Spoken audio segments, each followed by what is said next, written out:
time I'm a regular guy. Ever so often it twitches my eye. I have two sides, I don't know why. I'm like a modern day Jekyll and Hyde. Most of the time I'm a regular guy. Ever so often it twitches my eye. I have two sides, I don't know why. I'm like a modern day Jekyll and Hyde. Most of the time I'm a regular guy. Ever so often it twitches my eye. I have two sides, I don't know why. I'm like a modern day Jekyll and Hyde. Most of the time I'm a regular guy. Ever so often it twitches my eye. I have two sides, I don't know why. I'm like a modern day Jekyll and Hyde. From age 11 I was special, easily excited, never settled. Teachers thought I was some kind of rebel. Parents positive it was the devil. I would vandalize and scandalize, analyze and overanalyze, tell the most outstanding lies, usually on things I fantasize. Right about the very first time I would kick my very first rhyme. Schemes came up in my dreams, and I guess that should have been the first sign, an encounter of the worst kind. Every time I wrote a verse, I determined the strange occurrences took place all across the earth, even as close as my birthplace. Tornadoes, earthquakes, disasters met with lasters. The scenario was the worst case, and I never understood why. Still don't to this very day. All I know is I can't control it. I wish I could get away, but I can't, cause this is my fate. Can't change now, it's too late.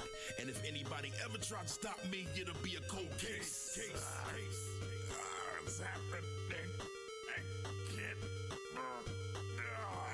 Most of the time I'm a regular guy. Ever so often it twitches my eye. I have two sides, I don't know why. I'm like a modern day Jekyll and Hyde. Most of the time I'm a regular guy. Ever so often it twitches my eye. I have two sides, I don't know why. I'm like a modern day Jekyll and Hyde. Most of the time I'm a regular guy. Ever so often it twitches my eye. I have two sides, I don't know why. I'm like a modern day Jekyll and Hyde. Most of the time I'm a regular guy. Ever so often it twitches my eye. I have two sides, I don't know why. I'm like a modern day Jekyll and Hyde. I recall back when I was innocent, before I was so belligerent. Everybody flip a little bit, now they call me a threat to the citizens, similar to the savage beast. Seems music can only soothe me, possessed by an inner personality like something out of movie. But when I hear the right beat, I explode like some kind of freak. Write amazing raps like a maniac, never emerge till it's complete. Like a hermit inside a cave, or a lion inside a den. I survive on the blood spill from the quill tip of my ink pen. Calm down when it sinks in, and they call me a schizo. And they thought I was a bit slow, but they all dig a sick flow. All the danger and death comes from the very sound of the drums. Then I explode on the stage. Afterwards I remember none, and I try hard to ignore it, but I can't seem to avoid it. But the crazy part about this sickness is that I enjoy it. Most of the time I'm a regular guy. Ever so often it twitches my eye. I have two sides, I don't know why. I'm like a modern day Jekyll and Hyde. Most of the time I'm a regular guy. Ever so often it twitches my eye. I have two sides, I don't know why. I'm like a modern day Jekyll and Hyde. Most of the time I'm a regular guy. Ever so often it twitches my eye. I have two sides, I don't know why. I'm like a modern day Jekyll and Hyde. Most of the time I'm a regular guy. Ever so often it twitches my eye. I have two sides, I don't know why. I'm like a modern day Jekyll and Hyde.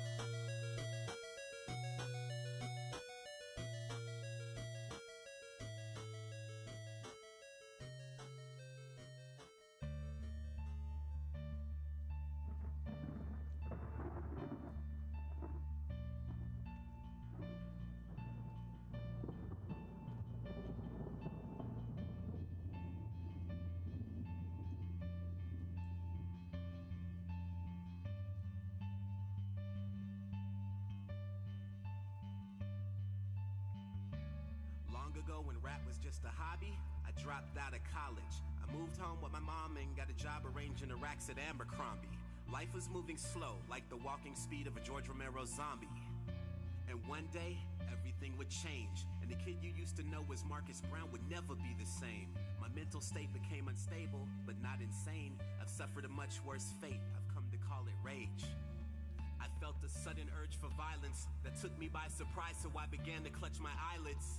The color red began to flood into my irids, and that's when I realized this was not a typical virus. I became infected, no discretion, faint complexion, gained perception. Long story short, I became a weapon. My only dream was to attain perfection, and that was the moment when this curse became a blessing. I was destined to become a savage, far from average. I'm wreaking havoc, I'm still a villainous evil bastard with a taste for disaster. I'm scraping the plate clean, no need for napkins, and I'll be damned if anyone asks me who is Richie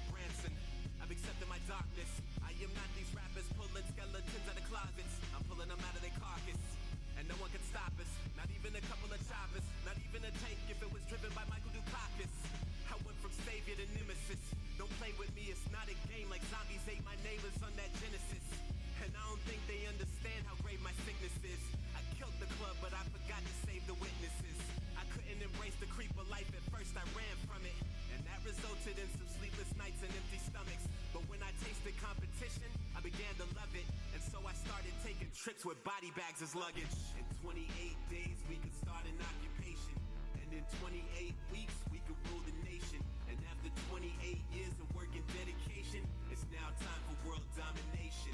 Yeah, in 28 days, we could start an occupation. And in 28 weeks, we could rule the nation. And after 28 years of work and dedication, it's now time for world domination.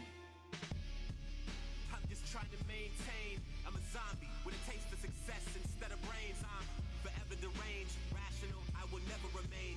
I'm running the game like I've seen every level and stage. I'm feeling like a final boss that's word to Meek Mill. I can't seem to shake this cough cause my technique is ill. I'm wide awake, the competition sleeping still. I'm okay with that, it makes him an easy kill. See, I'm cursed, I'm forced to be immersed in a lifestyle full of loops and curves, I call it cursive. I've given up on resisting my murderous urges. No longer nervous when I'm cutting them up like a surgeon. I deserve this shit, I just want my bread. Cause I'm too sexy for this broke shit like Wright said. I'm chasing after my dreams just like the undead. And all I need is 28 days and I'm set. In 28 days we could start an occupation. And in 28 weeks we could rule the nation. And after 28 years of work and dedication, it's now time for world domination. Yeah, in 28 days we could start an occupation. And in 28 weeks we could rule the nation. And after 28 years of work and dedication, it's now time for world domination.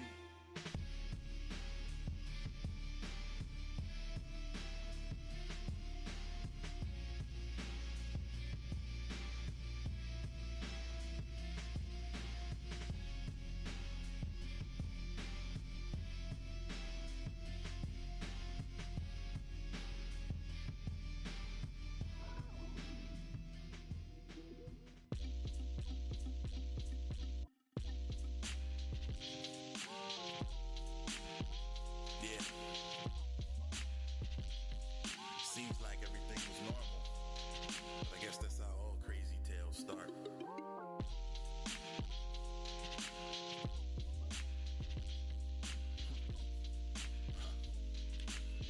Typical day in any town, USA.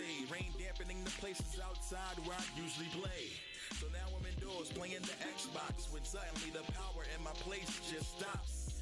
It's only 8:15, it ain't mad late, but I can't front. Thunder makes me jumpy. I'm way too old for night terrors, but I reach under my bed and it ain't my night airs. I pick up the phone and I can't get a tone. Then I look around and go outside the home. I saw Miss Evelyn, who's known for her meddling, watering her plants about as chipper as she's ever been. Then I notice a pale figure creeping round the side. I try to alert her, she thinks I'm saying hi. She turns around and it's a minute too late. She is swarmed on all sides, so I think this is goodbye. And I'm mad I couldn't save her. Zombies ain't my neighbors. Zombies ain't my neighbors. Zombies ain't my neighbors. Zombies ain't my neighbors. So we gotta hit that block. Take that shot, don't stop. Come on. I woke up to the sound of blood curdling screams and shrieks coming from across the street. I tossed the sheets and rose to my feet, prepared to cold cock whoever caused this loss of sleep. I was ready for war, but not prepared for what was in store when I walked through that front door. I saw zombies. Know my name is brains like a superstar. There's never been a time when the gun was needed back, and all I had was a football and a weed whacker. I used to pop more than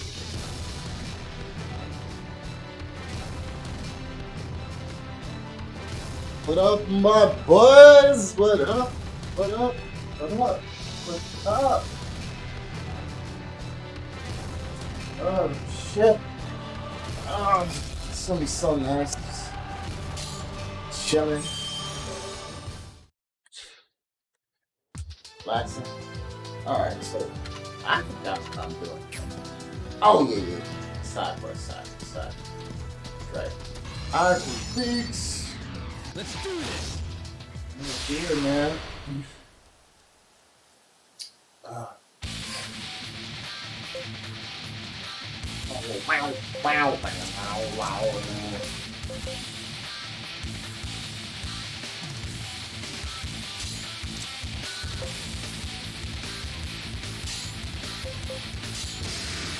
I'll stop them here. Prepare yourself. Oh yeah, we stood up this fucking fight, man.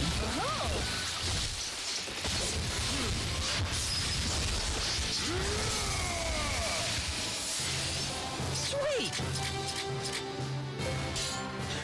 Of course, we're playing PC version, man.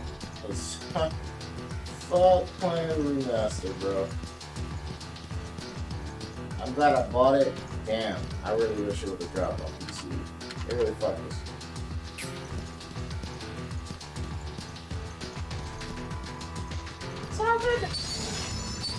Let's do this. There's really not that many new things in the remaster. Not enough to warrant me playing these Take 6 the upper times. hand.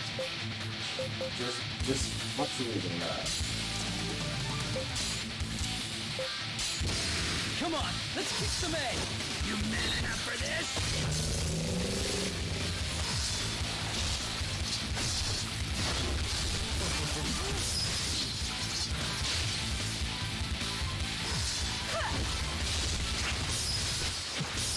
Leave the rest to me. They're thinking I'm some pushover. They're real raw. Really?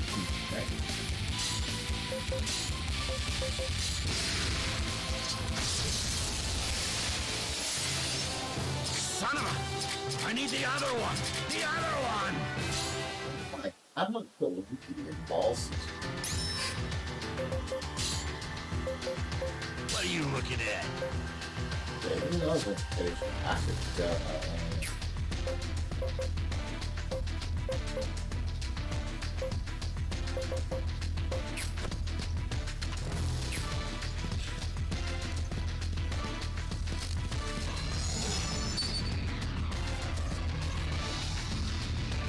Let's do this.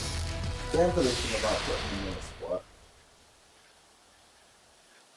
Brilliant, yeah! Oh shit.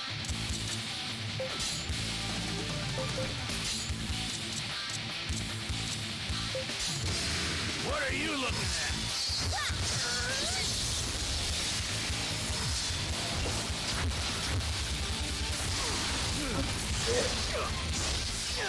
All right!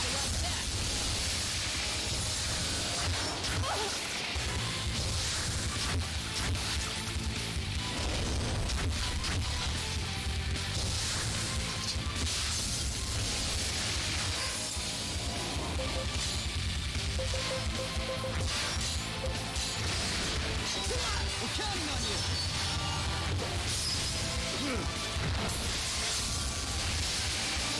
Samurai! I'll match up blow for blow! Attack them from that way! Sweet! I feel stronger than before!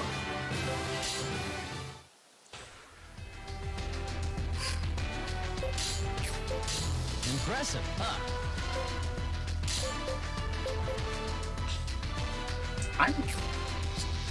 What are you looking at?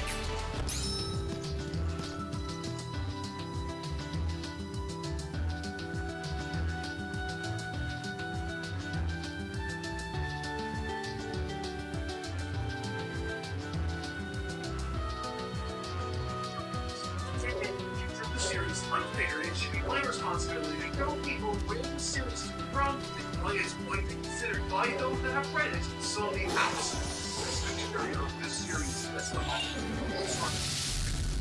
talking action-packed. I'm looking on over the story with some tissue. No critical. No itself cannot adapted from its weaknesses either. This is more Brilliant! that's simply just a literal tale set the foundation to the story that will go on to capture the heart and life. For decades. You'll see! Why Catch them in their blind spot! I hate this victim. I'm still about the story and I want to do justice. So,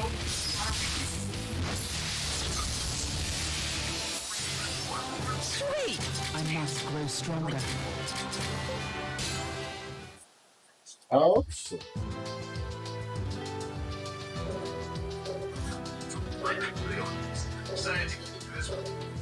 No, let's get into the very first saga by the Dragon. Japanese. About 23 chapter long. Here I start.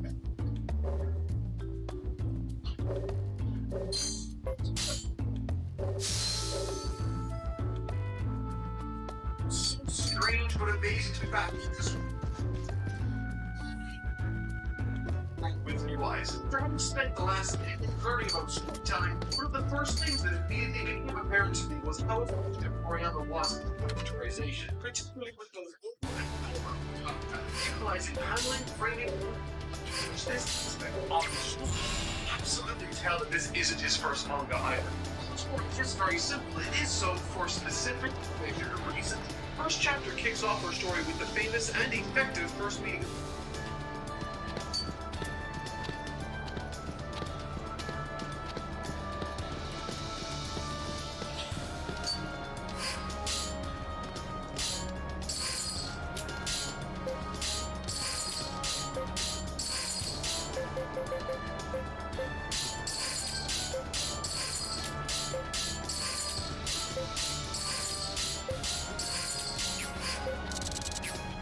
Oh shit, you know what?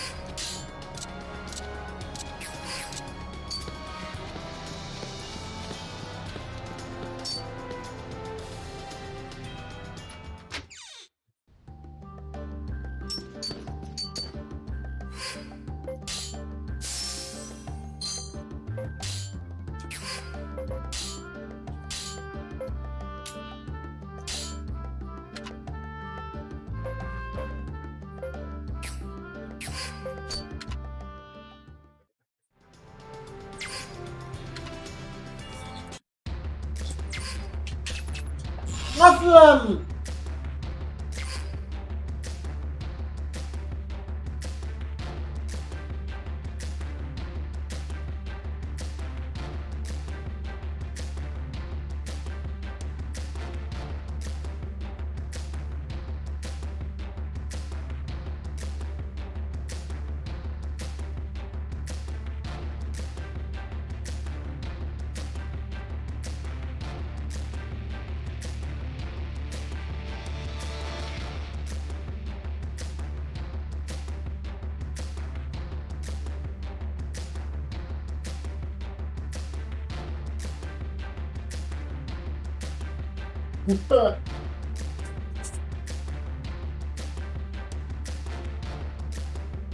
Virgil's Armory.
sword is set.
Oh yeah, that's right. Okay, so I just do I create the set.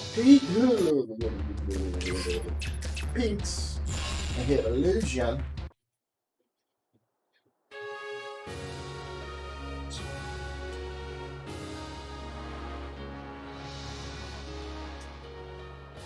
Wow.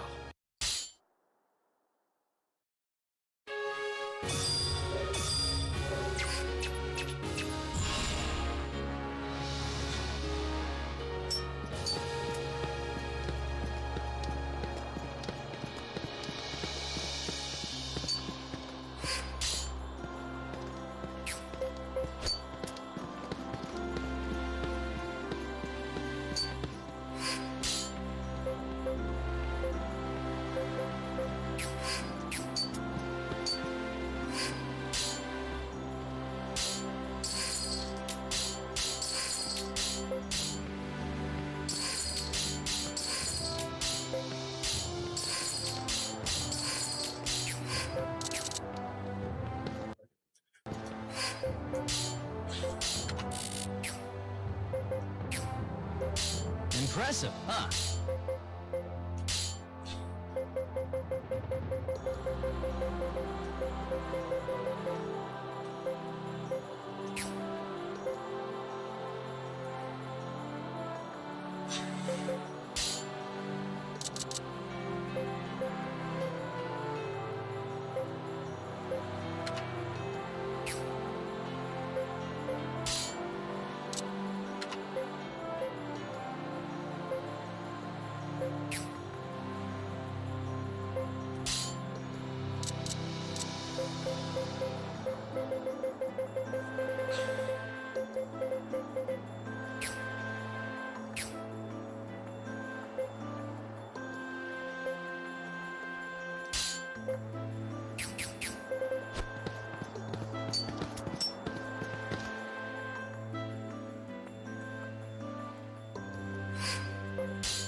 Yes, sir.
Alright.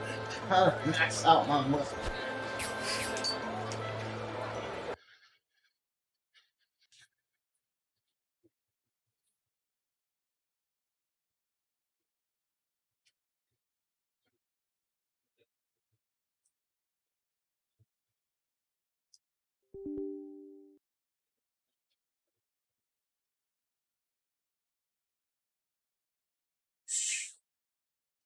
Fuck that shit.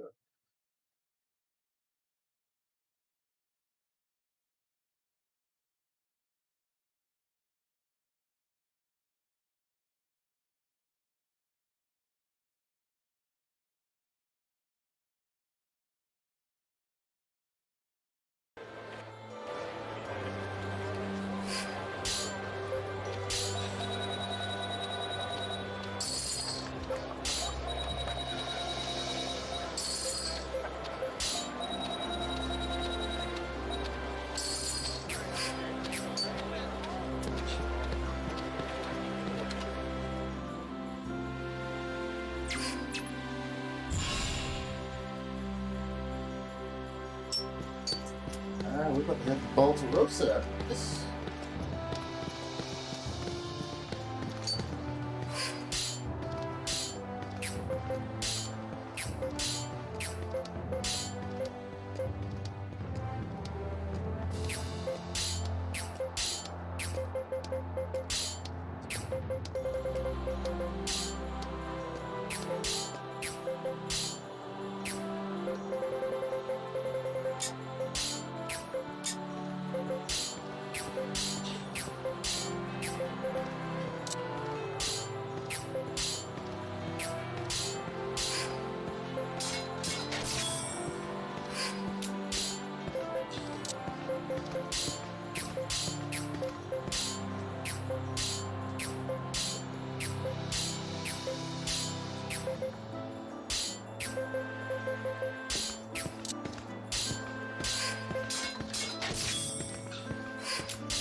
Silk.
Target, shut the fuck up.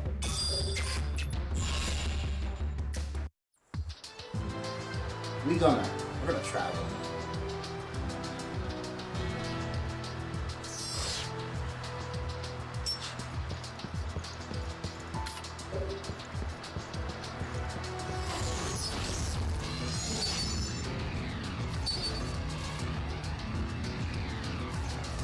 Let's do this.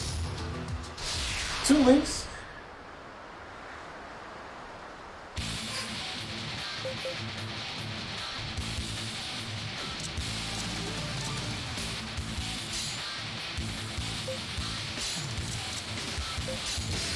What are you looking at?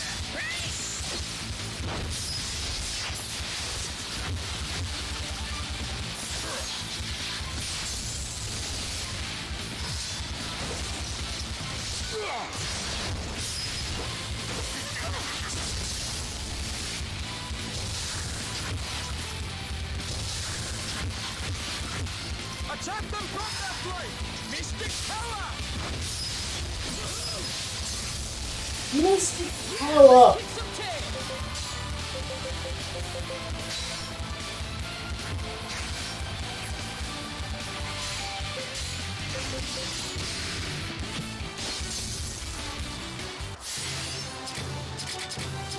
I feel stronger than before!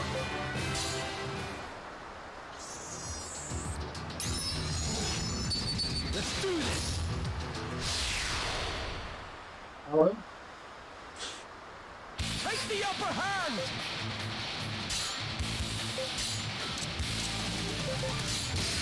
Come on, let's kick some ass! Trying to be a tough guy?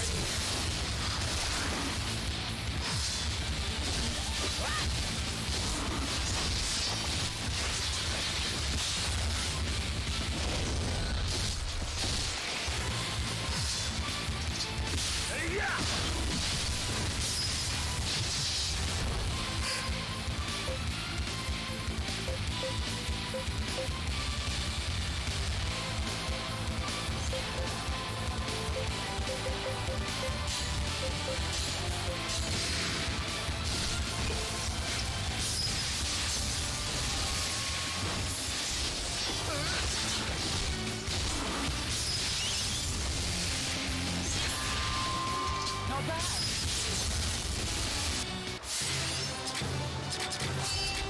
Got it.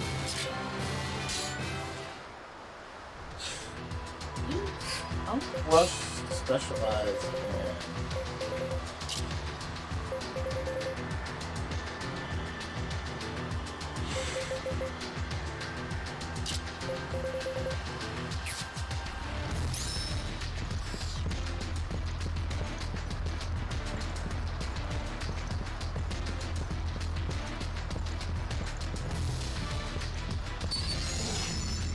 Let's do this.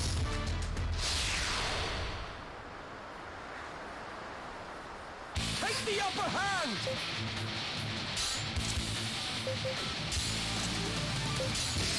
Come on, let's kick some ass.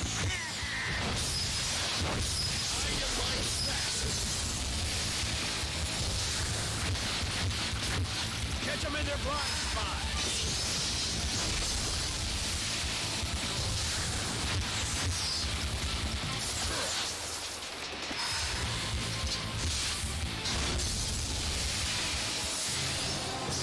Excellent.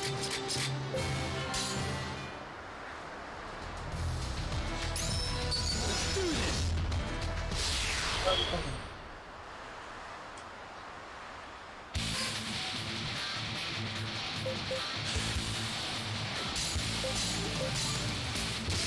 Come on, let's kick some ass.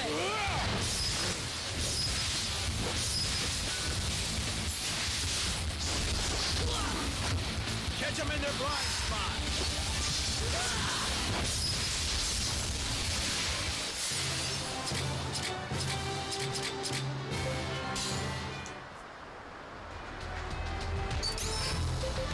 What? What are you looking at? I'll change the good style to 100. Come on out. Okay, later.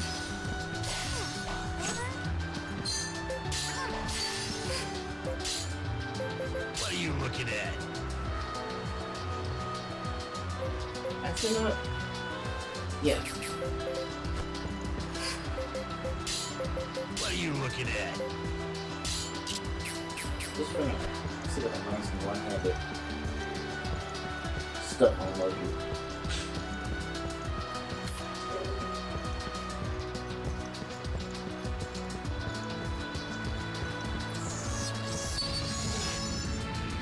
Let's do this.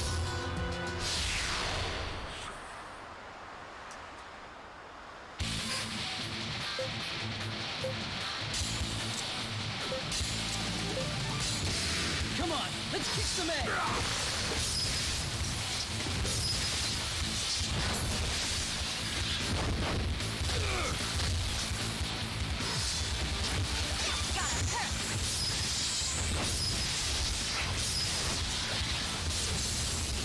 Attack them from that flank! Son of a... I need the other one! The other one!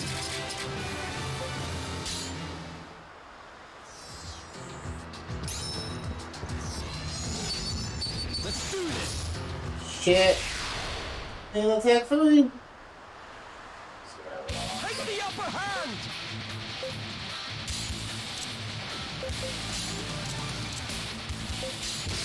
Come on, let's kick some ass! You okay?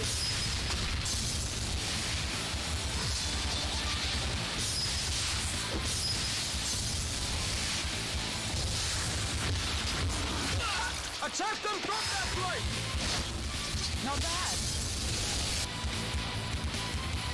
Yeah, this is our big chance.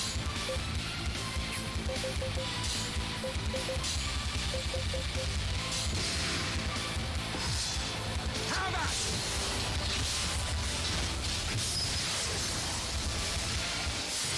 Sweet! I feel stronger than before! New mystic art. What a glorious day!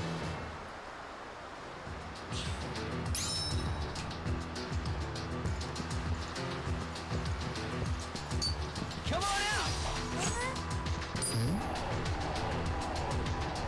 All right! Awesome! Yes! Okay, later.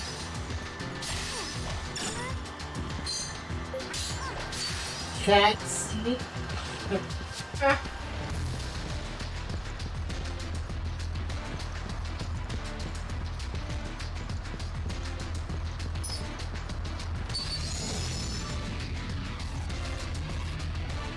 Let's do this!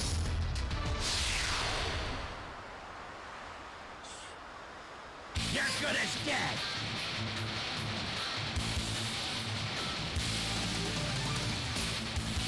Seems to be lifelong friend. We call this scene effective because, while Toriyama has made plenty of questionable writing decisions throughout his long career, Come on, I don't let's believe kick some ass. that in this first chapter that the priority of the first chapter typically is to introduce us to and bond us with the main character of the Immediately, Toriyama found out how these two characters he created are exact opposites of each other. Hopefully, physically strong, but innocent, naive. Bulma is I feel stronger than before! is much more experienced and on another intellectual level to Goku altogether. With their first decisions made in the story, not wasting any time in their characterization, think as a window into who these people really are. Goku is inquisitive with some shockingly friendly and naivety thrown into the mix. His first option is to attack and use his brawn to overcome the obstacle. All the while Bulma, after reflexively going for her cult and mechanical enhancements, her first thought is to try and manipulate Goku into handing over his Dragon Ball and to help what? This is our starting point, and it tells us so much about who these characters are. Hit 'em hard, hit 'em fast! Might lie ahead in their story together. What are you looking at? I was delighted to see Toriyama's really use of handling used to reinforce this video characterization. More traditionally, I really appreciate how Toriyama uses layouts to build. This is a minor example, and I'll show more as mistakes rise over the course of the story, but this page with Goku overlooking a cliff, tall and narrow panel with Goku pictures quite small atomic. This is a stage to tell us quite simply that this cliff is extremely tall, and on that same page, Goku is showing not to care about that as he jumps down with ease. Communicating that this isn't an everyday boy. It's a small choice, but it sure as hell means something lecturing to us that we saw previously strong in. And on the topic of the rules, the first chapter has one of my favorite panels in all of The other one! This image on its own, to me, acts as a microcosm of what Goku will do in the story moving forward. His outward appearance will make some things and then they will quickly be taken off guard by something they did not expect from him. Bulma, up until this point, and even on this very panel's page, has been contemplating and formulating a plan to exploit Goku. She's seen it all before, and she feels that she knows exactly what coming. When Goku sees into his modest living quarters, Bulma doesn't find someone living there with him. She doesn't find anything she might be expecting. Instead, she sees a small boy earnestly praying before a totem representing the sea. The four-star boy. Bulma does continue to try and exploit Goku's understanding and innocent nature for her benefit, but this panel marks the moment she starts to build some sort of bond with the character.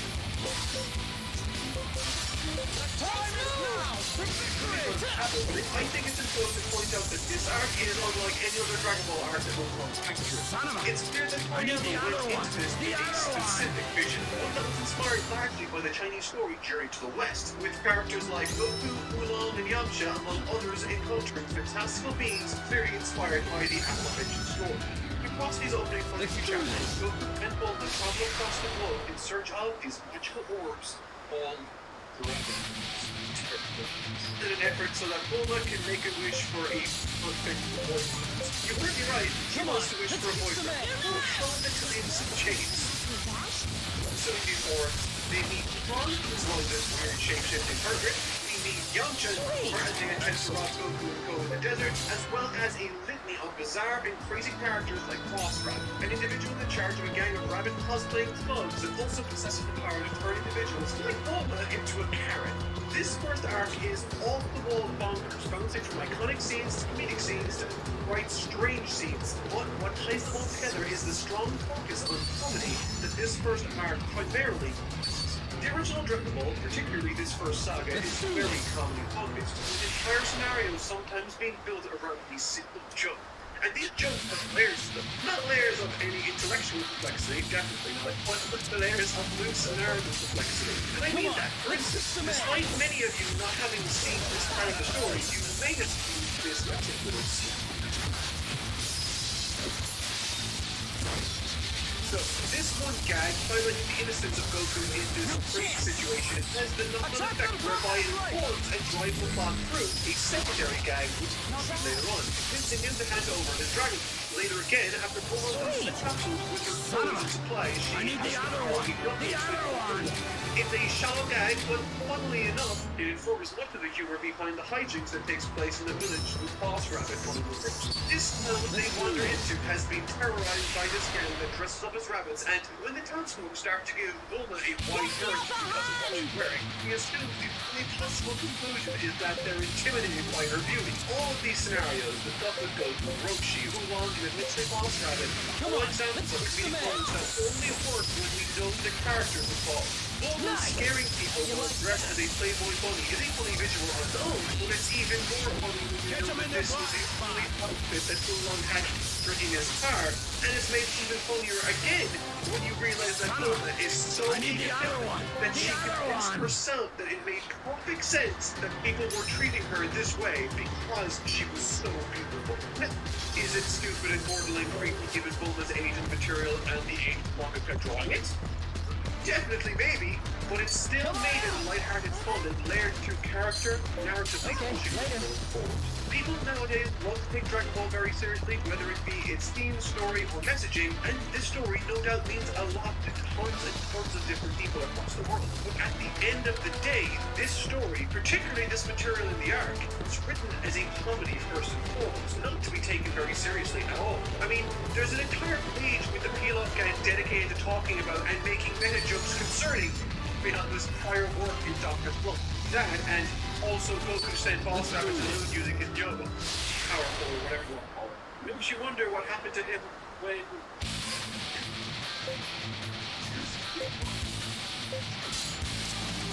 Yeah. Come on, let's kick some A. Come in. Oh, good. You got used to it. So before I dive into my absolute favorite aspect of this first arc, I think I should rattle off some of the iconic scenes and honorable mentions I have also.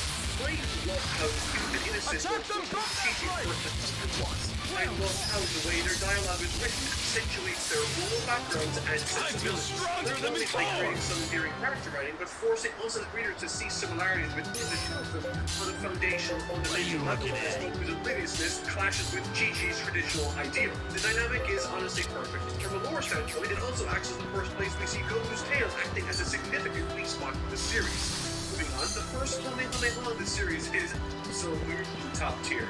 These big page spreads with Akira Toriyama absolutely hit different compared to so many other mangaka both past and present to me. Furthermore, in addition to the scene's stunning visuals, we get to see Goku nail the Kamehameha almost immediately after seeing Roshi use it once. This marks the moment Roshi sees Goku as a special prospect, going as far as to offer him training once he's The ready. winner's the one who strikes first, yeah? Foreshadowing? I think it is. Alright, now time for my favorite part of the first up. Come on, let's kick some A.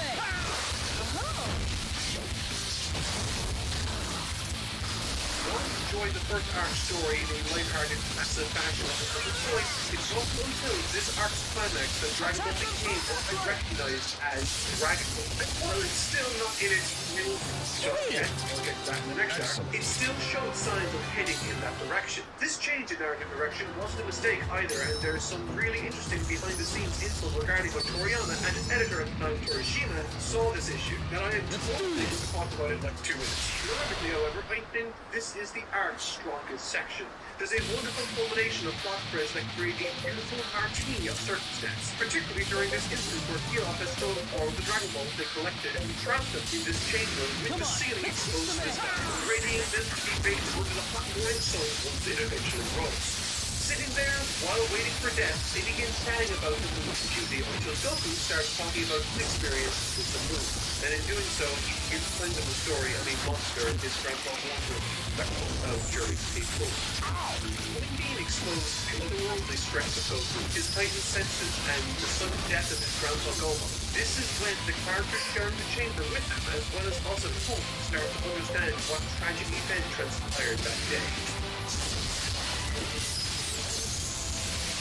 It's horribly subtle and effective, particularly for a manga that prioritizes gags and Plenty of power left in these old bones. and it's this sort of dedication to slowly unveiling the world, building it up over time that gave Dragon Ball this mystical magic and fun feel during this period, as well as designing characters that are exact opposites of each other and transporting them through this adventure, not with any specific mind necessarily, but to see how this experience impacted them personally. In the case of Goku, we learn all of this new information about him, and in the case of Bulma, she gains some new friends, maybe more.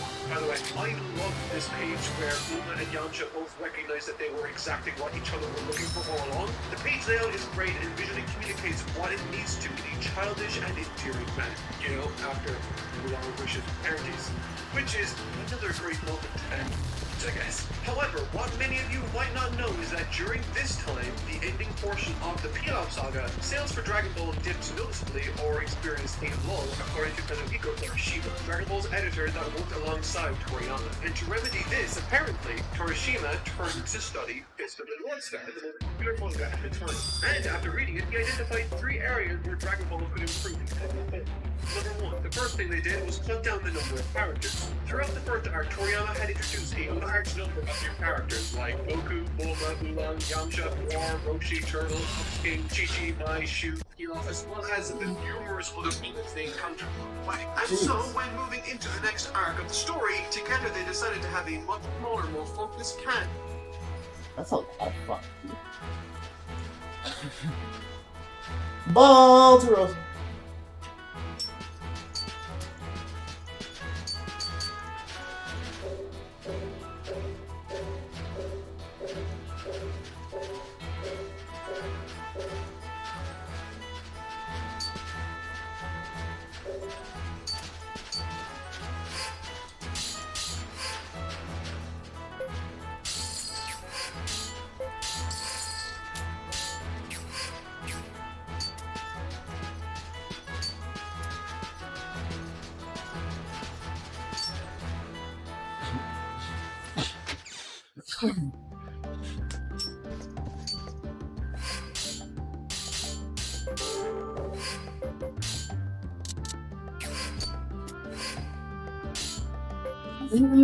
Union board.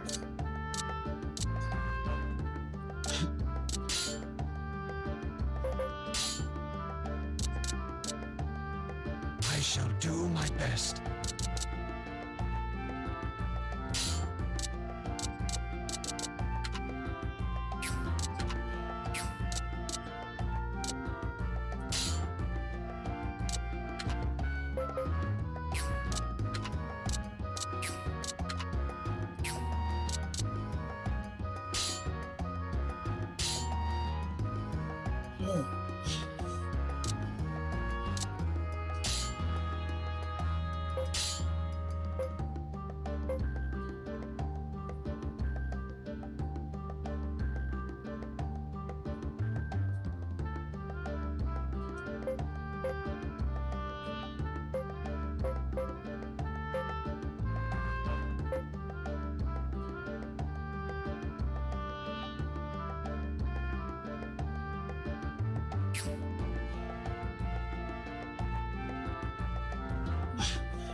Okay.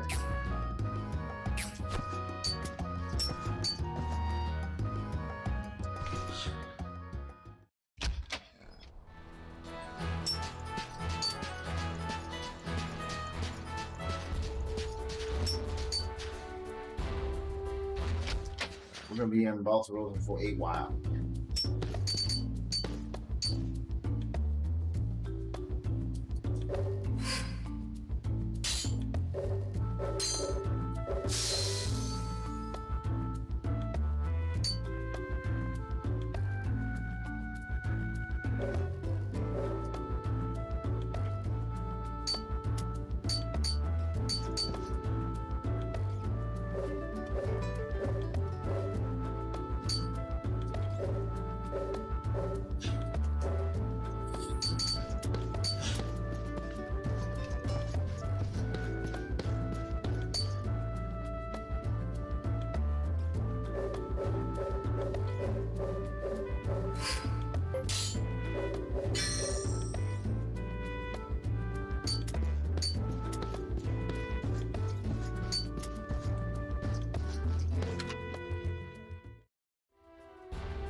Of course, my boy.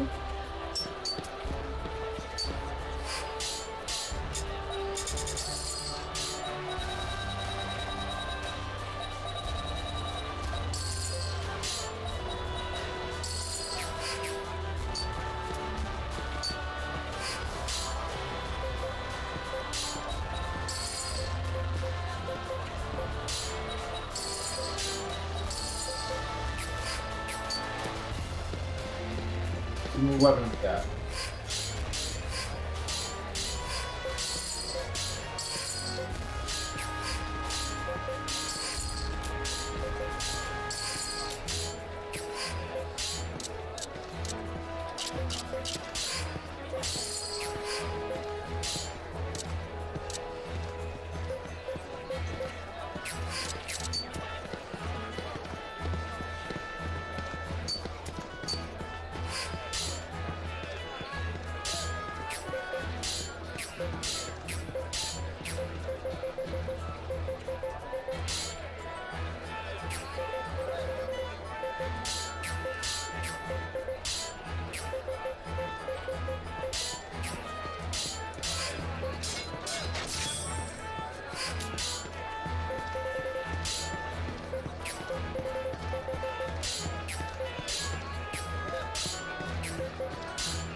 All right.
Do it.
Kick some tail!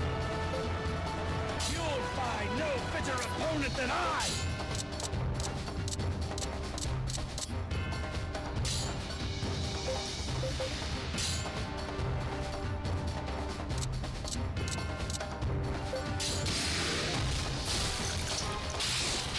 Watch this! Come on, let's kick some eggs! We must fight it out here.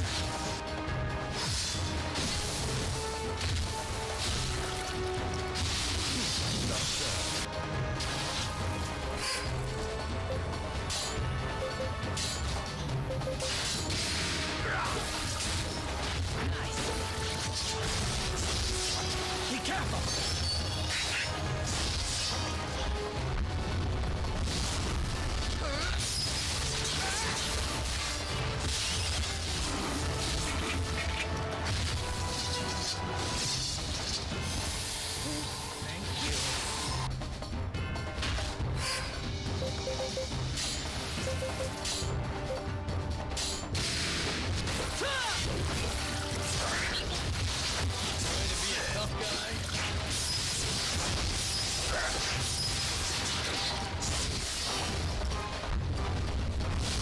Fuck.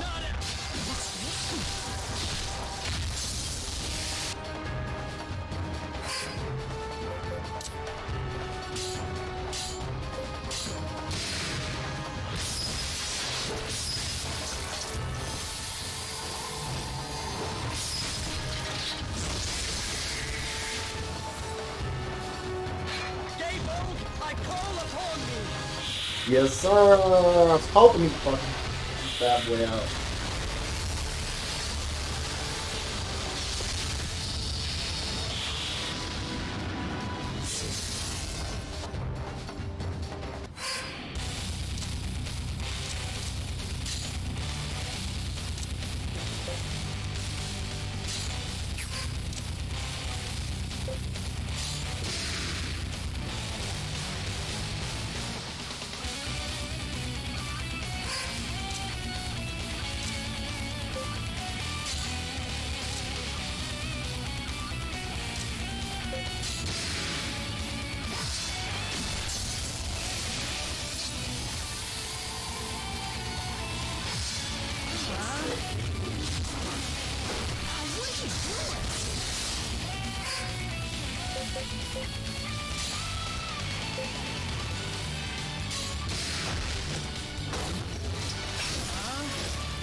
Alright.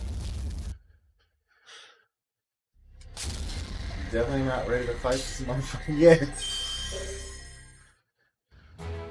No sir. Not yet. I tried though. Eat my ass. Christ. Have Vulcan breath.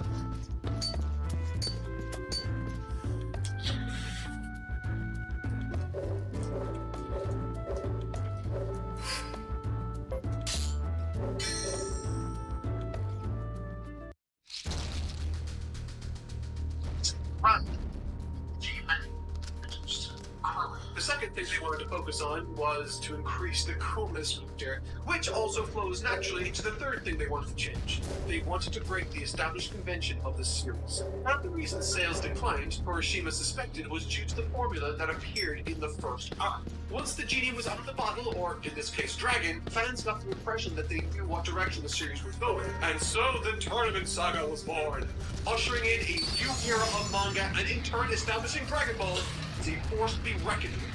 The rise of Dragon Ball has begun. Training with Roshi.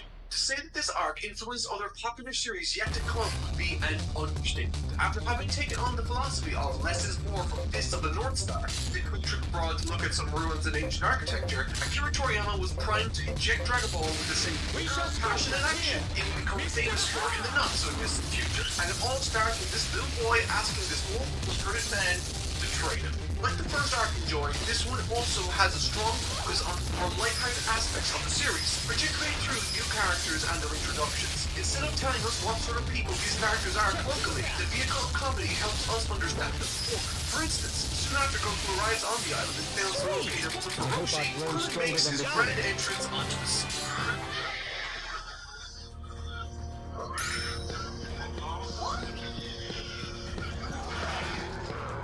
Across as a more self-centered individual initially, thanks to a certain comedic moment courtesy of Goku's cloud. In addition to that, another character we get to know in this arc is that of Lunch, or Launch in the dub. She's a character tailor-made for early Dragon Ball, with her sneezing offering up tons of comedic hijinks. My favorite joke from her more subdued, innocent side comes by way of Roshi's desperate persuasion attempts to make her wear a specific uniform.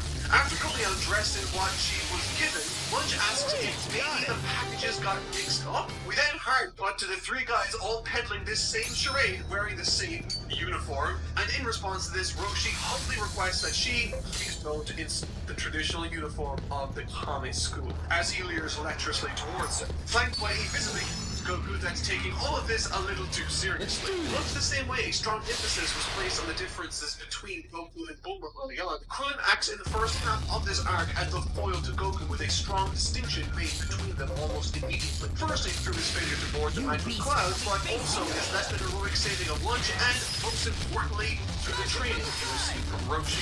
Speaking of which,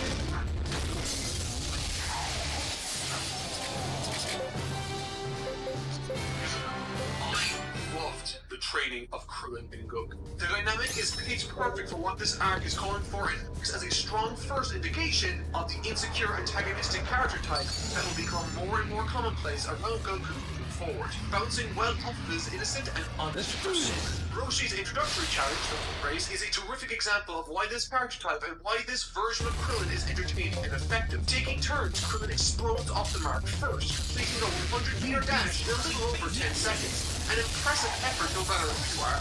However, what makes this a great opportunity for characterization is what Toriyama has given these characters to say to each other in response to their respective commitments. With Krillin, this gave us a great indication as to where his ideals and goals lie, basking in the impressive time he set, gloating about it both to Goku, Roshi, and even internally to himself. Whereas with Goku, once he sets an even faster time, he doesn't gloat. Instead, his first instinct is to genuinely ask if that was fast. In the next challenge, when it came to retrieving the rock Roshi threw, Krillin and Goku are first of all faced with descending a certain cliff face. However, we know from the first chapter that this is no issue for Goku, and watching as surprise descends over Krillin's face is the first instance of another trick soon to become commonplace in the Dragon Ball story. This is a narrative tool called dramatic irony. We know what Goku is capable of, but new characters like Krillin in this instance don't. It is fun and somewhat cathartic at this point, but later this technique will be used to effectively depict Goku as a monstrous threat to the ignorant adversaries of the future. Furthermore, this will challenge the brilliantly constructed scene narratively with more moving parts than you might actually anticipate from an early Dragon Ball story. Krillin, knowing full well that there are tons of people living on this island that they've moved to for training, instead of finding the rock that Roshi threw in a race with someone he knows he'll lose against, Krillin decides to try to borrow a marker and find a similar fate is successful.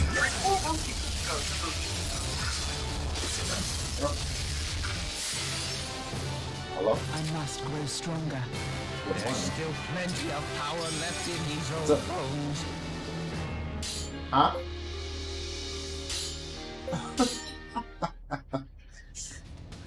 Did I? Come on out! Alright. Okay, later.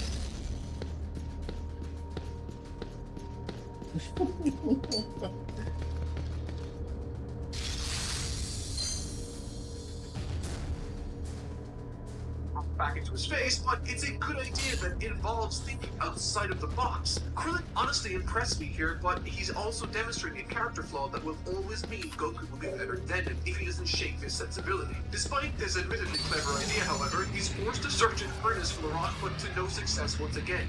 Goku finds it. However, through some more underhanded and clever use of strategy, he outthinks Goku and distracts him with a fake rock. This whole interaction and challenge was a fun little exchange that finds Goku's weak spots also. A weak spot he'll have for a very, very long time in some shape or form. He trusts his opponents. Come on, let's kick some ass! But that's enough of these warm-ups. It's time for some serious Roshi training.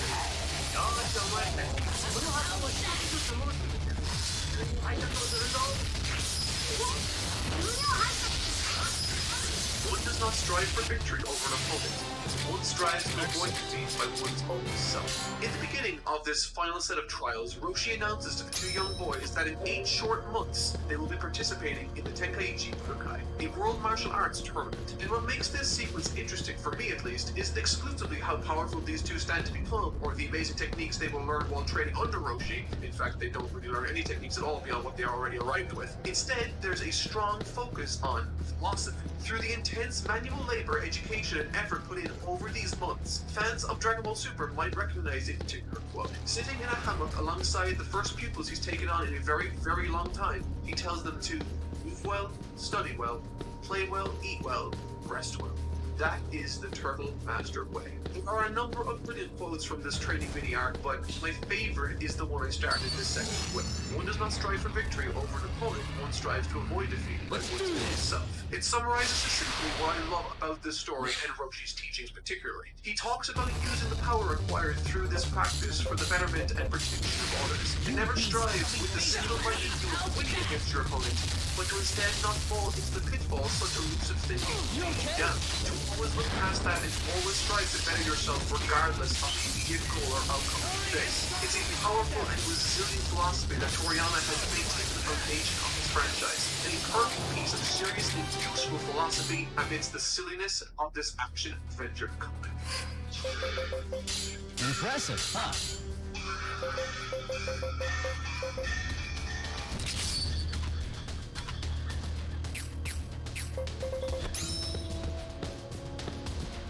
Tenkaichi.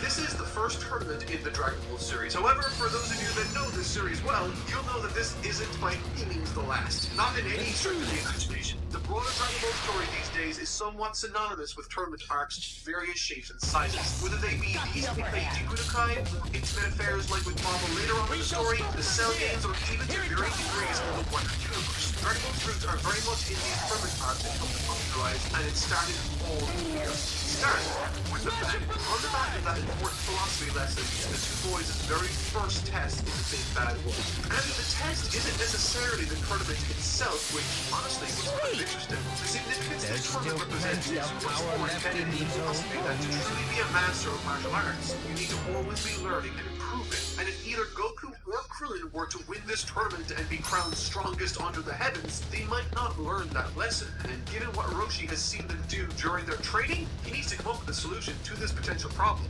Fast. Now, when you say tournament arc, a surface level analysis of that statement might lead you to believe that this setting only offers fights. And while it does offer those in abundance, it's more than anything else a simple backdrop that allows the story and characters to shine brighter due to the various scenarios it can readily provide. Similar to the setting of a high school, tournaments are a familiar and easy to understand setting for readers. These settings create natural scenarios for central or relevant characters to come into conflict with each other. And in the case of the shonen action genre, a tournament arc is tailor-made for that sort of story.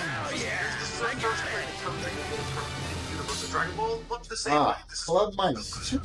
And these rounds in the tournament for the 8 main tournament spots available act also as the bridging of any gap there might exist between Krillin and the audience. A character that was once an antagonist to our hero Goku is now much closer to the endearing, self-conscious, and apprehensive character we're familiar with today. In addition to him acting early on as the audience's surrogate, in this too being his first world tournament, asking all the sort of questions we as readers would ask, he too is confronted by the group he fled from, one that exhibits all the characteristics he had towards the beginning of this arc.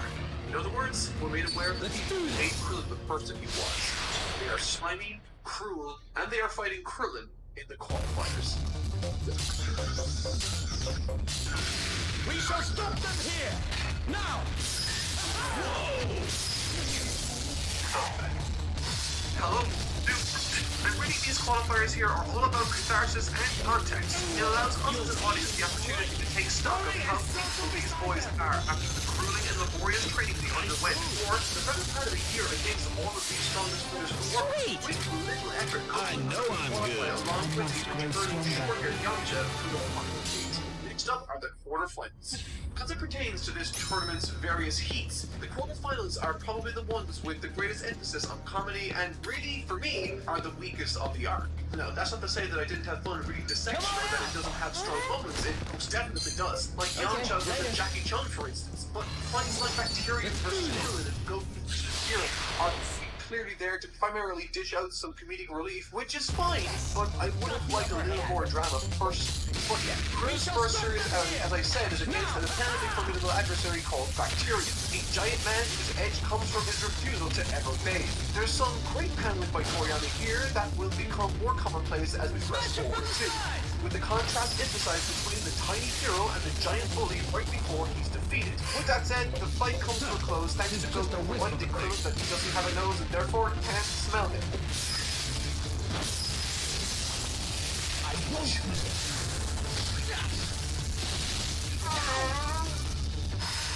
pretty tough. Next up is Yamcha versus Jackie Chun, and it is my favorite of the fights from this section.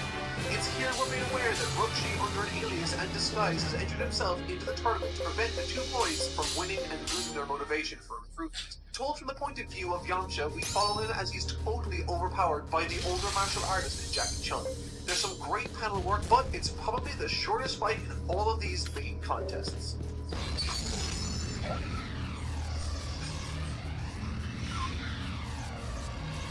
Namu vs. Remnant is a straight fight. As a reader, you'd be forgiven for wondering why we're dedicating time to this. It doesn't involve any characters to be introduced to, and so Toriyama offered this up as an opportunity to not necessarily focus on Namu, though he does, sort of, but to instead leverage his noble intentions that we do learn about him to build up Roshi's character instead. Through this Namu character, we learn how much Roshi may very well be strong as he uses his mysterious abilities to read Namu's mind, and in addition to that, we learn of the horrible circumstances after befalling his village. Waiting on him to return with water after he wins the tournament prize money, his goal is to save his village. And that motivation, despite Ranfan's best efforts, was enough to help him claim the victory over. Hello there. Goku vs. Jiren is the last fight before the semis, and to be honest, this was the fight I liked the least in this section. It's still perfectly fine, but there's a lot of strange goings on, like Goku using Kindle to save himself from falling out of bounds. I mean, to me, that feels like cheating. I suppose the most significant thing to come out of this match is that Goku grew his tail back, but even then, Goku doesn't knock Jiren out of bounds. Have you never laid eyes on a Savani? Very unsatisfying. Semi-finals. Alright, we've got 4 remaining contestants vying for the first place spot. Goku, Krillin, Namu, and Jackie Chun. I'll 3 follow matches whatever remain orders before you we give. crown a winner, so let's dive in. Krillin versus Jackie Chun. This Am I first doing match of my the father semi-finals proud? is honestly a classic Dragon Ball fight. There's Checking my iconic stats, Toriyama huh? handling, but trust me, you've seen nothing yet. This conflict also has a brilliant gag which parodies those old kung fu films. You know those moments where 2 warriors rush past each other, we see effectively nothing happen, and then out of seemingly nowhere, one of them falls after apparently being attacked incredibly quick. It's a famous and somewhat cliche trick, and Toriyama decides to deconstruct this concept until all that's left is utter absurdity. As Krillin and Roshi, I mean Jackie Chun, utilize the same attack resulting in Krillin being downed, per the request of the ref, they then attempt to explain everything that happened in approximately 0.2 seconds of action in excruciating detail, intentionally slowing the pace of the fight down in hilarious fashion. Everything from kicks, punches, spitting, booger flicking, or even rock, paper, scissors transpired during that exchange apparently, and it's a great gag. The highlight of this fight, for me anyway, has to be when Krillin surprises Jackie and sends him flying out of the ring, forcing him to use his secret weapon, the Kamehameha, to propel himself back into the arena. It's awesome. After that effort, Krillin didn't have much left. Love that part. Krillin with the 1. He wouldn't have used it. Great trick.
They got us.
Oh, wow.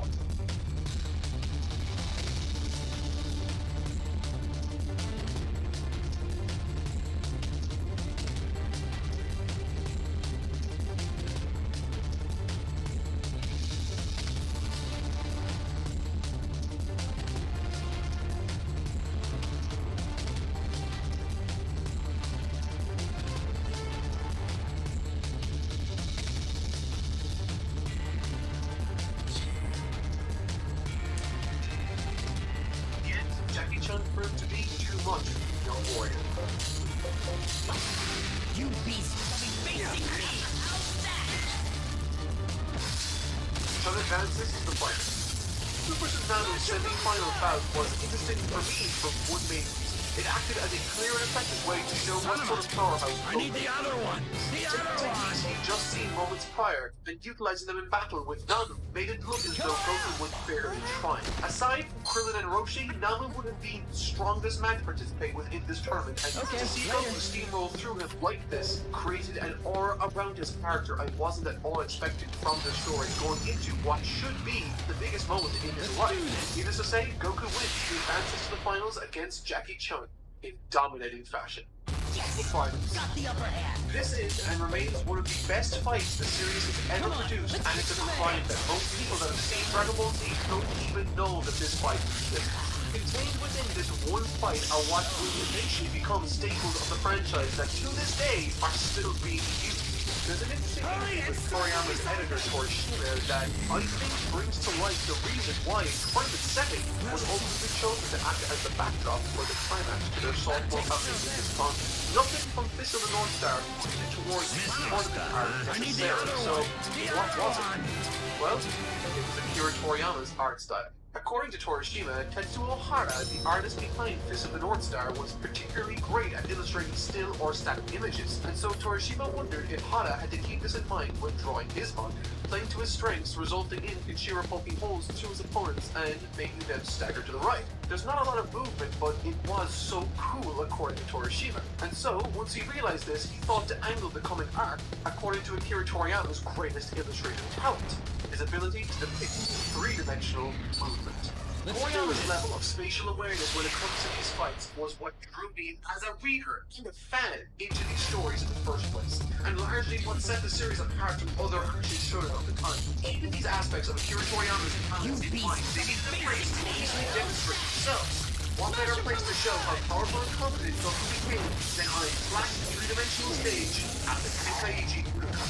On this stage, Akira Toriyama was free to make full use of the space, whether it be jumping, flying, lunging, spinning, or looking for his brain could conjure.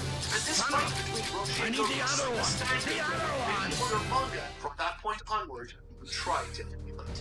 An aspect of this fight that I think is easily overlooked is how so much of it is taken from Roshi's point of view. The internal dialogue to the point of view and narrative direction. The narrative is less saying, Goku pull out the victory here, but more so, can Roshi achieve what is best for Goku in defeating him in this contest? On top of that, remaining true to the initial mission statement of the term school and his philosophy, it really comes to build up and establish Goku as this mountain of an adversary early on in the bout, which in turn helps to build tension in the fight towards its climax, forcing us to watch on as an audience as Roshi cycles through and dives deep into the big bag of tricking Goku, finding every answer to the techniques Kurt had acquired over a very, very long career in mere seconds. It's an astounding fight, and it's not done yet. Due to the fight's length and subsequently Roshi's inability to put Goku away early, night falls over the arena and the moon moves out, forcing Roshi to contend with the impossibly difficult task of Great Ape Goku. To contend with him, he most certainly does, in physically ridiculous Dragon Ball fashion, by using almost all of his energy to blow up Goku. I guess. Ultimately, this leaves both Roshi and Goku completely drained of energy with one good attack left in each competitor. And the means with which this fight ends is still, to this day, genius in my mind. It's so simple, it meant that there was a winner declared, but with no one person who lost any standing with us as an audience. Ever the cunning strategist, at the last moment, Roshi notices an advantage he has over Goku that no matter what, young boy couldn't possibly overcome: his lack of height and reach. The very last time in this bout, they dash and move to attack each other, and this time both fall after their respective blows land. But ultimately, Roshi dealt the most damage thanks to Goku's lack of reach, leading to a graze instead of a solid connection on the turn purple. This fight was a brilliant use of every single attribute that makes Akira Toriyama's stories and battles impressive, and revisiting it for me was a tremendous treat. Having not looked at it in close to 10 years, returning to it with fresh eyes, I'm happy to say that not only is it as good as I remember, it's better. The focus this arc places on the character of Roshi is stupendous, from his comedic value to his competency as a martial artist to his generosity as a human. This arc was a true tour de force proclaiming to the world that Dragon Ball has arrived. And let me tell you, it was only just getting started.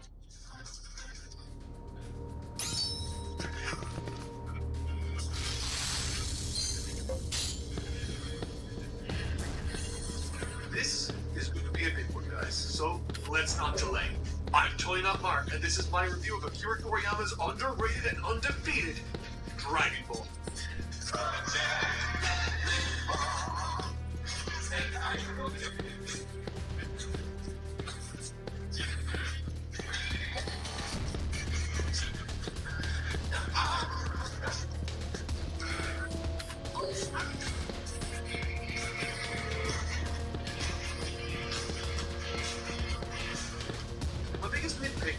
modern Dragon Ball Super anime, for those of you that haven't seen that review series I made over a year ago, has to be its sudden and abrupt culmination in new arcs. When the Battle of Gods arc ends, it ends, and then a completely new story, disconnected from the prior material, will begin anew. And the same is true for Universe 6 and Goku Black and so on.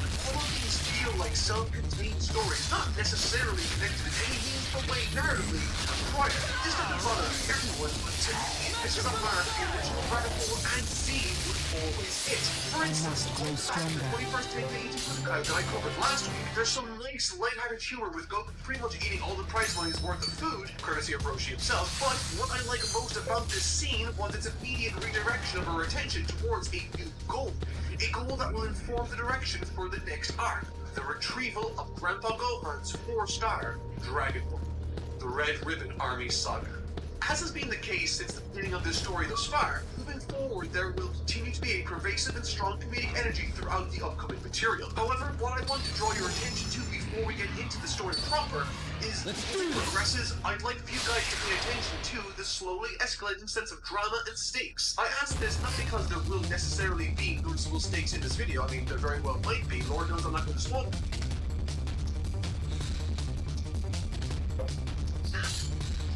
Nigga, you just got locked up, boy.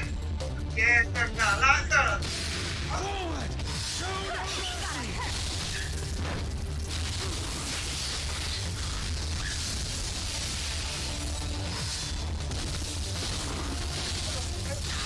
Yeah, Smash just him got from the locked side! up.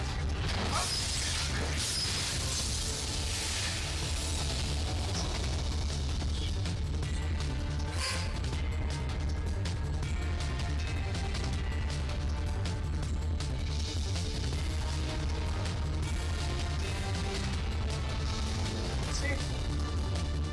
There we go.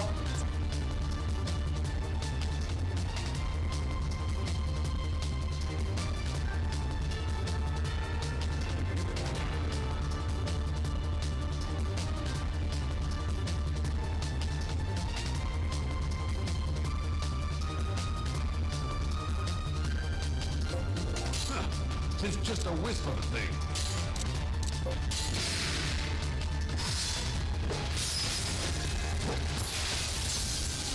Stand firm!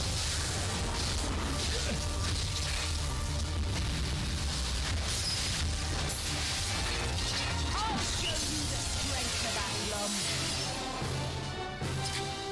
I feel stronger than before!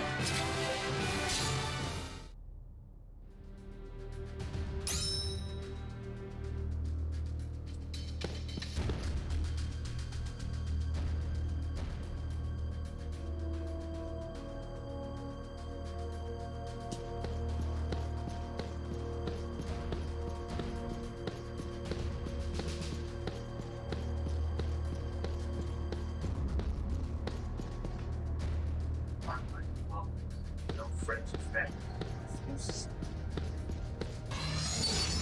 Let's do this! For now, he can't pay the other people at the table there.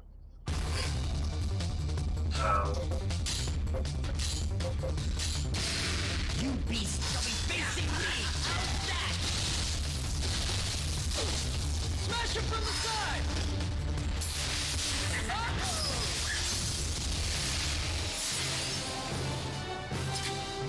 Little by little, I'm becoming stronger.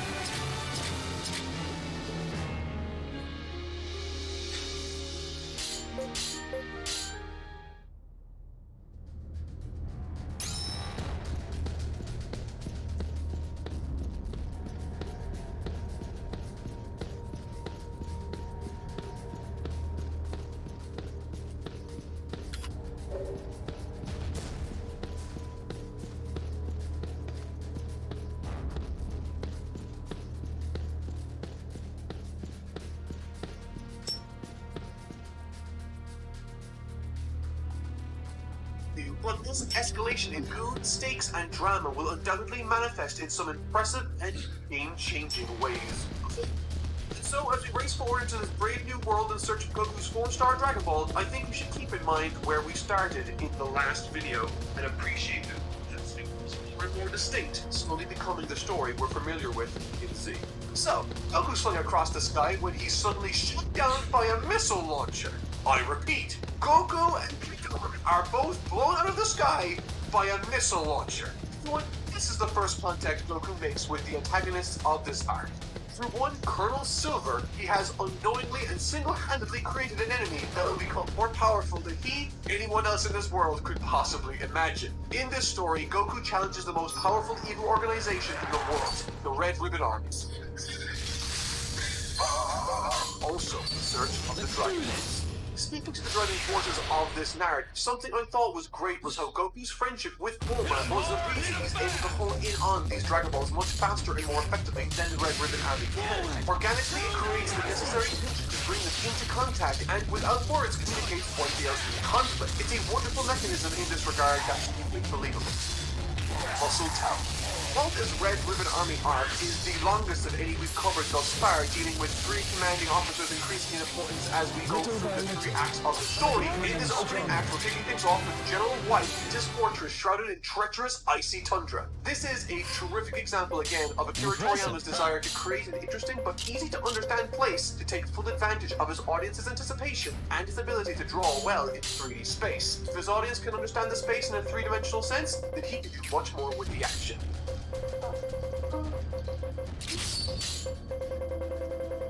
When I first read through this years ago, something I didn't fully appreciate was how nice it was that we got some time to spend with Goku more important than the character. Alone, I was honestly pretty surprised it took so long for something like this to happen.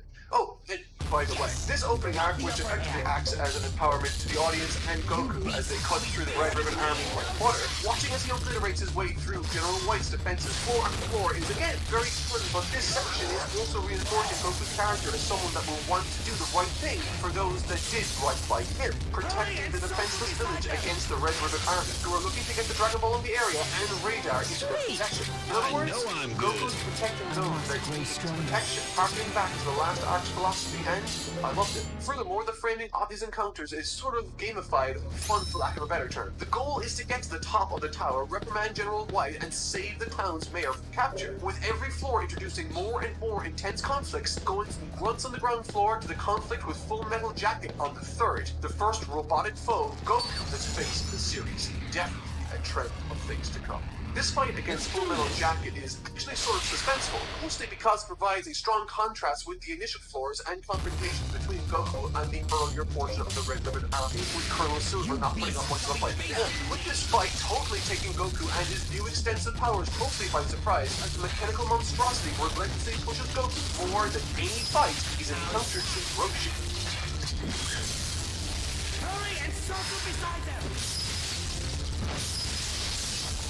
Fourth floor fight against Sergeant Major Ninja is very comedy focused. The purple fight consists of, at first, a game of hide and seek, with Goku foiling his concealment strategies at every conceivable turn in increasingly ridiculous fashion. Overall, compared to the prior bout, this encounter acts as another opportunity for Goku to flex how much more powerful he is than a cocky opponent. It's tonally completely different to the Full Metal Jacket fight, leaning perhaps more than any other fight into the more comedic gag format. And I say that while also being fully aware that earlier Goku sent a humanoid gangster rabbit to the moon on an extendable pole.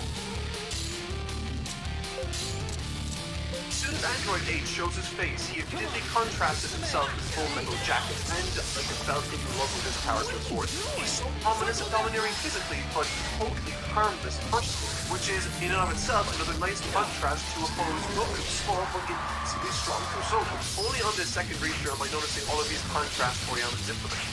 I also love the role that Android 8 plays in helping Goku overcome this ninja man, in addition to helping Goku navigate the mazes that comprise the upper levels of Muscle Tower. I like it because it ultimately means that Goku manages to escape this tower and reach where he wants to go because of him being a decent person. Down and for no other reason really. Despite the situation with General White coming to a close in relatively quick fashion, Goku had 40-some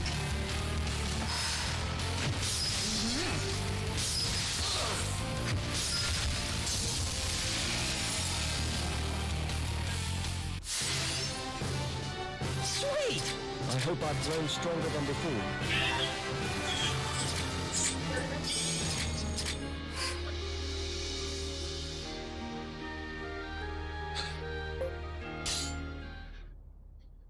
When pointed and clever strategy against the General's jiggly contingency plan, utilizing information he gleaned from a young girl earlier towards the beginning of the arc, demonstrating applied knowledge. Way to go, Goku! But again, because this is a very long arc sprawling across 41 chapters, Akira Toriyama decided to break it up into 3 easily identifiable portions, but linked them wonderfully. And so, with the Muscle Tower portion now after coming to a close, we get our next goal almost immediately off the back of the last segment. You see, during the assault on the tower, Goku broke the Dragon Radar, an understandable and believable consequence that will drag him back into contact with the weird and wonderful girl who started this series with him, Bulma.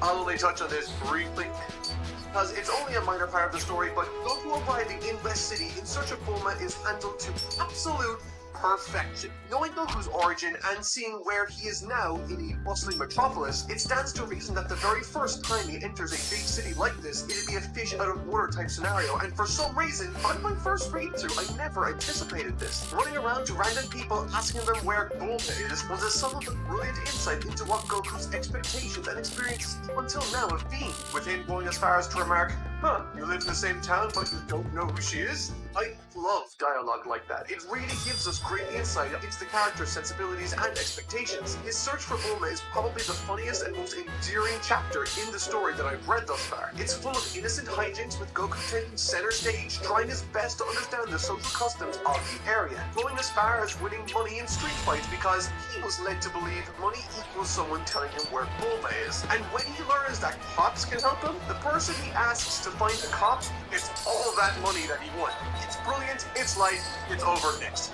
General Blue Saga. Swear to God, Blue. During the pursuit of the next Dragon Ball, I loved Bulma's inclusion and I thought it was top notch. On top of her being, in essence, a terrific plot device that can provide Goku with any help he might need, she's also a great character full of personality. This, okay, might seem like a random side note, but one aspect of GT that I didn't like much was how they used, or should I say, didn't use the character of Pan. Introduced in the opening episode with a lot of promise, I quickly found myself invested in her budding story and gravitated towards the character.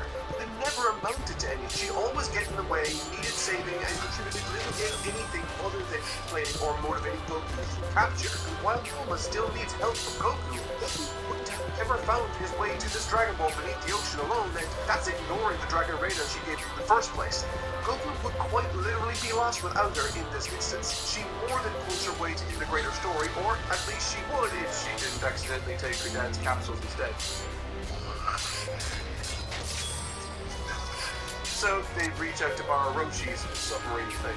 It's here I noticed and agreed just how empowering this is. During this material, Goku is very seldom, if ever, on the back foot, dominating every encounter with the Red Ribbon Army's increasingly competent officials that each, without fail, commit the cardinal sin of underestimating our little hero. One scene in particular that stands out to me as specifically cathartic in this regard is the confrontation Roshi and Launch experience on the island with the Red Ribbon Army themselves. The fashion with which Launch, and specifically Roshi, disarmed the situation and clobber every single soldier was amazing to read through. Further, adding value to my Dragon Ball experience. I mean, if you're from an English-speaking country, odds are your first introduction to the series was through Dragon Ball Z. And in that story, Roshi plays such a minuscule role, you'd be forgiven for thinking he wasn't anything special at any point in time. But through these early arcs revisited that helps to reinforce the type of powerful and competent character he actually is. What makes this middle portion of the story so fun, at least for me, is how bamboozled and reflects the Red Ribbon Army under General Blue and Red.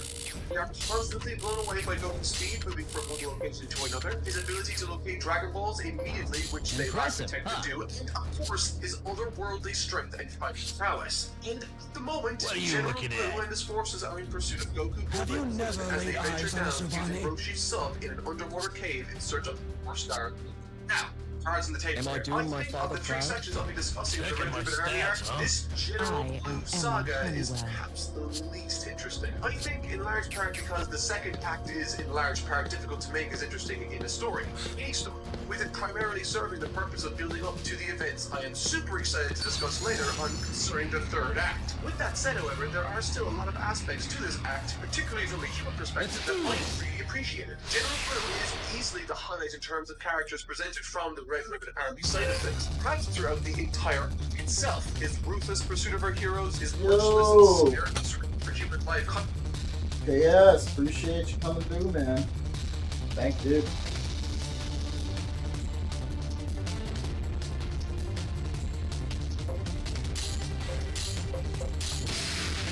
Contrasting beautifully with his otherwise clean but persona, carrying with it a sprinkle of humor. He's a bizarre and capable leader and fighter that places our heroes in trouble on more than one occasion. Speaking of which,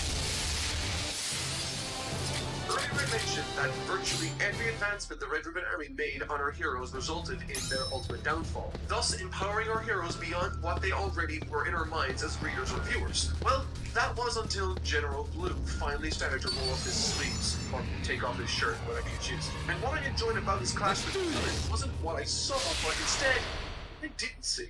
Last checking in with Krillin was during the semi-finals of the 21st Tenkaichi Budokai, wherein he demonstrated his martial arts ability against the eventual winner of the tournament, Jackie Chan. Having narrowly lost that bout against the eventual winner, Krillin was seen, at least to me, as close to Goku's level of strength, and thus this was still his standing alongside the current cast going into the competition with General Blue. So, keeping in mind that the Red Ribbon Army had effectively been the punching bag of the heroes up until now, and that Krillin is seen as a powerful fighter akin to Goku, you'll maybe get a taste of what sort of shocker reader would have had in Japan during the time they turned to this. We don't see this fight. It simply cuts from before the fight to after it, creating a great contrast visually, but as I drew attention to earlier, contrasted powerfully with how we thought things would go too. Boastful, prideful, flamboyant, and downright ruthless, General Blue comes out of this encounter virtually unscathed. And with him mere seconds away from crushing a paralyzed Krillin's skull with a boulder, the consequences of this meeting really start to set in. And I love it when Toriyama leverages that aspect of comedy or the gag comic format to create sudden and abrupt moments of desperation for his readers. And I do so because when a character is bonus to death, it creates the perfect opportunity for a moment like this.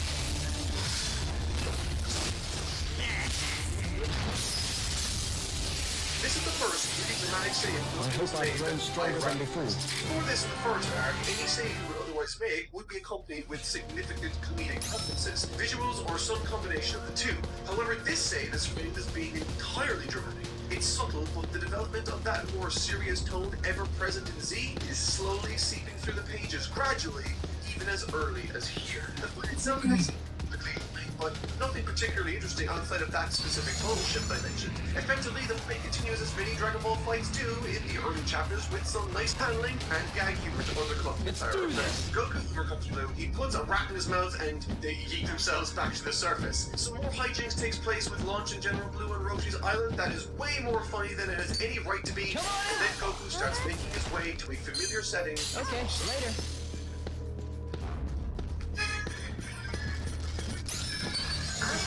Something of a tradition with Toriyama's work, he likes to cameo old characters and not from the same property, but from entirely different series. Now, I realize I'm speaking to a minority when I say this, but similar to Jacko the Galactic Patrolman, a manga written after Dragon Ball ended by Akira Toriyama himself, he decided to make it known that the story shares the same world as Dragon Ball did. And similarly to that, the final chapters of the General Goku and the titular General sort of stumble into the peculiar Tenku Village. Fans of this previous Dr. Sport material will love this segment of the story as it goes out of its way to bring the energy of the property to the forefront. Perhaps, however, at the expense of the newly established Dragon Ball Togo.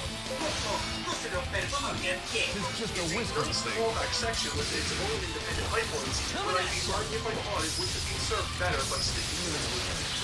Where Jocko's manga benefited, I thought, from linking itself to the greater Toryverse, I don't think this arc got any more from this particular interaction with Tenku Village. With that said, while it was mostly lighthearted, those of you that keep tabs on storytelling might anticipate a full shift soon. For when something good happens in a story, hopefully, around the next corner, something likely not too friendly. Commander Red Saga. This is the final act of the Red Ribbon Army arc, and while I did enjoy the Fire Fortunes, this upcoming final part is my absolute favorite and the section I've been itching to talk about all video long. I love the setting, I love the expanded lore it offers, and above all else, I love it for one reason specific. Now, moving at speed towards another group of Red Ribbon Army soldiers led by Colonel Yellow, we pick up with Upa and his father. These character designs clearly take inspiration from Native Americans in Northern California, and they're pretty cool, particularly the father character. He's not overly confident, but he's courageous, righteous, and noble, and he's guarding an area called the North Sanctuary. Incoming Red Ribbon Army when suddenly...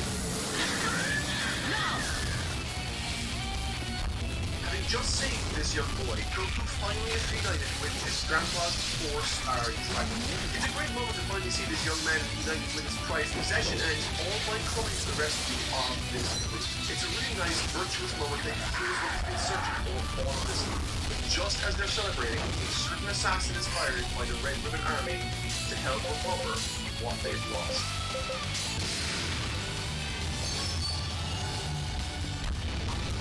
Tao Pai Pai, touted as the greatest assassin for fire in the world, is, in addition to the impressive in-universe accolade, one of the most underrated villains in the entire Dragon Ball universe. There are a ton of genuinely impressive villains later that take the spotlight in the global zeitgeist, but unlike many of them, this man genuinely would have scared me as a child. This story with such a large focus on joy, adventure, and comedy, for this no-nonsense, cold-blooded killer to now act as the main antagonist for this section was a shock to my system. Feel the total shift violently as soon as he takes control of the narrative. Introduced to us primarily through his first task of killing General Root for his past failures. Keep also in mind the fact that Root has been perhaps the single best challenge to go behind the ocean, and the fashion with which Tao disposes of Root is as unorthodox as it is.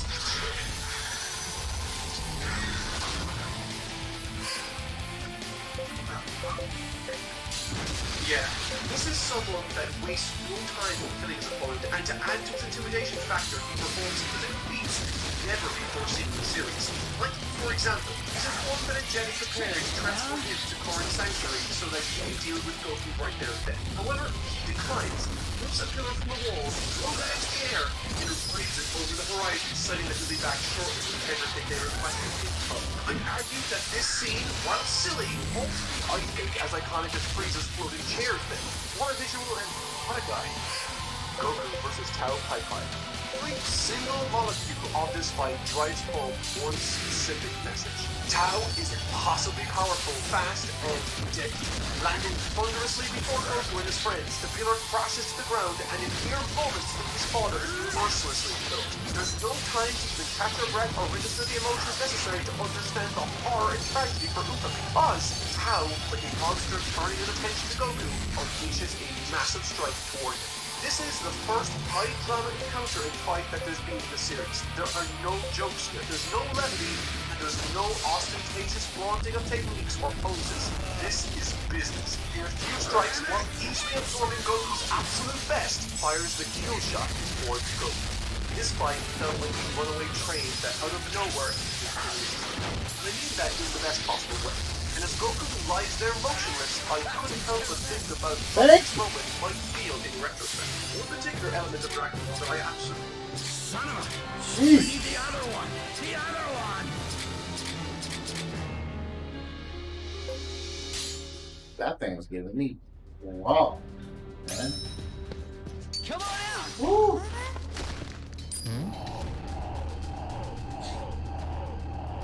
All right! Awesome! Okay, later.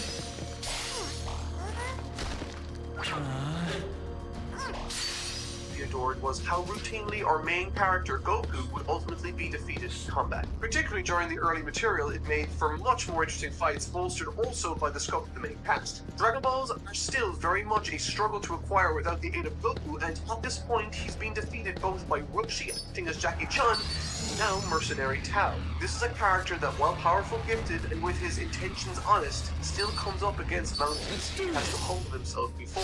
It's in the face of these encounters we see what Goku is truly made.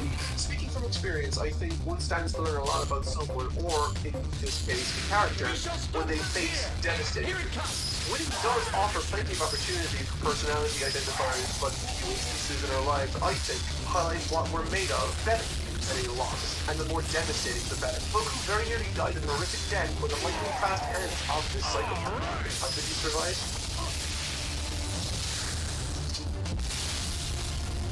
Really around for the reason behind his survival, he finds that the 4-star ball was the final shot from Tao, citing that his grandpa saved him. It's a touching and beautiful sentiment, particularly when you consider that Goku was stealing that Dragon Ball in the first place for me. But the means with which he survived, while thematically and symbolically gorgeous, at the end of the day only further served to highlight just how impossibly lucky Goku was in this exchange. For many, this would be enough to push one into reconsidering their life's direction. Surrounded by a terrified child and the corpse of his father, this very close call while holding what he came on this dangerous adventure for, the 4-star ball. He secured his goal and could very easily call it a day here. But to Goku, none of this matters. In fact, I wouldn't be surprised if this even crossed his mind as a possibility. The moment he assessed the situation, Goku realizes that there's only one thing he can do, and he jumps to it.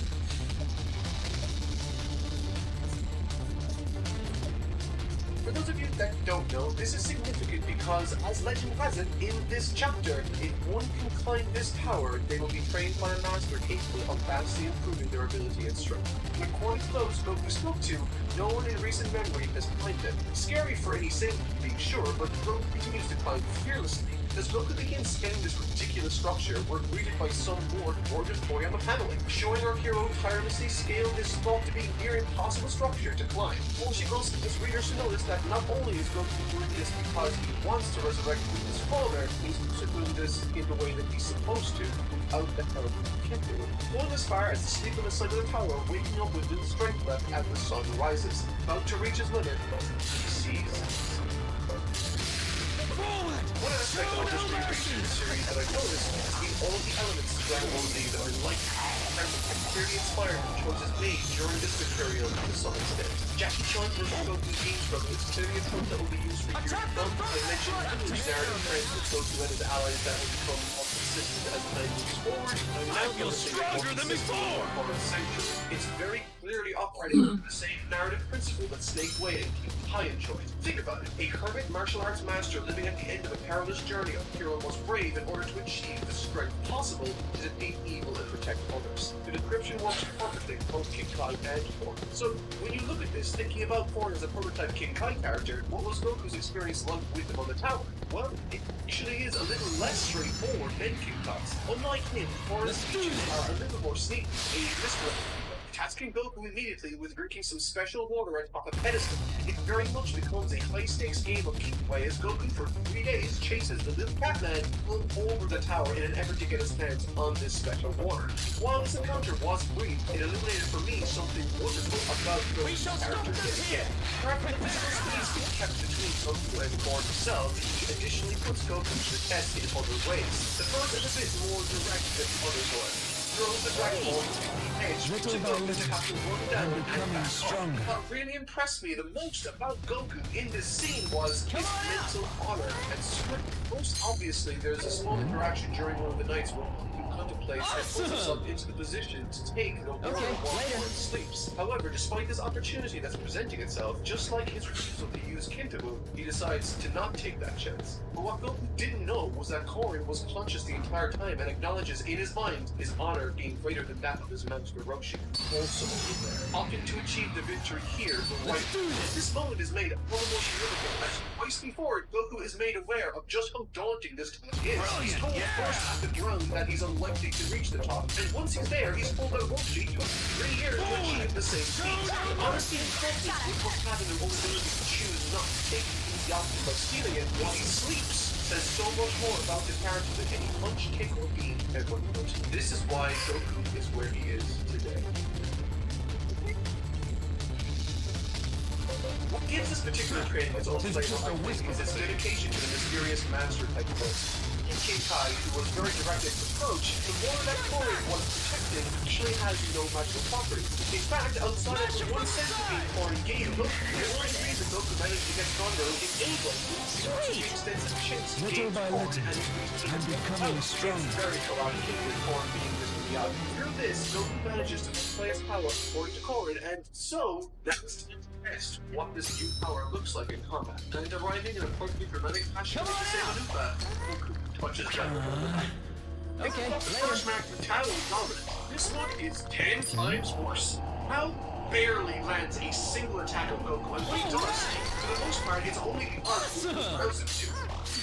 This fight also is the means with which Tao secures his demise. Spent the last while being faced with the sort of honorable character Goku is when faced with tremendous pressure. Tao is exposed as the slimy, cowardly cheat is once he starts to feel any level of pressure. Breaking out extra weapons to even the odds for him, ending with him throwing a grenade at Goku, which he easily kicks back into his face. For me, the Korin Tower and Tao Pai Pai stuff was by far the most interesting and entertaining in this arc. What remains in it, however, is effectively a few chapters of Goku feeling like a god as he blasts, punches, and kicks his way through the remaining forces of the most evil organization on Earth. The most interesting aspect of these final moments in the Red Ribbon Army HQ comes by way of Commander Red's mutiny at the hands of his number 2. Funnily enough, this whole betrayal comes about because that Red character didn't want to use the balls for world domination, but instead to increase his height, which, funnily enough, helped me notice yet another parallel perhaps between this and modern Dragon Ball, in that being effectively the same sort of wish Frieza wanted to make in the movie film. But at the end of the day, when operating in partnership by that new head of the Red Ribbon Army, Goku, without hesitation, said no. After all he's been through this massive arc, he's still the same innocent and honest boy that lived in that small pond in the forest of mountains. I love the Tao Pai Pai stuff, but I very much enjoyed the slow shift to more serious character writing towards the journey up until this point. Now on, we're moving on to some of the most serious and best written material in the manga.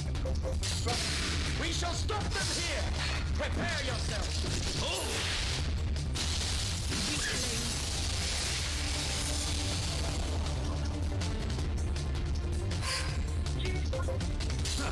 Tis just a wisp of a thing.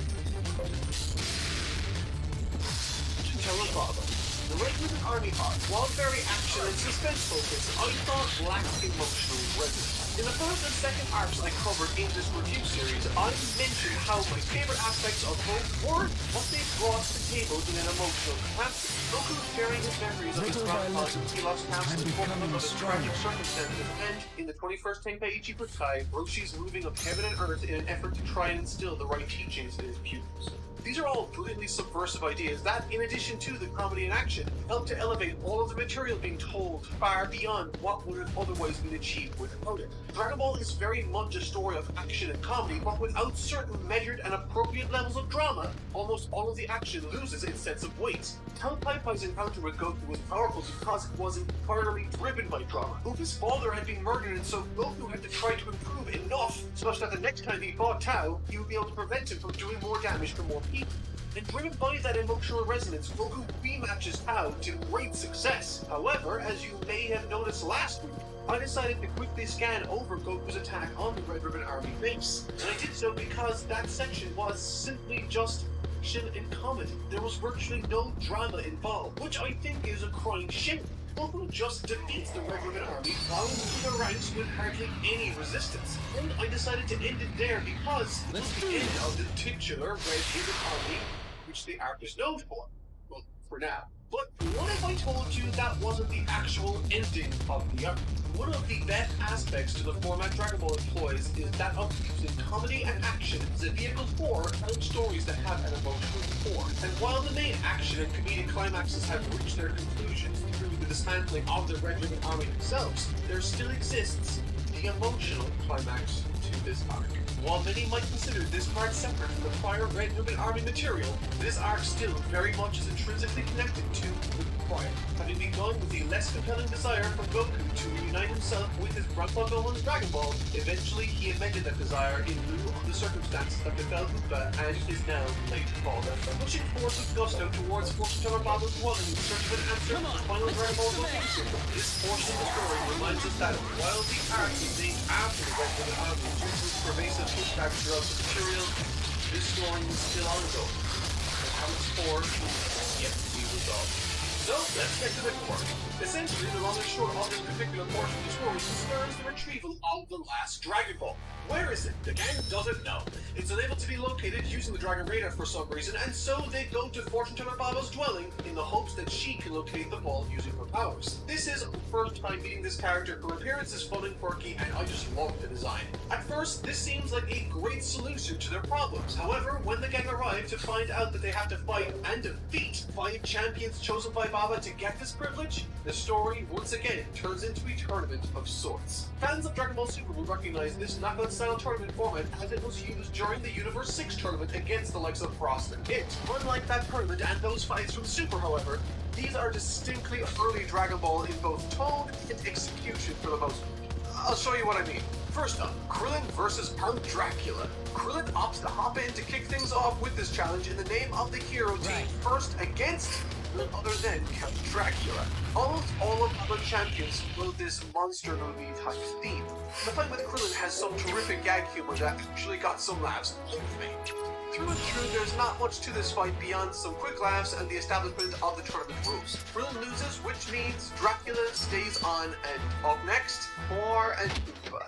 This fight is even shorter, though I will say its execution is cute while also making some nice use of some lesser utilized characters. Thor finally gets to do something, so that's cool, and Upa, the person that's dictating the story's conclusion, also finds himself contributing to the ending. So that's nice, and I thought their involvement was clever also, with Thor making full use of his shape-shifting abilities. Dracula's eliminated, and to make room for Yamcha, Thor and Upa step down. Next up, Yamcha versus the Invisible Man. This fight is a really weird one, and boy is it a time.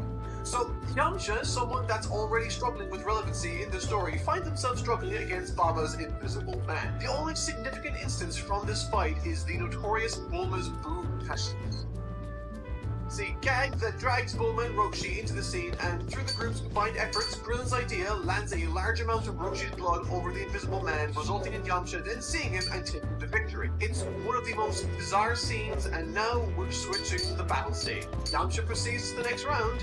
His next opponent, the Mummy. Yamcha versus the Mummy, Baba's third champion, is perhaps the first major challenge to this group, and therefore this is effectively where the tournament actually starts. Everything leading up to this was preamble or comedic relief, and while comedy remains prevalent here on, what with the battle stage literally being two giant stone demons sitting on toilets while tonguing each other, the rules to this one are simple. Fall off the platform, you die from falling into the passage beneath, and if you quit, you lose. That's it apparently. And in this fight with the Mummy, Yamcha is quickly overwhelmed, making room for main man G that dons the orange gear. Goku versus the Mummy. There's some really nice panel work here and terrific use of the Mummy's powers to prevent him from falling off the stage. But in the end, this fight only serves to show one thing: how incredible Goku is and how blown away those in his friend group are at his overwhelming strength. In the end, Goku was too much. He advances. Baba's next champion is Devil. While brief, much like the prior confrontation with the Mummy, Goku's fight with the Devil is interesting for two specific reasons, I think. Firstly, this Devil individual, as Roshi points out to us, is normally Baba's 5th champion, which means there's someone special waiting in the wings to come out as her 5th secret champion once Goku disposes of the Devil Man. It's a nice teaser for later, and at that point in the story, I was still none the wiser as to who that surprise fighter might be.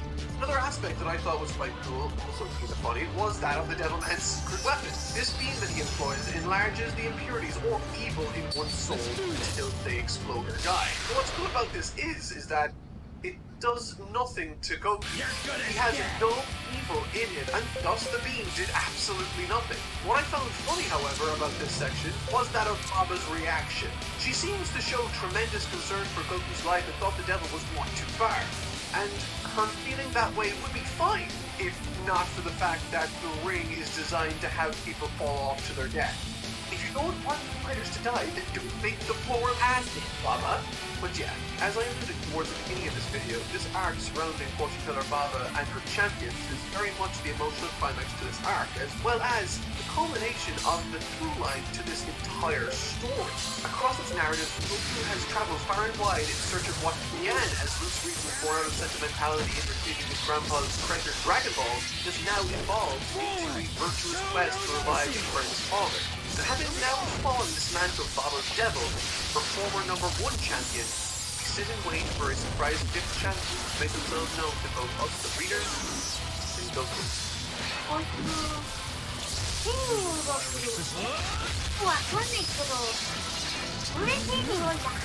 Yeah, let's kick some tail!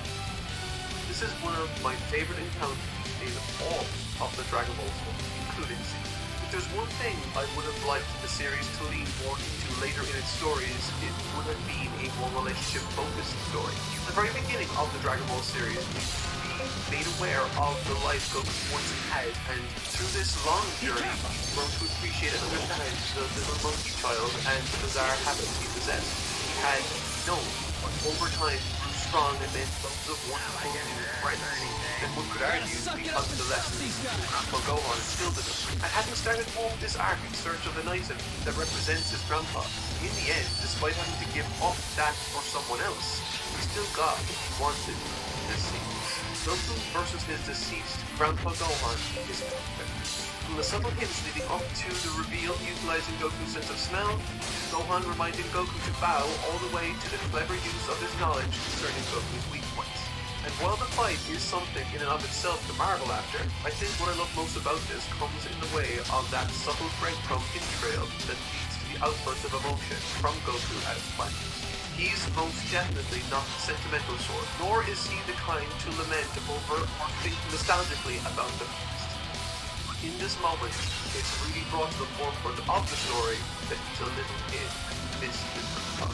During a large portion of his life, all he had in the world was him. It's beautiful. And I don't think I was the only one who thought so either. I mean, with Dragon Ball Super paying homage to this very moment, in Goku, while he was waiting for Frieza's arrival during the Tournament of Power lead-up, he relives the fight in his mind with his late grandpa by going through the techniques and poses he used during the encounter. It's a moment that meant a lot to him. And when Gohan took that mask off, the joy in Goku as he bursts out crying and smiling with a big hug is enough to warm the coldest of time. He set out to find an important connection to his grandpa through the 4-star Ball. He gave up on that goal for the benefit of another, and following that path, the young boy was reunited with his grandpa one last time. It's a beautiful story. Following the events here, thanks to the help of 14-Teller Baba, Goku manages to locate the final Dragon Ball, brings Upa's father back to the land of the living, giving him the same experience he had with reuniting with his grandpa moments. Before the Dragon Balls fly off, I thought it was a great idea to have him catch the 4-star Ball. And with that comes an end to both this chapter and era of Dragon Ball. For the next time we see these characters, it will be 3 years into the future. The 22nd, Tenkaichi Budokai.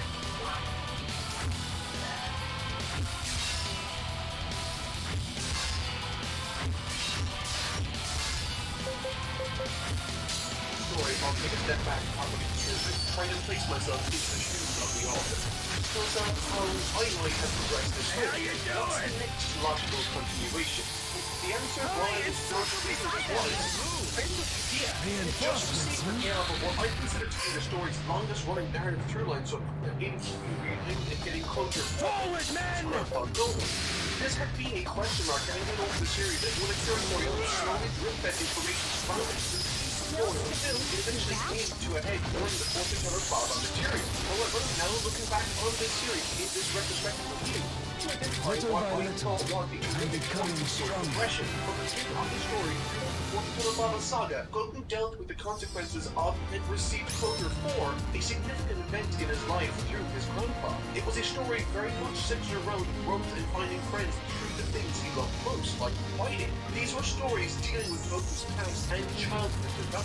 But this next one, this new marks the beginning of a new chapter in Goku's life. The 22nd Tenkaichi Budokai isn't about the past, it's about the future, the generation of fight to Come on, let's kick some ass! one side of the carpet in the fire is expectation. We've been shown how this format works. We're familiar with all the hero characters that are participating in how they fight.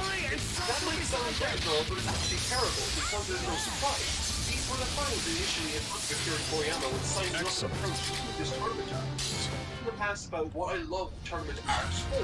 The action for me is very much secondary to the opportunities it provides the characters and the journey they go on in this framework. And because Roshi, disguised as Jackie Chun, led the charge for the narrative last time, in him effectively being the point of view character struggling against the odds, it's only fitting that he remains a driving force this tournament arc too, with it effectively being his swan song.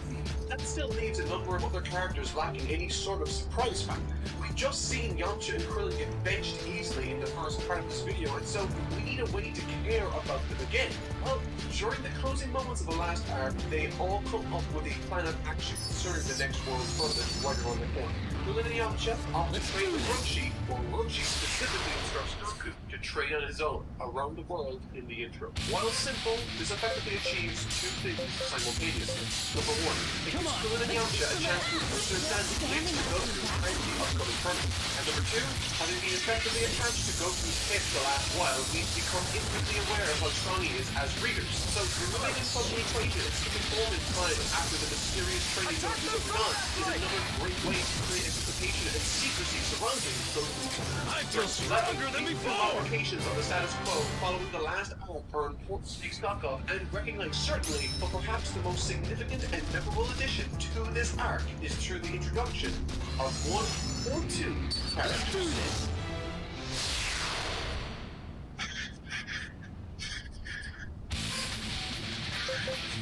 Tenshinhan, Chaozu, Yamcha, and Jackie Chan severely invigorated Son Goku. A nasty relationship between the two rival martial arts teams with the praise and verbal words. We've got all these question marks right before the beginning of the qualifier round. This is going to be the qualifier round. Flashing back onto the scene, having just apparently randomly put aside of the planet, hasn't known for qualifying the top 8. I need the other one! The other one! The purpose behind his dominance once again continues the trend established in the Fire World tournament that showed Goku not as the one to overcome adversity, but to instead empower him and to create a force for Roshi to overcome. At this point in the story, this is still very much where our heads are narratively. Can Roshi do what he managed to in the last tournament again? Can he instill the necessary philosophy and teachings in his pupil Goku? In this arc, it's also made obvious that certain characters have grown physically, sporting different character designs like new haircuts and new outfits, with Yamcha and Bulma making that the most obvious change. However, there are more subtle changes that I really appreciate too. For instance, take this image of Goku after putting his Eon in this arc. Nothing too right home about it. Looks about the same as he did before. Look, he's actually a decent bit taller. The pose he takes here in this panel is drawn specifically to evoke memories of earlier panels during the 21st century. Everybody's wearing this exact same pose around the same time of the tournament demonstrates the appreciation for the program. Compare opponents' pose and you'll see for yourself the difference in Goku's new older character design. I think what this tournament offers that the others didn't is a wider variety of significant things to concern ourselves with as leaders. We want to know what Yamcha and Krillin are capable of, we want to see Goku's power, and we want to see how Jackie Chan will contend with the upcoming generation. But really, the wrench that's thrown into this property of conflict has to be Tenshinhan, Chaozu, and the Brain School. Chaozu is creepy, the Brain Pervert is cruel, and Tenshinhan is the embodiment of their collective teachings. How this individual imposes his will on all the questions that have concerned the Brain School is what brings about the best in the story. With the immediately setting his sights on Yamcha and Chaozu, because of this, we immediately have something to sink our teeth into narratively for the quarterfinal. Yamcha versus Tenshinhan. This fight has been made because Tenshinhan told Chaozu to force the numbers fighters to choose using his psychic ability is another example of Tenshinhan forcing his will on the Earth's community. While Tenshinhan does win this fight, he gets the first indication that this group of turn students aren't your ordinary adversaries. I think it's not the sort he thought he would encounter here, with Yamcha using effectively his entire arsenal as well as a surprise to both Tenshinhan and to us when he produces an exceptional Kamehameha. The choreography and use of space in this fight is something else, with the companion fight in the anime scoring some outstanding animation and art. It's clear to see how far everyone in this tournament has come since the last one, with the level of fighting prowess displayed throughout. However, in the end, Tenshinhan comes out victorious. Satisfied with the result, having thought Yamcha was the school's best competitor given his age, he sets his sights on what he perceives to be the only other challenger that's worthy of his time. The winner of the 21st Teppei Unified, Jackie Chan, as he squares off against the quarterfinals adversary, Man-Wolf versus Jackie Chan. Of all the early matches that have focused on comedy throughout the story, I think Man-Wolf versus Jackie Chan is one of the greatest. It's by no means visually interesting or practically close. Instead, it's a short, funny encounter that establishes a premise, plays with it, and eventually pays it off, never to be seen again. It exists to communicate a short joke, and as great as being that I think. Essentially, this dude Man-Wolf is a reverse werewolf in that he gets a full moon for his turning blue and does the experience with Jackie Chan for more than the fire first, allowing him to never achieve it again. It's a ridiculous premise, but one that breeds a lot of fun. I highly recommend checking it out if you haven't seen it. Chaozu versus... This fight right here is where Tenshinhan starts to reevaluate his assessment of these fighters and begins acknowledging their abilities in their own right. More so with Goku, but this fight has some stuff to do with the stuff. I think this might be the only fight Chaozu could face in where he looks any way he tries. Moriarty leads into his pre-factor trajectory and how he communicates his southern that's coupled with some unconventional and never before seen attacks. Krillin finds himself on the back foot playing control again. However, thanks to his ability to think on his feet and Chaozu's inability to do so, Krillin confuses a little psychic long enough I hope I've grown stronger than before. Doesn't fight by any means to look at some funny joke, and it really leans into Krillin being more of a strategist than an actual fighter. Panther versus Son Goku. Something I neglected to mention during those qualifying matchups was that he matched with the former winner of the tournament and in the blink of an eye eliminated him with absolute ease. This trend continues with the character of Panfoot, a prodigy claimed to be the next best thing in the martial art world. And with all the promise and accolades attached to his name, Goku, once again without any trouble, totally dismantles him in front of everyone, securing his trip into the semi-finals of this tournament alongside the likes of Jackie Chan and Shinra and Krillin. What I like about the ending of this fight was that here Shinra's qualifying this one of the the match of his strike he lands into his opponent's block. In that same way, this Goku's victory, Shinra remarked in amazement at the speed and number of strikes Goku lands to secure his victory. In this moment, Shinra recognizes Goku as something special, but he still is not impressed. Semi-finals. These semi-finals are a star-studded affair. You'll find no better opponent than I! Or at least they very well should be. Featuring fights between Goku and Krillin and Shinra and Jackie Chan. They are both terrific fights with a lot of narrative and emotional weight behind them. And for me, these semi-final fights are the center of this entire cup. Here's why.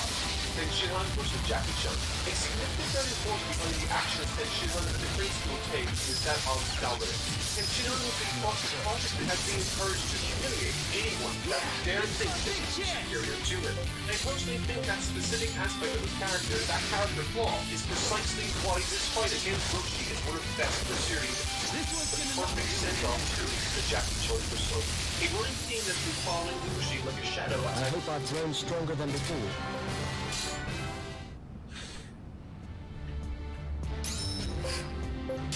Impressive, huh?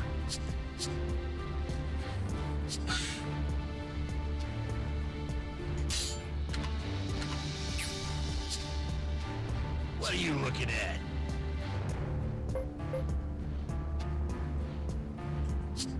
I didn't get my boy Lotus some motherfucker.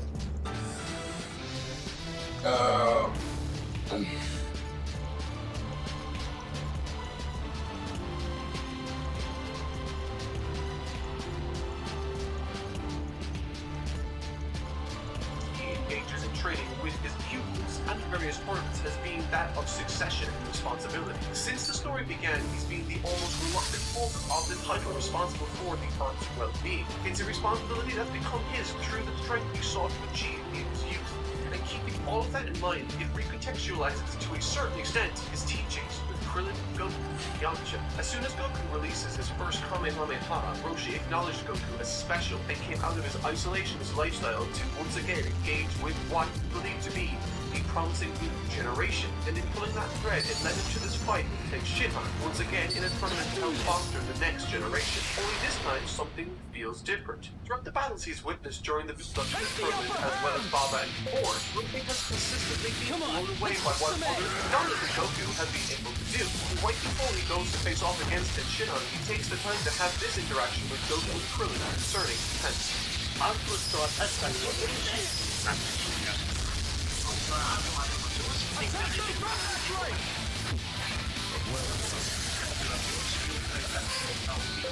You'll find no fitter opponent than I!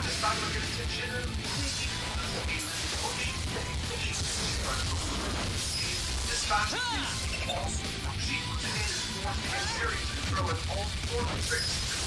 Until Kid shows something he wants. You wanna play?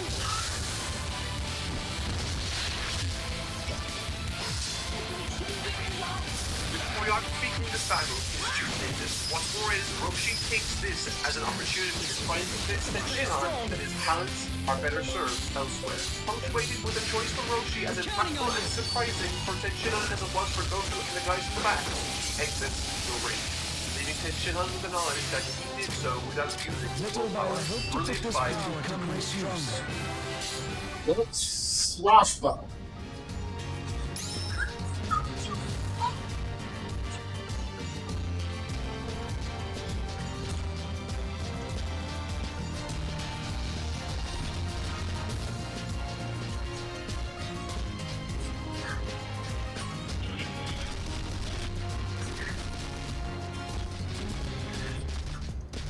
Krillin versus Sun. A brilliant piece of dialogue that caught my attention was something Roshi said to Killin during Goku and Krillin's fight, as well as Ken's response.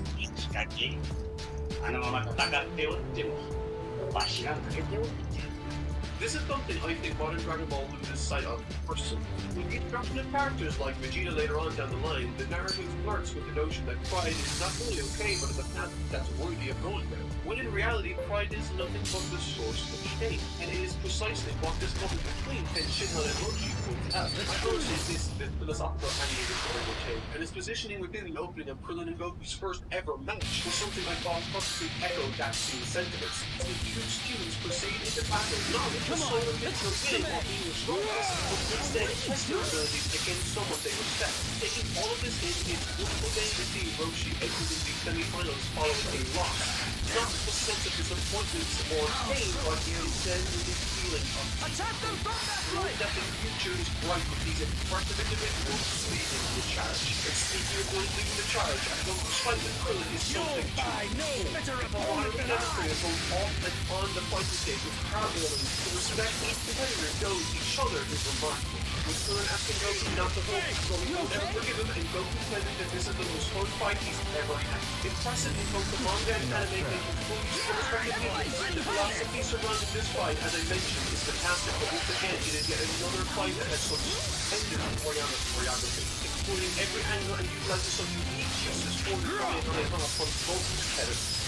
Using it as a pusher to give it a simple power, and Krillin using it defensively to create an opening for him to grab his tail, once again leading into the strategic workarounds in his persona. Unluckily for Krillin, however, in the 3 years since they last saw each other, Goku outmatched by the young fighter. Goku emerges victorious with a nice bit of writing between the referee and Goku to cap everything off at the end. The referee says to Goku, the next match is the championship round. Would you like to break? And Goku responds, also, to compare, Goku very much valued that fight, but it by no means pushed him at all. This next fight should be a fun. The finals. Son Goku versus Kenshin.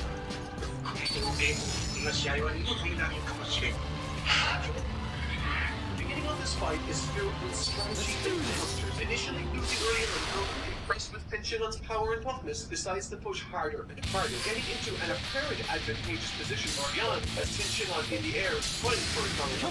But Goku chooses to use it. It's subtle, but I love this indication that he's taken on board different pieces of advice he's offered for him. As a young kid, he was criticized for not thinking things through and charging in head on, but right here you can see the strategy he's employed. He's aware that this opponent is powerful and has the ability to block behind dodging.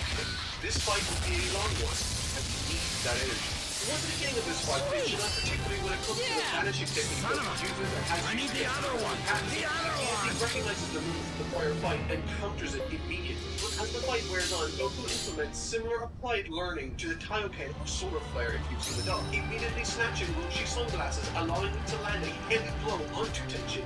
I love choreography like this. It's absolutely fun, and I love the pervasive use of fallback to earlier points in the art. And further setting this fight apart, every fight from the qualifiers up until now have been relatively short, lasting no longer than a chapter or two, and so narratively, because this is given ample time to breathe, it feels all the more significant and huge as a fight. It feels like a massive occasion. The fight isn't over in an instant. It lasts long enough to tell a story and wants an audience to feel the rhythm of that story.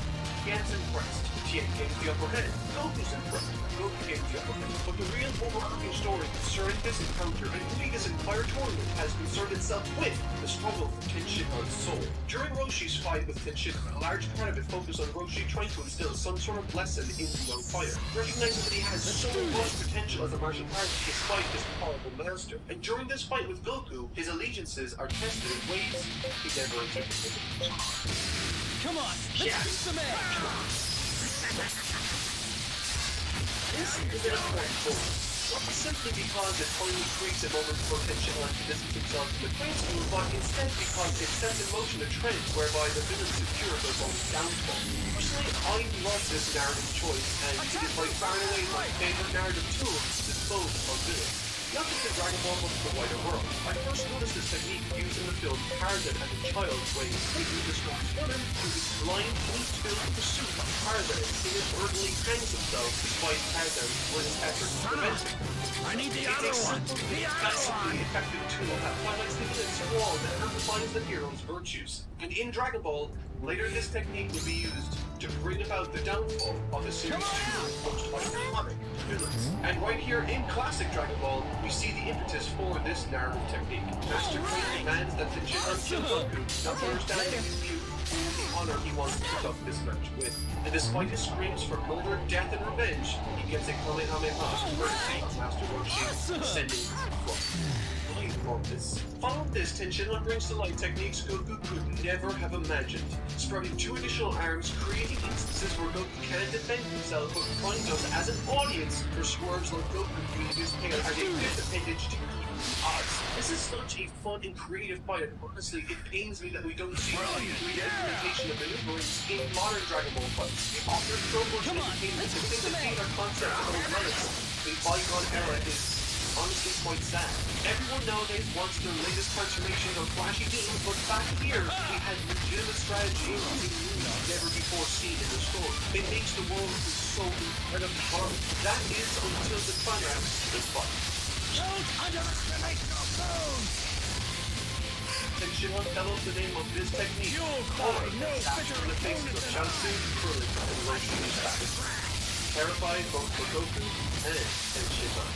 There are so many ups and downs to this fight, but it's clearly the most intense in the series, made evident by the number of sorties and the fact that the creature being disintegrated, but narrowly having escaped from jumping high in the air, Goku remains. Tenshinhan is brave and Goku ready for one last Kamehameha, the one saved for such an occasion earlier in the fight. But instead, knowing that Tenshinhan and his master for that technique is made evident in his prior encounters, Goku once again finds a creative use for the device. Knowing that he can't fly fast enough to evade a blow propelled by the force of Kamehameha, Goku launches himself like a rocket towards the weary fighter. They both perfect towards the ground, and the first to punch down loses. Goku manages to expel just enough energy to put himself above Tenshinhan when Sweet. Get tired. I need the other one. The other one. first reading this, I was stunned. Given the subject matter and philosophy of the prior world coded, it's good to reason that he would let the 21st century achieve. I mean, come on, it was his first, and that was the lesson of the outtake at the end of the day. But to lose it again for a second time at the finish line, it was so much.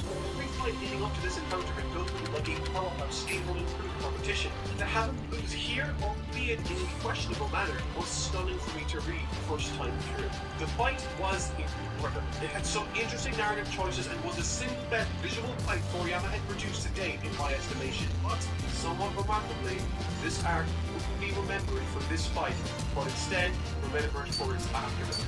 Come on out.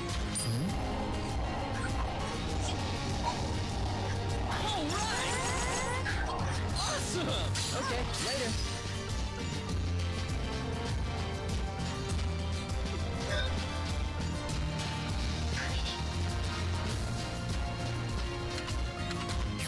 The unthinkable has happened.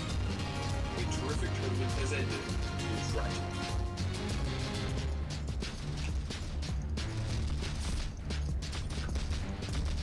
Stakes a bit higher and the tone so dark. Everyone, it's time. Let's defeat Piccolo and save the world. Let's do this. The King Piccolo son.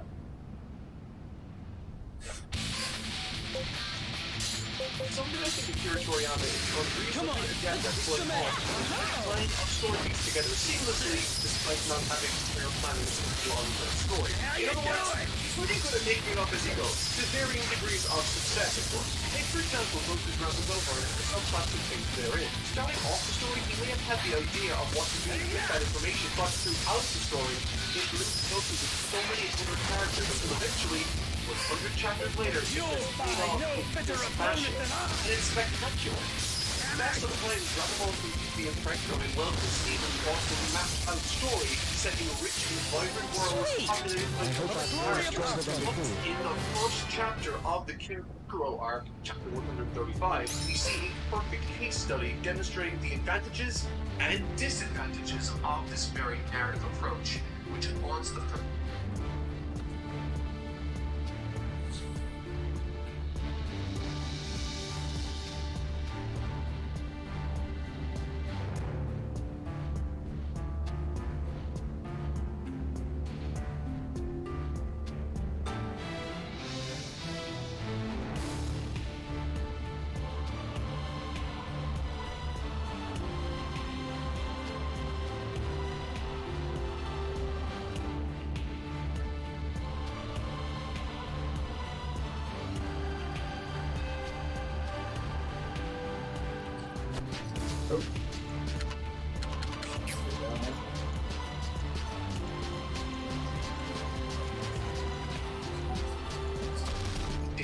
of this.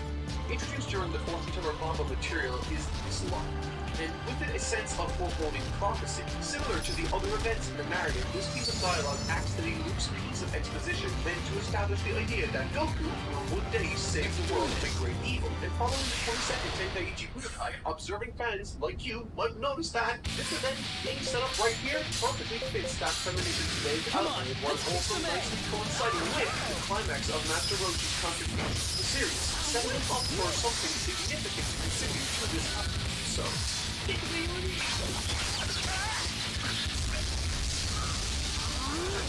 Attack them from that flank! younger generation, Aaron the Permanent, is opening chapter's strongest facet. Sweet! Little by little. For the glory of God! Conversation are communicated to us through it after he realizes who's behind Kru's death. Something Toriyama is clearly going for with this chapter is to instill a very different and significantly more serious tone following the comparatively light and invigorating 22nd Tenkaichi Budokai. The first half of this chapter concerning Roshi is filled with great history, tragedy, and history concerning his former master and the implementation of the Marfuka technique to lock Piccolo away for good. It does a terrific job introducing the immediate concern. We have a natural escalation of stakes following a shocking and emotionally charged moment. It verifies the authenticity of Papa's premonition, and it involves the participation of Roshi, a character that's clearly about to reach his emotional climax in the series. It's stupendous. The story in question kicks off perhaps better than any other arc in Early Dragon Ball also. It's impactful and compelling immediately, bouncing off the climax to an incredible tournament and into something significantly darker than we've ever experienced before. Finally, Goku's disposition is affected tremendously as a result of this sudden shift in tone. He's filled with aggression, rage, and vengeance, all fueled by the sudden death of his best friend, Krillin. It's understandable, it's relatable, and it puts Goku immediately on the back foot with the likes of Tambourine, thanks to him being drained from the finals match he had moments prior with Tenshin. By the way, these right here, the two Tambourine fights, they are, in my opinion, the most emotionally charged fights of this movie.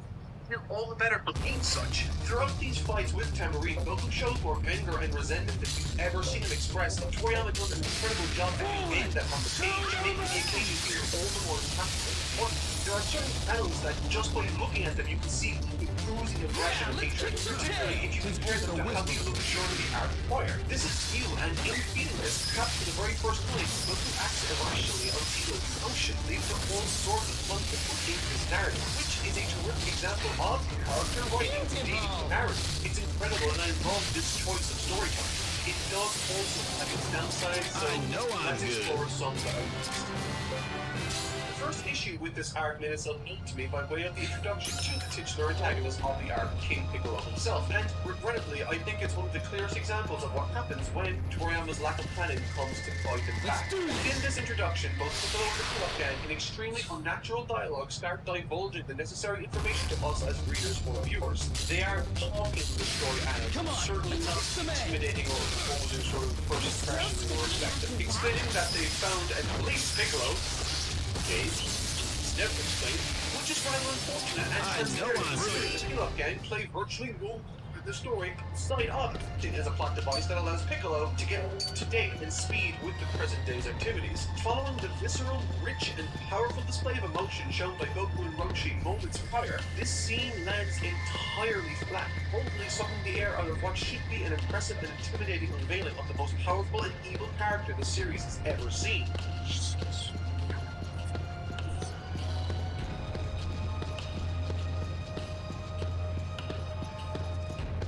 However, Toriyama seems to have on some level registered this too, as from this moment on throughout Z, every major villain either gets established in the arc's lead up, makes an impressive or intimidating entrance out of nowhere, or sometimes both. You see, the trouble with villain-focused arcs like that, the structure often feel very, well, for lack of a better term, predetermined. And because of that, we know going into the story that Goku will meet some trouble early on and eventually overcome said trouble to win the day. This isn't something unique to Dragon Ball, it's a very common story format, and so it's how to disguise that Via's conclusion moving ahead that makes for great stories like that. In the Frieza saga, we knew Goku would win the day eventually, but we had no idea how he would manage to pull it out of the bag in the end. And through numerous ups, downs, swerves, and near falls, Toriyama manages our expectations for that arc and its finale beautifully. Much the same way he does with the likes of Vegeta and Cell also. But with this being his very first arc venture into this villain format, it very much felt like a traditional and in some ways hollow version of what he would later perform to greater effect in Z. And unfortunately, because it shares the exact same format, it's difficult not to compare this with the best of Z. And I think that's a good example of what I perceive to be the primary issue with this arc. It tells an incredibly simple story in the most predictable way possible. There's no deeper complexity or any subversive nature of any sort. The story it does tell doesn't connect enough plot threads to feel as meaningful as I sincerely expected it to. As I said, the story from the get-go was of course going to involve Goku rushing out to try and defeat the big bad. Piccolo would of course defeat him early. In response to this, Goku will gain a new power or train or something, and then fight Piccolo. The framework is obvious, but there's a lot of room for interesting storytelling, and while there are wonderful additions to the story to help break up the main plot threads, it never managed to gain any sort of current momentum leading up to the finale. Instead, opting to leverage established masters to create larger tension and contrived power. Son of a... I need the other one! The other Throughout this one! retrospective review of the series, Roshi has been a character that's consistently blown me away time and time again, with not only how pervasive he is throughout the arc, but how impactful he is also. Prior two tournament arcs are elevated tremendously simply by his presence, and even his added commentary during Baba enhanced that experience also. But in this arc, his placement and contribution to the narrative feels a lot less impactful than I was anticipating it to be. Now, it's important for me at this point to highlight a distinction in what I'm saying. I did not expect him to play a pivotal role in the downfall of Piccolo directly. Given the prevailing narrative out, I fully expected this to fall on the younger generation, with this effectively being his passing of the torch once he failed to eventually Piccolo, which I still feel is one of the strongest points of his arc, by the way. And yet, despite enjoying the history by Roshi at the beginning and his speech following his failure to defeat Piccolo, I felt as though something key was lacking. Was a considerable amount of time early on dedicated to explaining the history of and exploring the risks surrounding the Makuba technique. In this story, we've seen glimpses into Roshi's past through individuals remarking on his legacy like Yamcha, those of Tenkaichi Kudokai talking about him, and even Korin when he would speak of Roshi's time spent with him. And when we finally get to see a flashback into Roshi's time spent training as a young man under his mentor, we learn of the technique, the Makuba, a move that thematically represents the passing of the torch to the next generation, a move he learns from his master and one Roshi eventually passes on to Tenshinhan when he tries to master it in time to make a difference. It's a wonderful technique that ties into the villain and is thematically consistent with what Roshi represents in this series, the adoption of responsibility. It's perfect, but it plays little to no role in the wider. Maybe it's because it doesn't make for an impactful or impressive finish to the final battle, but it's the failure of the Makuba, a technique that represents inheritance in the series, which highlights for me the weakness of this arc.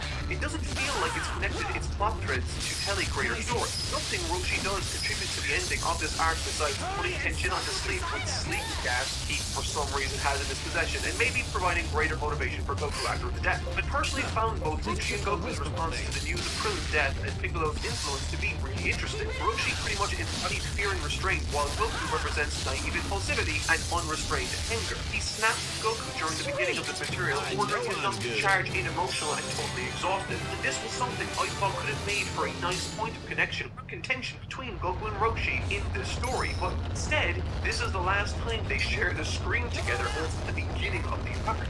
And not just that, Goku almost makes the exact same mistake again when he realizes Roshi and Chaozu were killed by Piccolo. Only this time, with no intervention and without any reason really, he stops when Foreign asks him to.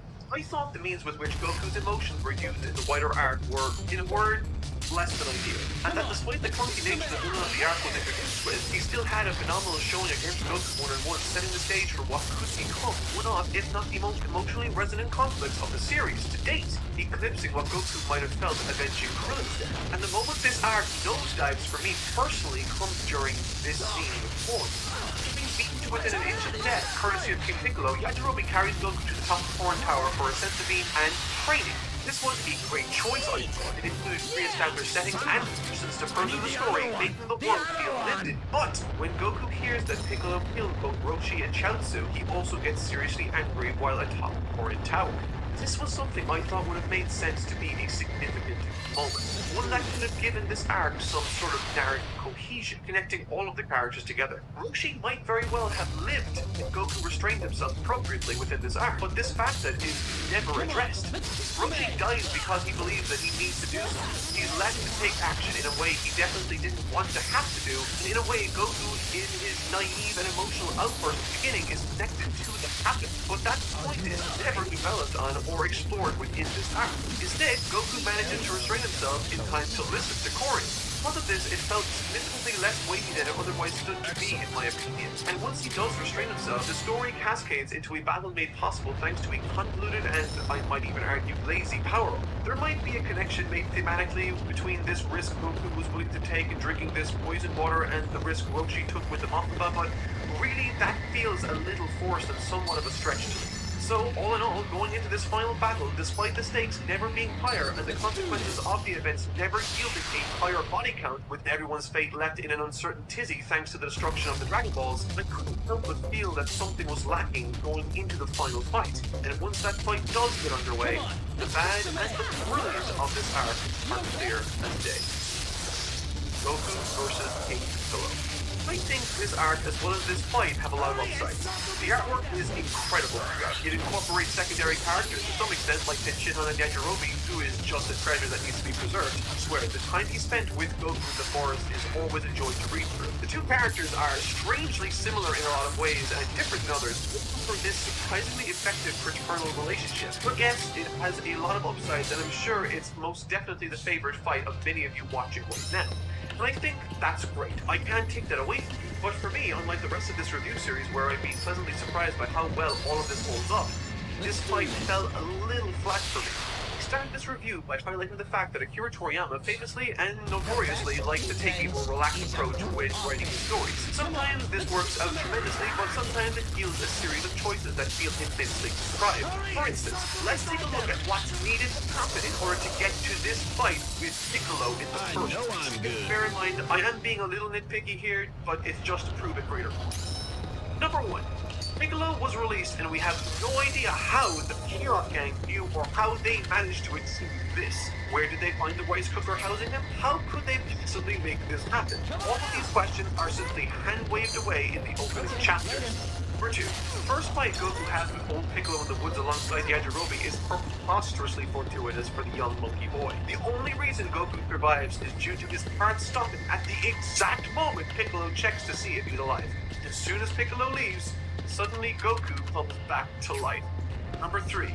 Now completely drained of energy with no means of transportation, he not only happens to luckily be in the company of someone he randomly met in the woods, but that random person he met also possesses the immense strength necessary not only to climb Foreign Tower, a feat that has only been achieved by Goku in recent memory for those concerning it, but he also does so while carrying Goku on his back. And finally, number 4. After arriving at the top of Korin Tower with the anticipation of receiving more training, Korin reveals that he can't train Goku anymore, but he just so happens to have a magical water that can unlock Goku's hidden potential and elevate his strength to where he can fight a newly rejuvenated King Piccolo. Space Jam did the same thing as a gag in the 90s, but this is a legitimate plot point in this story, one which makes the climax possible, and that's hard to get past. These aren't minor plot points that only become apparent when you look for them. These are major story beats responsible for every major event outside of Roshi's portion of the narrative, which, as I discussed earlier, doesn't play nearly as large a role as I thought it would going into it. But that's a personal thing. How does this final fight, this climactic battle between Piccolo and Goku, play out? King Piccolo versus Son Goku. The fight is stunning in terms of choreography on display.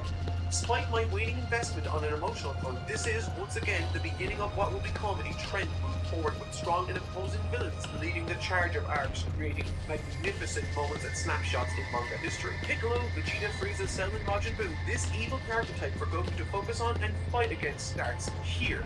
And as I mentioned, the implementation of Tenshinhan in this final fight, both to save Goku and to add further complications, was a wonderful way to bring some emotion back to the conflict, with it leading to the stakes being brought to the forefront for Goku once again and having to come to terms with the notion that Roshi, Chaozu, and Krillin potentially gone forever. Goku now is no longer fighting for them, but instead to prevent any more destruction being done to the rest of the world, which is a wonderful lesson and sense of responsibility for Goku to adopt now as the Earth's primary defender. Climaxing in spectacular fashion as Goku, and with just one arm left, uses the technique passed down to him by Roshi to take out the greatest threat. Come on, and kiss the man. as the fight ends, Goku's face crumbles. He's overcome by the emotions of the occasion. On its own, this moment or series of moments are utterly spectacular.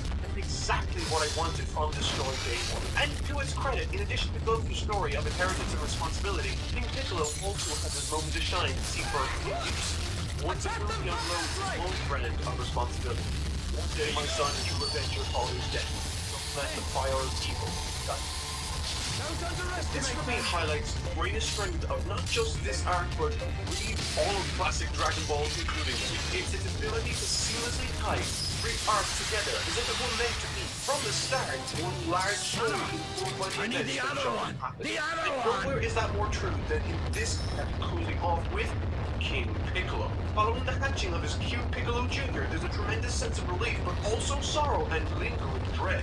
The best decision Toriyama made during the material of this arc, I think, at least from a narrative perspective, has to be the measures King Piccolo took in destroying the Dragon Shenlong himself. It was something we never thought was even an option. It lended much needed weight to the final battle with Piccolo, first and foremost, but it also created believable and natural choices made by Goku in seeking out a means to circumvent this apparent roadblock, with him effectively still wanting to find a way to revive his lost friends and mentor. And the best part is that in order to reach this new level never before seen by any character in this story, he has to use the relationships he's earned and cultivated with other people. He uses the good he's done to prove himself, and this is my favorite part, he has to use the weapon that have been part of it since day one, chapter 1, Yobo. Without any one of these, this would be impossible. The magical staff now provides with it a means with which to ascend to the next level, to meet with the individual who created the Dragon Ball in the hope that he might be able to provide a way to revive his lost friends.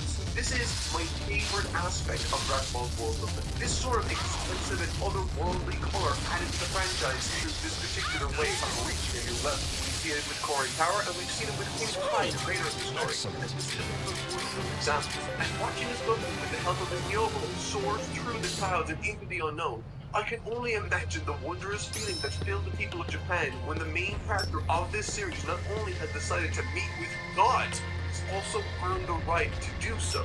The design of the lookout is awe-inspiring, and as Goku ascends the ladder using his tail to aid in that ascension, we see a strange-looking figure waiting. What sort of adventures await us in this review? Well, you'll have to wait and see.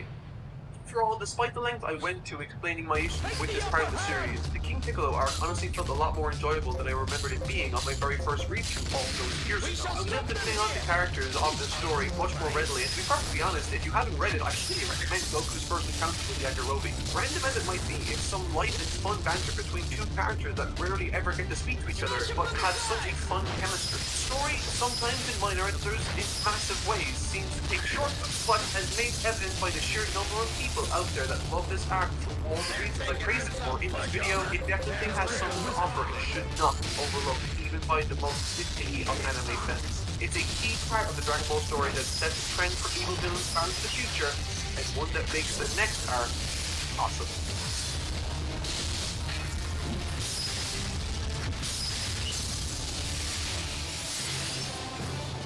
Sweet! Little by little, I'm becoming stronger. I hope I've grown stronger than before. I must grow stronger.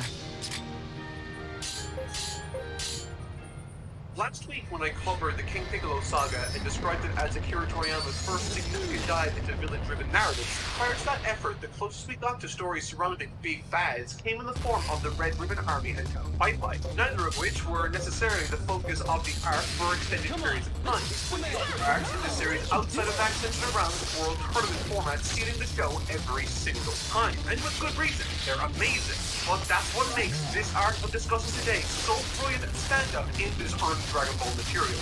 Not only does this arc learn from and build upon the mistakes and narrative beats in the last arc, but it manages to deliver one of the best villain-driven stories while also being the single best world tournament in the entire series. In essence, this arc is the culmination of everything that came before it. Training with Kami. This introduction between Popo and Goku was honestly too iconic an opportunity. So I decided to reach out to my good friends Kaiser Neko, Lanny the Sword, and Massive Flex to help me introduce this show. Son of a... I need the other one! The other one! But didn't tell me go over to the clouds. Oh, heck. Is that sounding heaven? If I run into it again. What? God. Not the one you're looking for. Oh. Well, could you point me to him, Mr. Popo. Mr. Popo. Could you point me to him, Mr. Popo? I would. First, you must undergo Popo's training. Training? Training. Come on, let's establish the pecking order. Oh, hello. Yeah.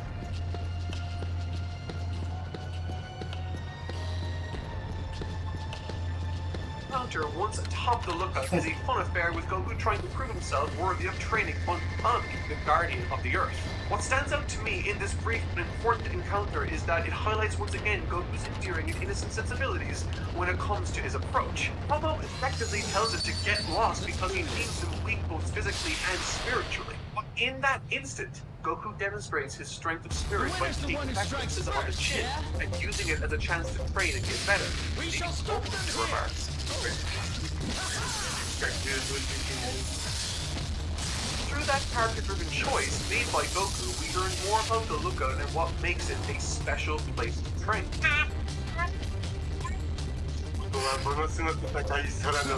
It's just a whistle. That is what natural exposition looks like. Time is the primary lesson learned through this portion of the story. Goku wastes too much energy through unnecessary movement. And in learning how far he truly is from their level, from the bar Popo has set as a threshold to meet in order to qualify for training, instead of pouting, crying, or arguing his points, Goku just gets excited at the thought of working on himself to get stronger. It's not a matter of not being able to do it. For Goku, there's no self-pity, there's no self-doubt. For Goku, he sees it as a matter of time before he achieves his goal. That expression of enthusiasm and eagerness to learn then acts as the perfect character-driven trigger for Kami to remark from afar that he likes Goku. By simply being who he is, he has, much like with his prior mentor figures, gained favor with and access to the highest authority on Earth, Kami. Everything in this section is driven by character. from Goku charging at Kami thinking he's an enemy to Kami's backstory's revelation. All of this exposition is dispensed through those natural avenues provided by the characters' driven motivations. It's honestly a remarkably efficient portion of this tale filled with personality, philosophy, and lore. 3年間みっちり修復して今度こそ確実にピッコロを倒す。 With that comes an end to this nostalgic early era of Dragon Ball. Gone now are the days of childlike adventure and comedy-focused narratives. The horizon now battles. Hardened villains hell-bent on world conquest. The only hope for mankind rests squarely on the shoulders of the generation that's been fostered in this early history. Right here, we say goodbye to this friend of Goku. I'm becoming Next time we see stronger. him, he will have grown substantially. The 23rd Tenkaichi Budokai. 3 years. Am I doing my alongside father proud? Toriyama at the time, Checking my Kazuhiko stats, Kurashima, huh? as well as all those involved alongside Impressive. Toriyama, were very much against this idea of aging up the character. Just because it involved completely changing the character design of Checking the my main stats, protagonist. huh? This wasn't something often done, and certainly not by what was at the time the leading manga in the industry. The old adage of if it ain't broke, don't fix it must have resonated with more than a few surrounding Toriyama at the time. However, for him, it was something he desperately wanted to push for. いつの間にか先が心が戦いに来てるから子供の方が戦いとリアルな緊迫と戦いになっていてで鳥山さんはそれを表現するのに引退介護士に反発のめっちゃで例えば一緒にほら食べるときに Come on, let's do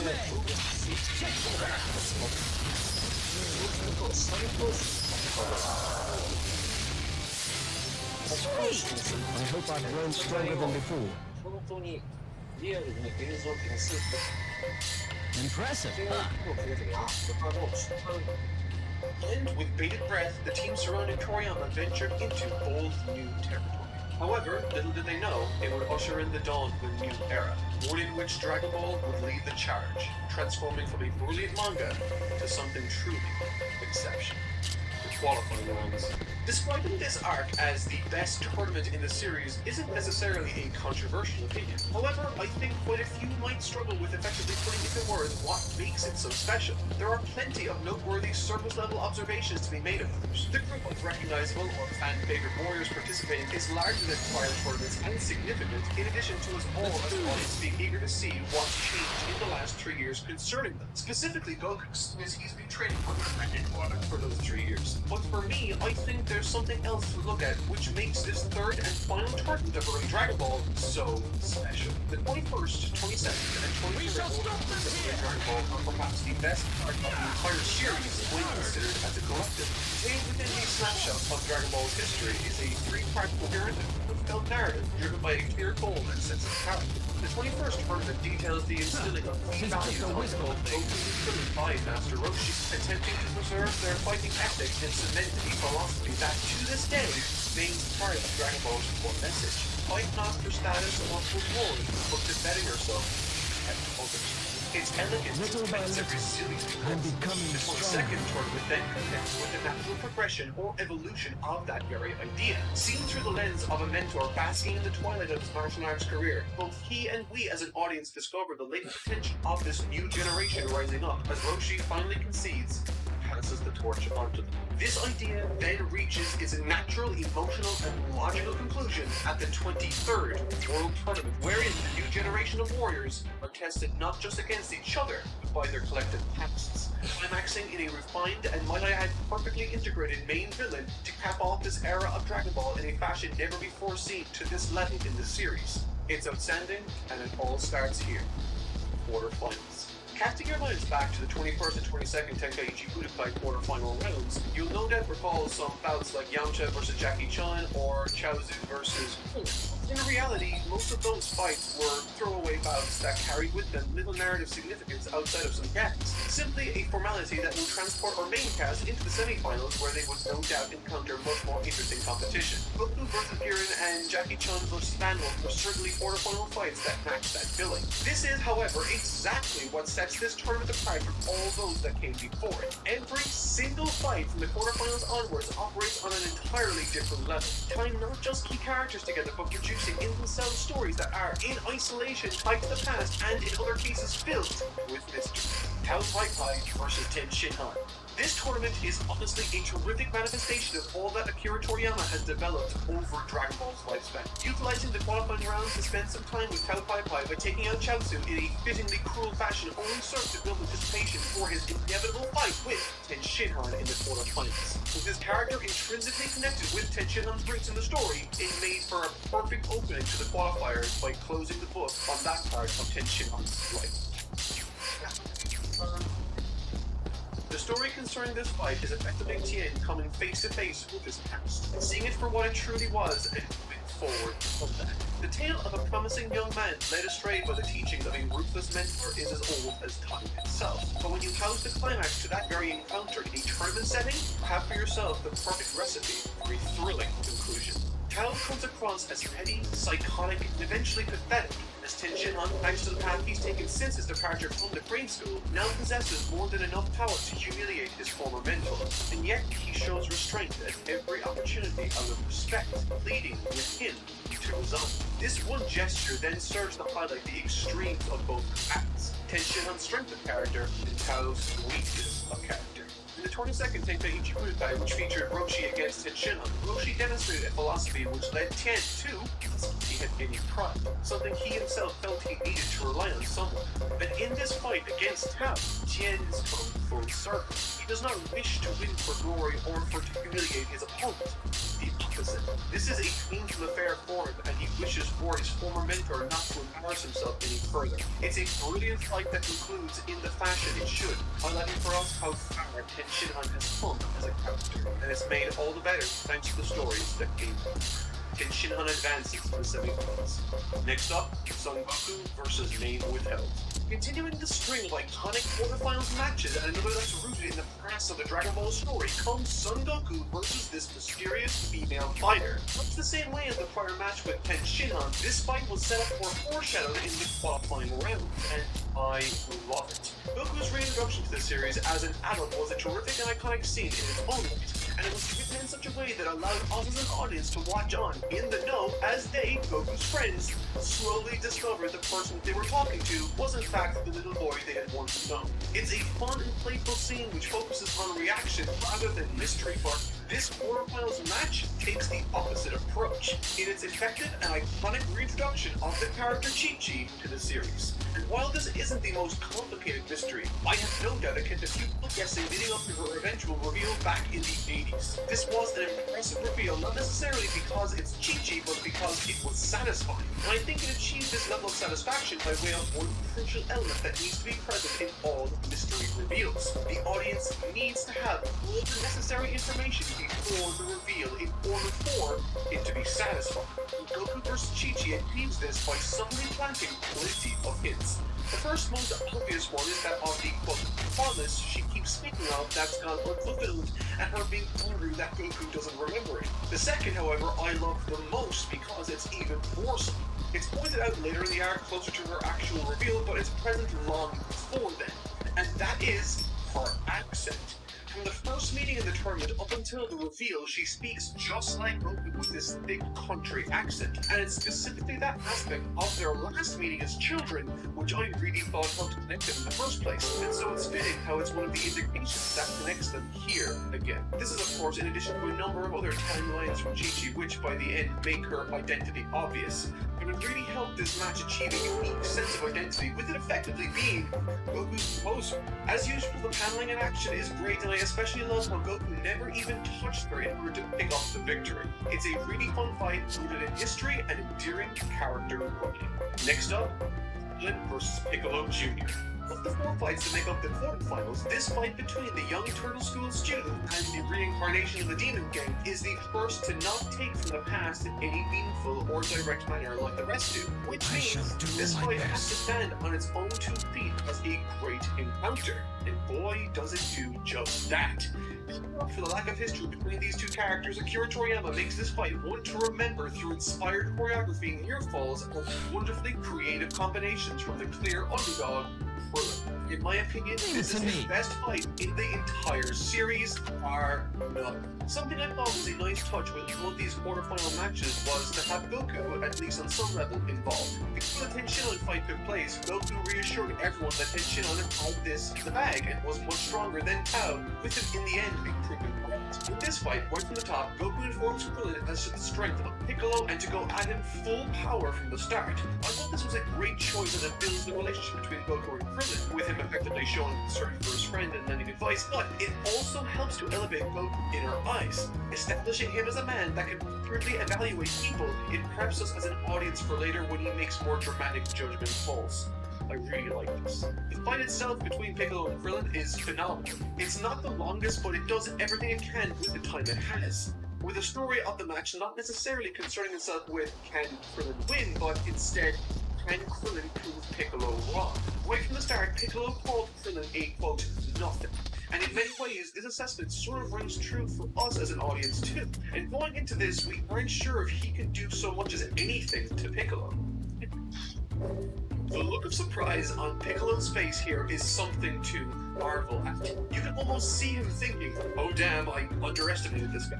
The story of Krillin throughout the story is being that of a young kid looking to prove himself. Early on, this took the form of arrogance, blowing himself up, cheating, and feeling deflated when he sees others succeed where he would fail. This then naturally developed into him using that element of his personality in creative ways to help make up the difference where he could, by being more strategic, particularly in the 22nd Tenkaichi Budokai. However, in addition to this development, he also was on the receiving end of numerous attacks, acting as a punching bag for various villains, and he never managed to capture the respect of any of them. He just proved that he wasn't on their level without putting up much of a fight at all. Now, of course, this fight between Krillin and Piccolo comes with some terrific action, and not to mention angles. This, by the way, is one of my favorite action panels of the series. But the fact that this fight ended with him having given it his all surprised his vastly stronger opponent, and chose himself to step out with a smile in his face, smiling perhaps better than any other choice, the sort of growth and development Krillin has undergone as a character. He's gone from an emotionally weak wannabe fighter to one that understands his limits, accepts them, and works within those boundaries to do more than his vastly superior opponents ever might have expected, leading Piccolo to say, I fear I won't be able to conquer this world so easily. Piccolo does come away with the win, but Krillin leads with his respect. And next is the final fight of the Krillins. Shen versus Yamcha. What I would like to draw attention to in this fight is just how amazing Toriyama is as a writer when he's at his best. These quarterfinals all have a unique sense of identity, but they can be paired off thematically. For instance, Tenshinhan vs. Tao is a unique fight with a specific tone, but it shares a theme with Goku's fight alongside Chi-Chi while being a mirror image of it. Gen's fight sees him confronting a familiar face from the past, forced to put him down because he refuses to yield. Goku's fight could fall face off against a familiar face, but not what he remembers. Much the same as Gen doesn't want to hurt his opponent, and in the end, unlike Tenshinhan, doesn't. The differences are here, where Gen wants to never see him again, but fights with Tao for the part of his life, and with Goku very literally tying the knot with Chi-Chi, someone that will become a key part of his life. This is a beautiful use of theme and storytelling to help these fights flow naturally into each other, perfectly tying the story together. And this trend continues with this fight between Yamcha and Shen, with it effectively being a mirror of the fight between Piccolo and Krillin. Going into this, the narrative brings to our attention the fact that Yamcha has never gotten past the quarterfinals in all of this. Sort of similar to how Krillin never managed to prove himself or gain the respect of a main villain. And with Yamcha's opponent now being Shen, someone that seemed to have played on the basis of a fluke, Yamcha's feeling great about his chances for semi-finals glory. That is until... Come on! Now, something I actually didn't mention about Shen during the qualifiers was his elimination of a specific character to gain the ability to appear in the quarterfinals. He defeated Yajirobe, who's now sulking around the tournament grounds like some sort of weird lucha stalker. This is clearly no amateur, and as we soon find out, isn't your average ordinary fighter either. Similar to Krillin, Yamcha finds himself pitted against one of the strongest fighters in the series. Fighting within the body of civilians to try to take out Piccolo, the reveal of this secondary plot thread added further tension to the events proceedings. But what it didn't do was elevate Yamcha's situation, making him feel like more of a spectacle. And with strike after strike, blow after blow, Yamcha is looking as though he will be knocked out of balance by the god of this world. who, by the way, doesn't seem to have tried very hard at all, viewing Yamcha as nothing but a stepping stone on his way to fight Piccolo later. And this is where it gets interesting. As I mentioned, the story of this fight is a perfect mirror image of Piccolo's fight with Krillin. Both involve winners that hide their identities to varying degrees for the purposes of the tournament. Both enter their respective battles anticipating it to be nothing special, but both were impressed by their respective opponents' abilities, with Piccolo taken aback almost immediately and Connie at the very end. It's devastating.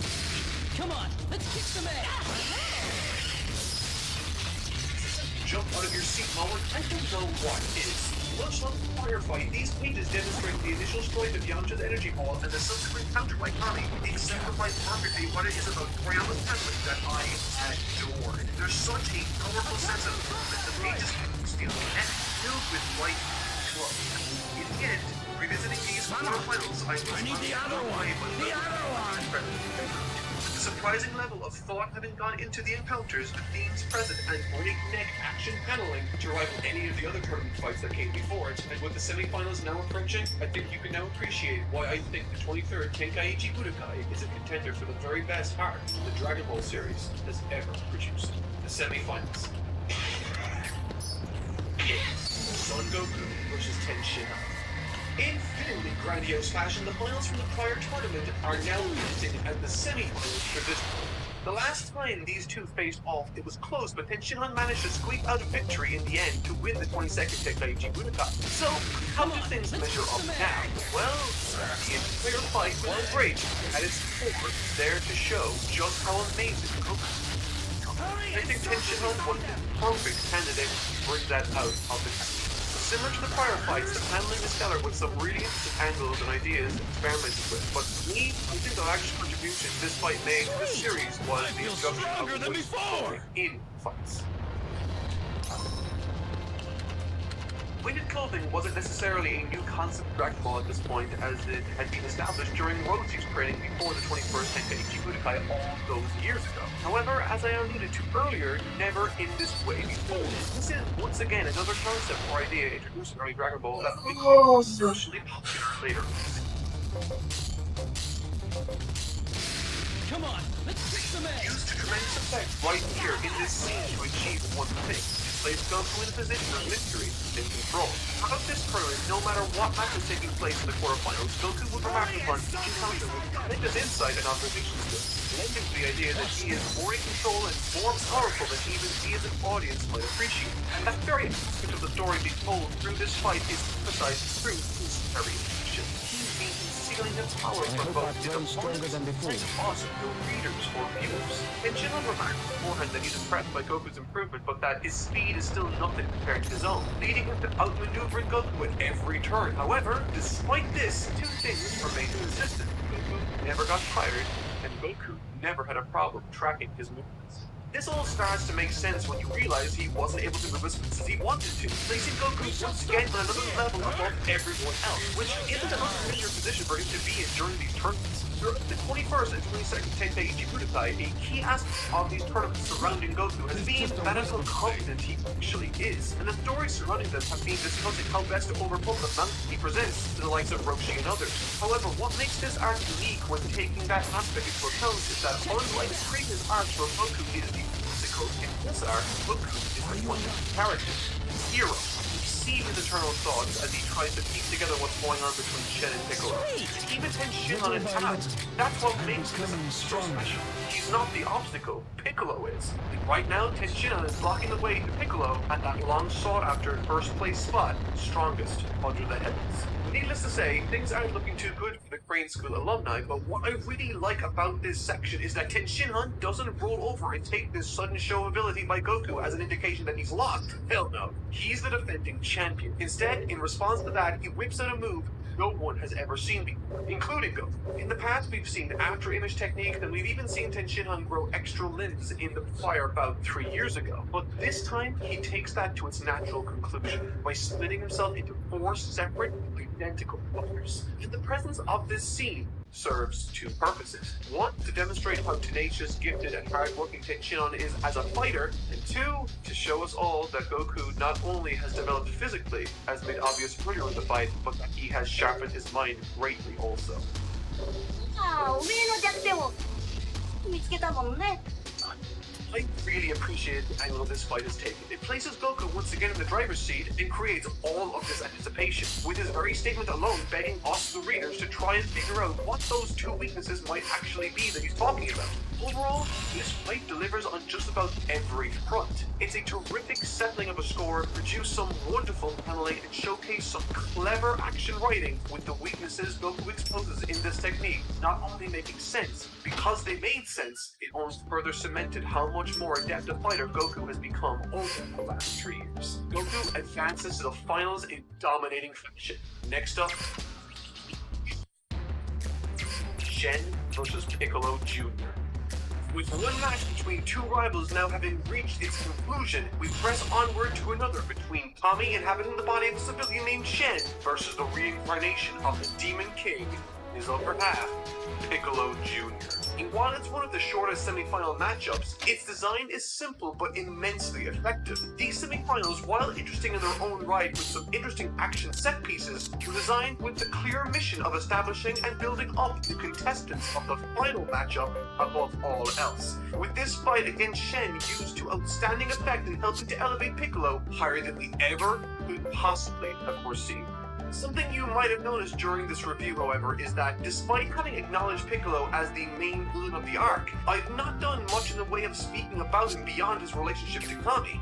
That's for good reason. If you were to go back through the previous arc and this one to compare the two incarnations of their respective Piccolos, the King and the Reincarnation, you'd notice that while sharing some ideological similarities, they are markedly different. Piccolo Jr. throughout these contests seems to have shown some respect to his fellow competitors on some level. During numerous fights, either while watching or participating, Piccolo acknowledges the power and toughness of his opponents, going as far as to admit when he's been proven wrong. This isn't something King Piccolo would ever have done, with him at the first sign of resistance pushing back or losing his mind to blinding anger. However, when Piccolo is taken aback and shown resistance, he applies strategy and countermeasures.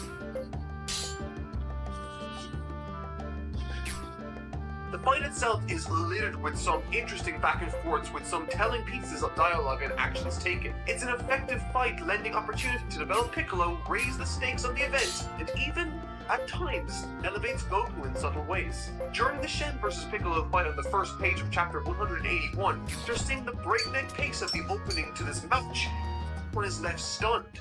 Roshi, Krillin, Tenshinhan, Yamcha, everyone except for Goku.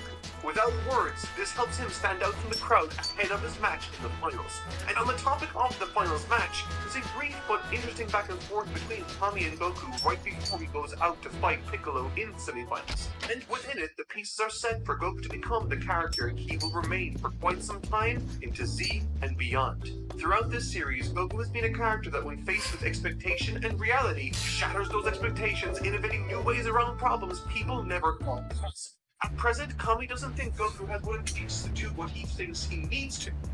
Okay. Take a quick break. Calm down.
Okay. Oh.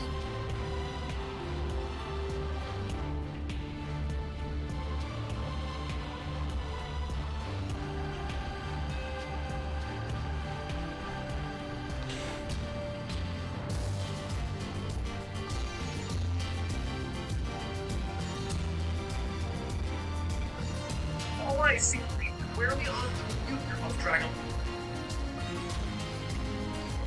Even we as audience would appreciate, and that very already over this fight, besides here is there.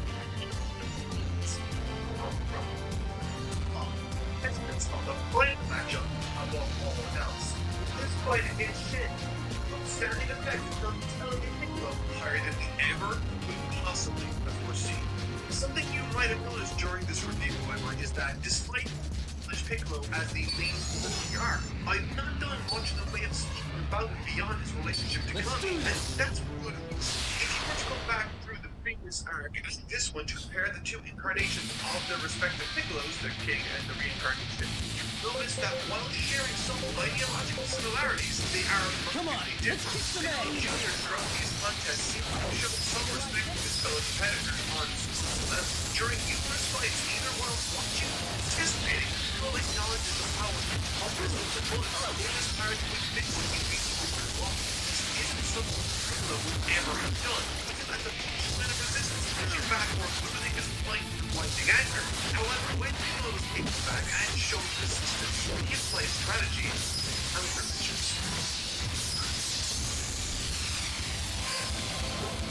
The fight itself is later so in back and forth with some telling pieces of dialogue and actions taken. It's an effective fight, lending opportunities to develop Piccolo, raise the stakes of the event, and even, at the stakes, elevates Goku in some ways.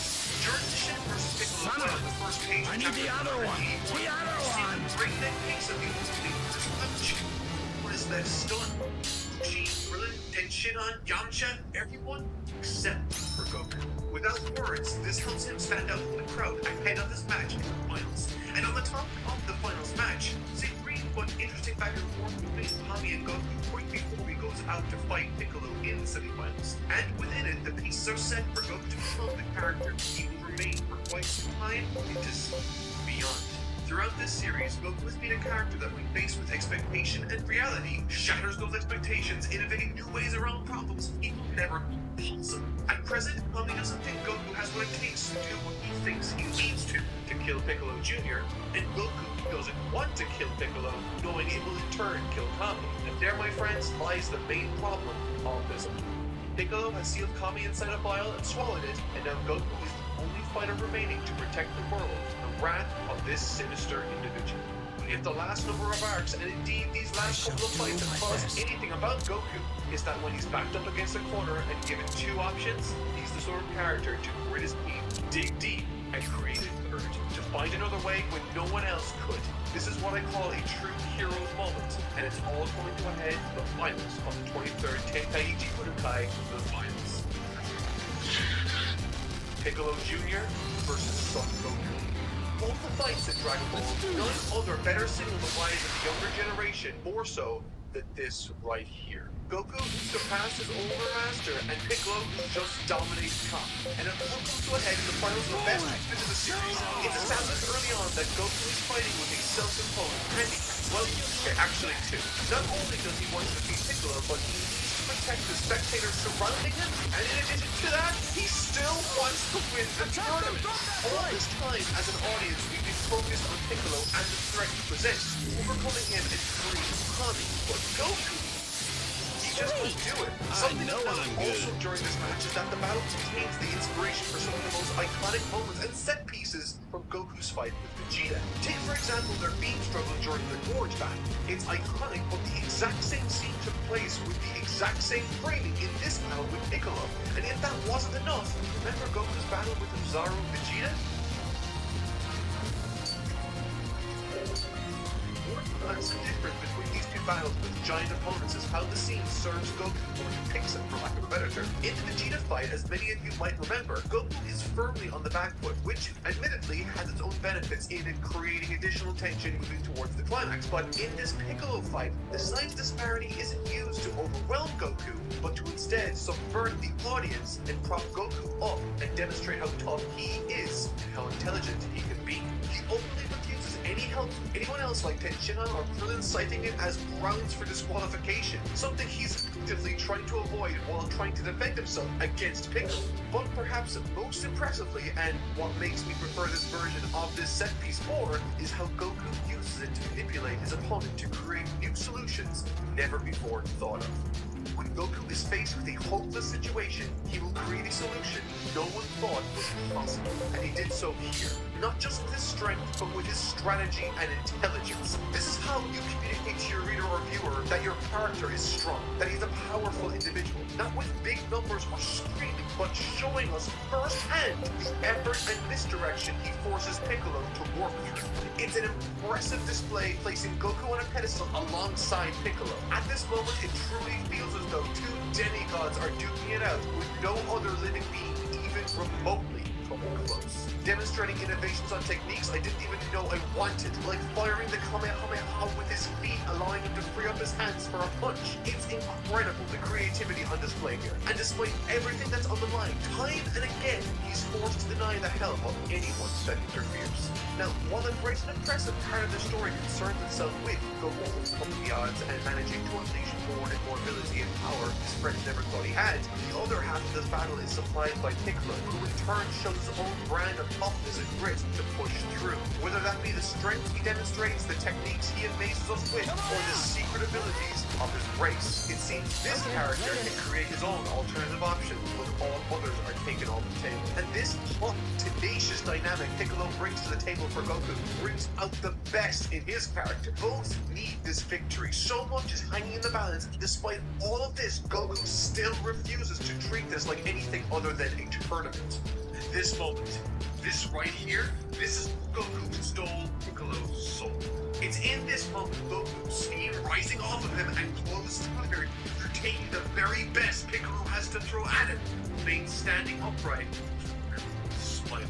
What an outrageously brilliant fight. After taking the absolute best this warrior has, Goku rallies himself one last time, and with fear in Piccolo's eyes, the young man sprints towards the would-be Demon King, landing a devastating elbow to his jaw. It's honestly difficult not to just sit back and commentate over all of this fight. The panels surrounding this section of the manga are some of the best in the series, and even our son Toyotaro himself took inspiration for his Dragon Ball Super manga. The poses are just incredibly dynamic. The layouts are incredible.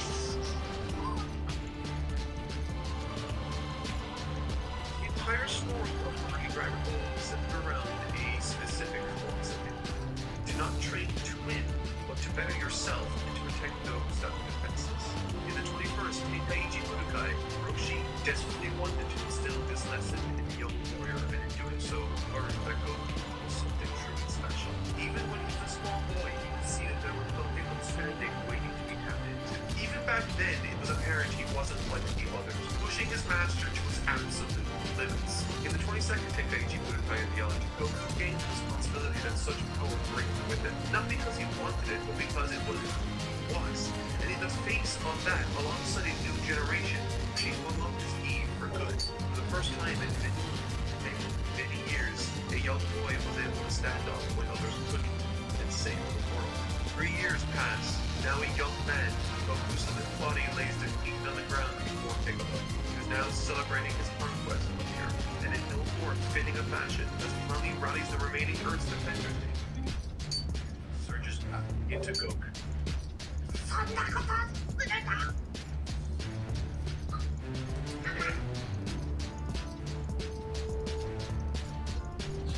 This is what makes Goku special.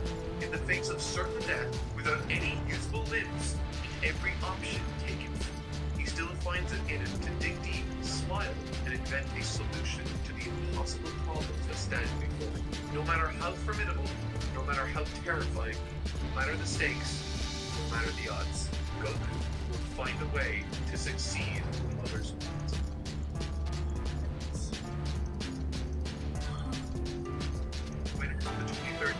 he would have died suddenly. This arc is sandwiched between two principles: Kane's fortune, skill, and love, and many other moves in this series, and indeed many other stories I've ever read. I started this video series in the hopes that it would shed some light on this great story, and I hope I've managed to introduce at least a few of what you consider to be the underrated stories of college. This was a much needed, enjoyable trip down memory lane for me. I haven't had the best year and a half, but this story definitely has lifted my spirits. It's time to my something to know. I thank you so much for taking the time out of your day to share it with me. I don't know when the future holds, but I'm excited. I hope to see you there.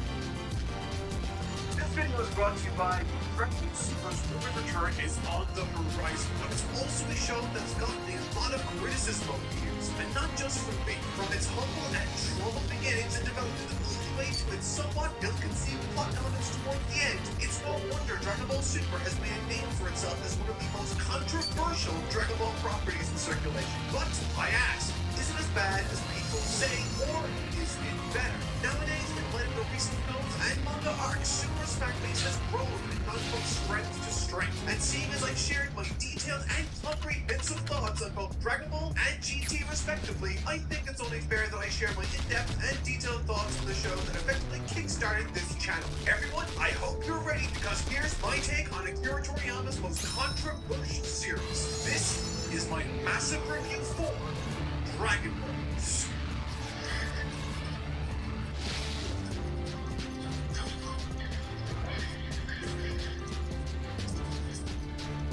Alright, so because this is a beefy boy, I figured like all the other massive Dragon Ball reviews I've done, I'll break this monster up into its clearly defined story arcs. Battle of the Gods and Resurrection F, the two adapted films, the Universe 6 tournament arc, our first glimpse at the return of Super's anime, the future tropes for the Black arc, our most popular arc of the series, and finally, the Universe survival arc with the Tournament of Power. The series' big finale. Sounds simple, right? So let's dive into, first and foremost, the most troubled arcs in all of the series: Battle of Gods and Resurrection.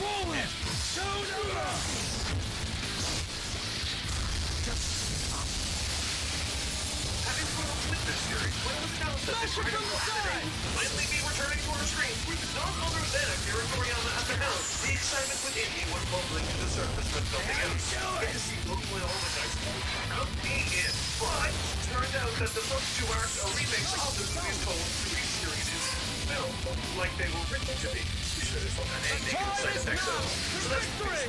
Battle of Gods, episode 1.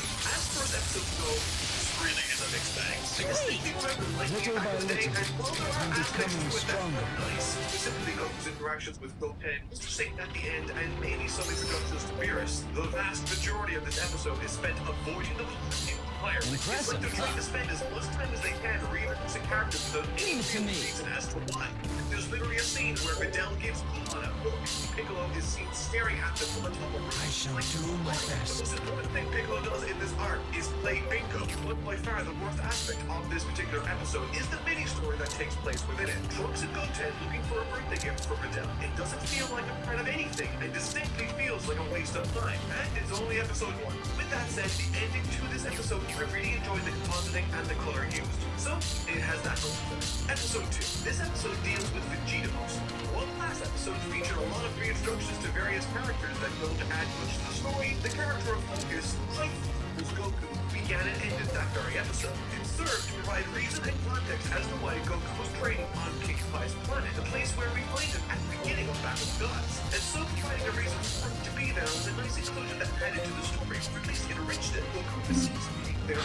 Yes, to go to King Kai's because Chi-Chi allows it. But this episode covers Vegeta mostly, and while admittedly cute, it doesn't provide for the character the same setup it did for Goku in the episode prior. It's pretty much just him chilling out with his family on vacation, nothing more, before flying off in a huff like you'd expect him to. It does plop him into the gravity chamber at the end like he was at the beginning of the Battle of Gods movie, so at least they're getting into place, albeit in a clunky way.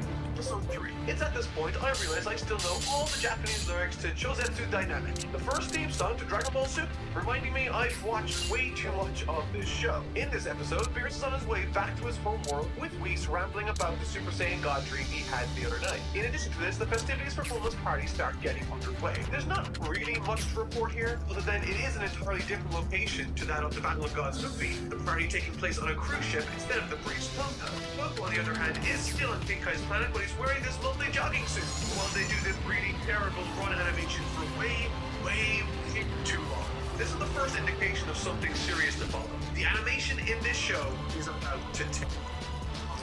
And it only gets worse from here. The best part of this episode is during the bathhouse scene with Beerus, when Whis introduces him to the pet that is Frieza. Much to Beerus' surprise, we see some nice reanimated scenes of Goku and Frieza on Namek. It's pretty neat. Episode 4. I hate this episode. I hate it so very much.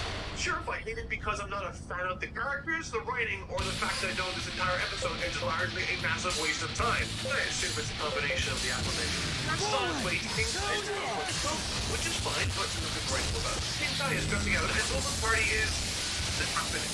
Well, Trunks and Goten check out the prizes for the game at his mom's party. This is when we catch up with the hero again. We are fishing for food. The boat is broken, and they see Bulma's ship. Coincidence. They get chased by a shark or something, eat some food, and look for the dragon. Also trading scenes with Vegeta and a much less visually impressive recreation of the Battle of Gods film before Whis arrive with the episode to a close. Episode 5. Can't begin to describe to you all the joy that this episode makes me feel. First, a little history. The whole thing about this episode is that when it aired, animation closed the world to point the finger and laugh at the show. I mean, it was awful entirely down to a decision made by management to give the show a super short pre-production window. And so, after all the worldwide shaming, Bowie went back and fixed all of the artwork to improve it. And they did, to their credit. But what they didn't have done was that I out of my way to preserve history and keep the originally uncorrected episode that aired in 2015 on my hard drive for years for this very day to come. So, enjoy this uncorrected air-date footage. This is the first action-heavy episode of the series 2, which for an action shonen isn't exactly a good sign. The entire episode deals with Goku's battle with Beerus on his search for the Super Saiyan God, which, needless to say, doesn't go too well for Goku. Cycling through forms that resemble Super Saiyan 1, 2, and eventually 3, which, to the episode's credit, has a nice ton of animation in that form towards the end. My favorite part of this fight, however, was this frame. I love this drawing. It's like a freeze frame during one of those old action movies where you pause at just the right time to see their stunt double or something. Only on this particular occasion, Goku's stunt double grins with those vacant thinking eyes. May he be immortalized forever. The episode ends proper as Vegeta is alerted to Goku's defeat and Beerus' impending arrival. Episode 6. This episode is a bit of fun, but again, I'm not the biggest fan. Vegeta kicks off the episode while staring angrily at his hand before eventually finding he's in the company of Beerus the Destroyer, who is there again to look for the Super Saiyan God. Vegeta enjoys a nice little flashback to his childhood that involves Beerus after falling to the floor. This sets up the precedent for Vegeta to have a mental block with fighting Beerus. The party itself continues. Vegeta stresses out, makes takoyaki, which, by the way, are delicious. Goten and Trunks have a war gun fight followed by yet more Vegeta nervous breakdowns. The big action sequence in this episode comes as Vegeta fights a giant squid and Beerus takes out Majin Buu over a disagreement involving pudding. They fight. Beerus is mad despite Vegeta's best efforts, so it's good to fight. Episode 7. This is obviously another fighting heavy episode. Majin Buu, Vegeta, Gotenks, Piccolo, Tien, 18, and even Gohan throw Copper to the wind and give it a go clashing with them. Beerus himself is in a hurry to blow the planet and leave, but Whis seems too distracted by the sushi on offer. Whereas Vegeta is in the same position as his father before him, Bulma intervenes and slaps Beerus right in the face. It's quite funny here that she, of all people, is the first person to land a blow on Beerus. However, taken aback by this, Beerus sends Bulma flying across the deck with a single slap of his own, causing Vegeta to explode with anger. Again, this isn't nearly as visually interesting as the film's version, but it's at the very least more interesting than the rest of the episode and the majority of this show so far. Episode 8. I hate this episode. The fight between Beerus and Vegeta is average, and not regular average. Dragon Balls are average. The firing of that Gallic gun always looks awful. But that fight isn't what makes me hate this episode more. It's that a large chunk of it is spent watching the antics that surround the game of rock, paper, scissors answers with Oolong. Yes, I'm serious. For alert, Beerus wins and is charging his blast. But Goku's here.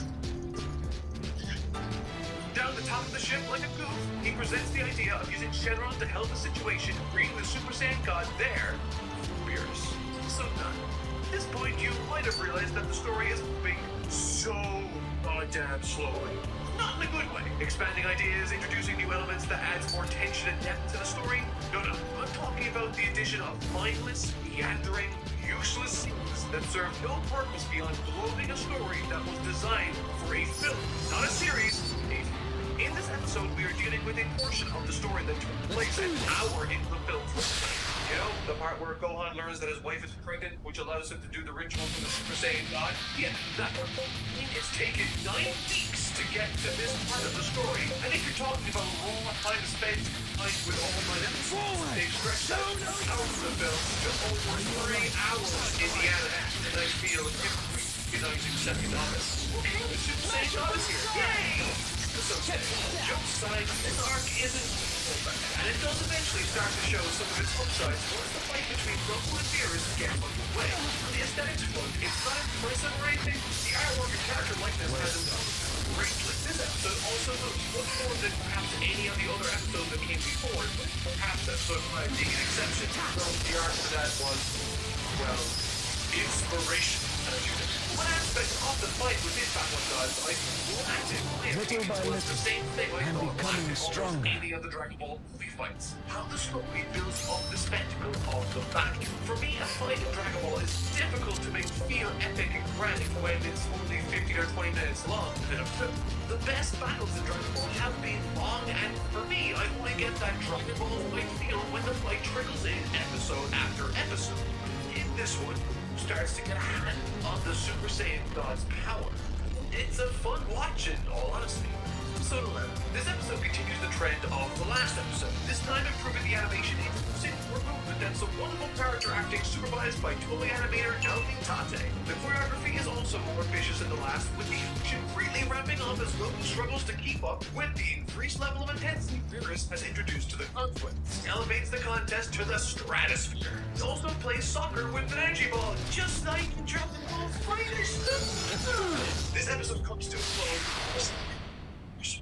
Relentlessly falling towards the earth. Get the upper hand! In fashion, he finds the strength to soldier on in the face of certain doom. Instead of so, where the show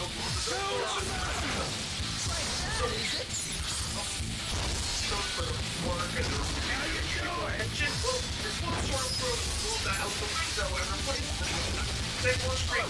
Just nothing. Same move. And over.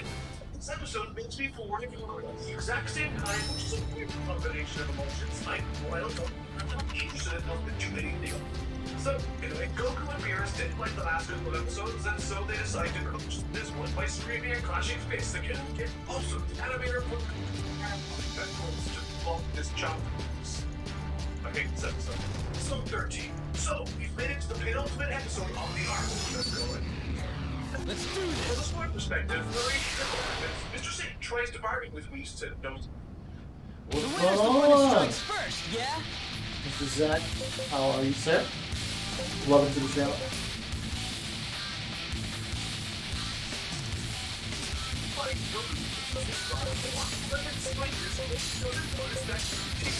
We shall stop them here! Don't underestimate them! Keep it up! Decided to command the rule of this particular excellent. Correcting the character weights. This is why every character is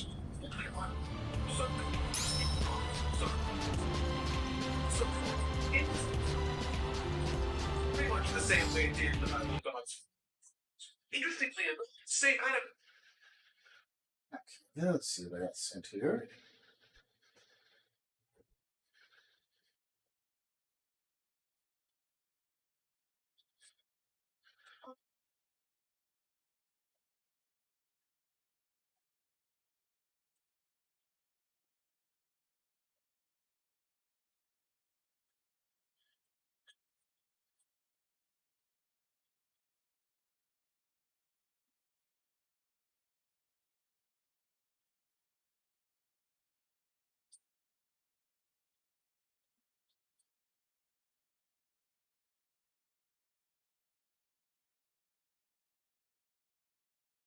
And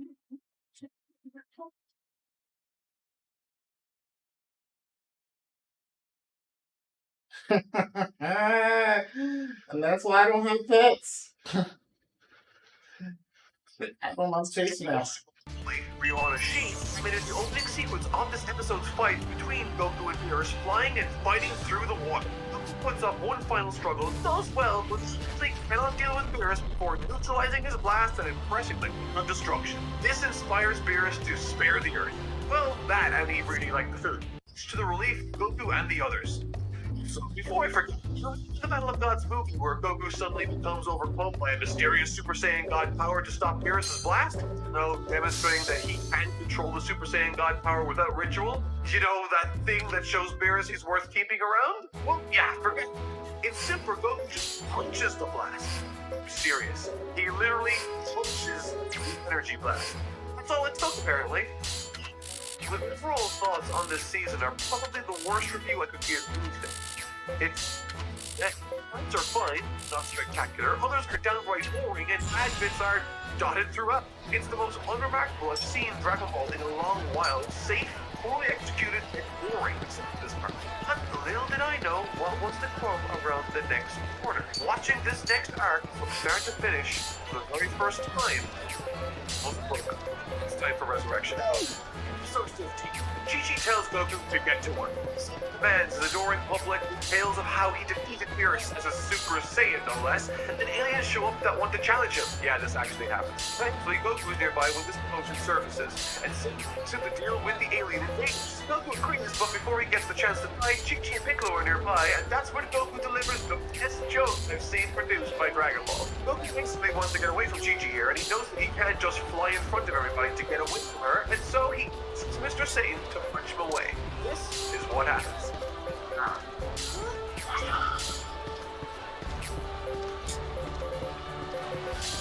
10 out of 10, best episode ever. Episode 16. The next episode kicks off with some very nostalgic, very classic Dragon Ball Z art and animation. Unfortunately, animator Shuichi Seki only worked on a single episode during Dragon Ball Super's run, but it is cool to see his work here nonetheless. This episode deals with how Vegeta convinces Whis to take him as his student. Now, one of the aspects I do actually adore from his first two seasons was the time and effort taken to link both parts of this story together seamlessly. Instead of picking up right where the Resurrection F movie does with Goku and Vegeta already in Whis' training, offers content that helps set the scene. I love every bit of it. Vegeta struggling to cook as well as his dynamic with Bulma is always fun to see. Episode 17. The last few episodes, and this one included, spends a ton of time focusing on the comedic aspect of Dragon Ball, and honestly, I'm here for it to a degree. While I love the scene where Goku finds out that Vegeta has been training with Whis for months and burst through the wall hilariously, I really don't like how childish and moronic Goku is in the second half of the episode, bumping Whis while he's eating the training. I think this is the first indication of stupid Super Goku in the series, and unfortunately, it's gonna be a trend from here on out. Needless to say, Goku convinces Whis to train him, and so together they make their way to Beerus' world for what is still to this day one of my absolute favorite episodes in all of Dragon Ball Super. Episode 18. I love everything about this episode. The fiction, character acting, the facial expressions, the fun, the lore, the story. It's so fun and it's so Dragon Ball. I'm a huge fan of training episodes in anime in general. Some of my most fond memories from Dragon Ball back in the day was being in awe at the concept of Snake Way alone. Seeing King Kai's world and all of that. And so when the time came for Dragon Ball Super to take a swing at this with Whis, I was so damn ready. This is the episode I watched more times than any other episode in Dragon Ball Super. I'm not kidding. I know I'm in the minority on this one, but this was honestly such a fun watch. Dealing with the weird and crazy training techniques of Whis, the dynamics between Goku, Vegeta, and at times Beerus, all the while Vegeta dealing with his own insecurities surrounding the situation.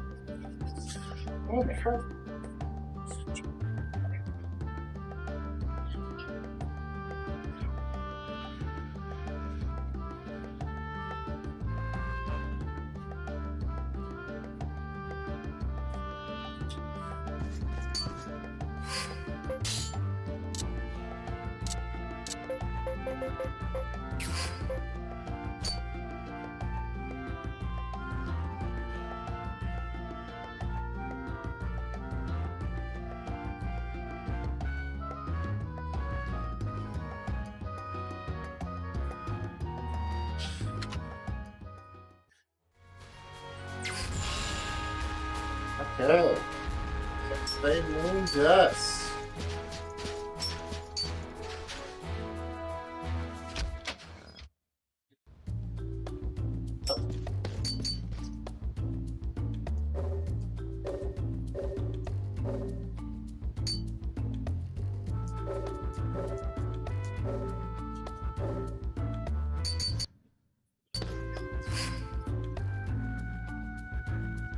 Hello?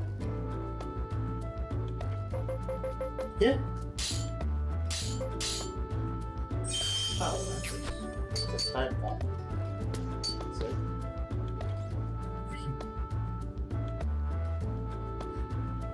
Yeah, oops.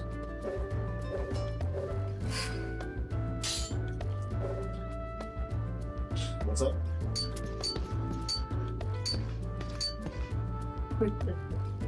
Oh, that's cool.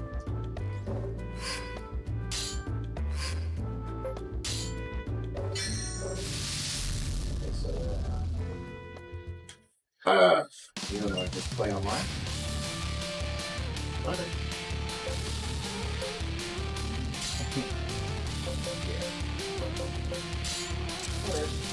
Yeah, just let me know when you're available.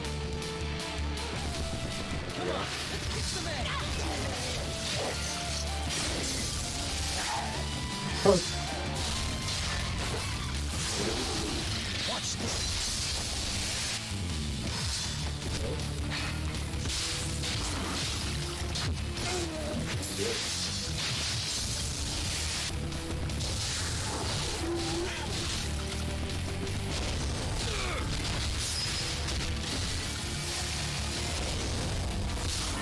Something like this. Okay.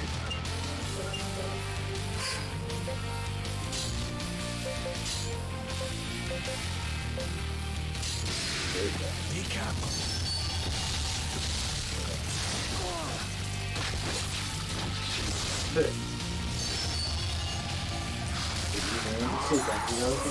Watch our flank.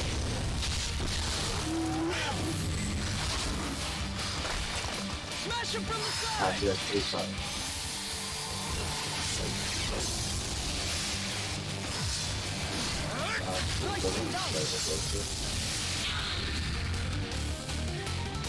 Yeah, everybody's getting hyped.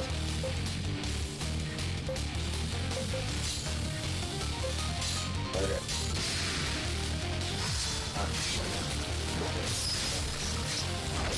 You like that? Time restraint was enough to kill us.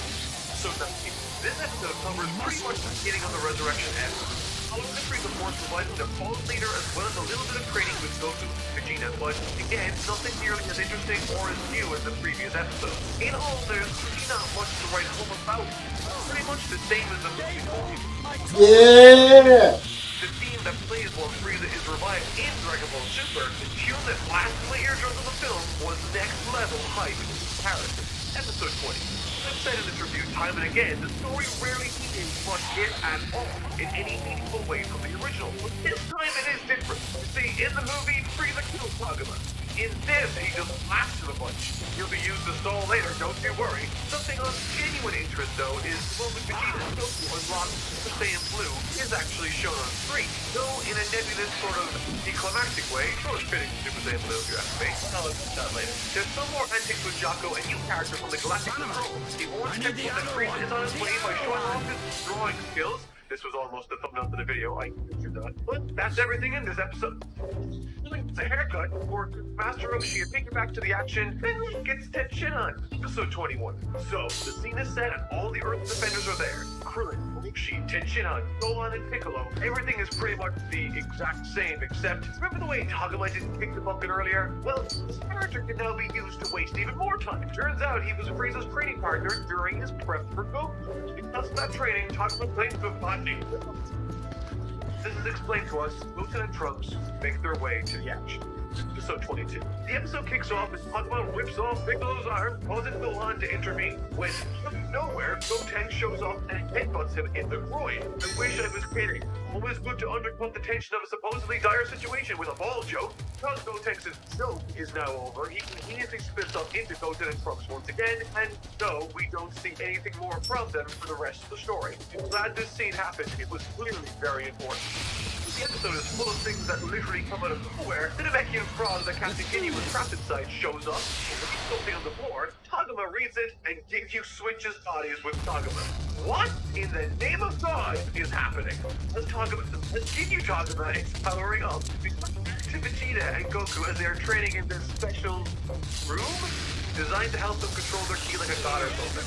They return to the action as Gohan is going toe-to-toe with Piccolo until he completely overpowers him with super state. Frieza takes this moment to interject, blaster and Gohan, blast after blast, sizing him up for the final blow when... Yeah, this actually happened.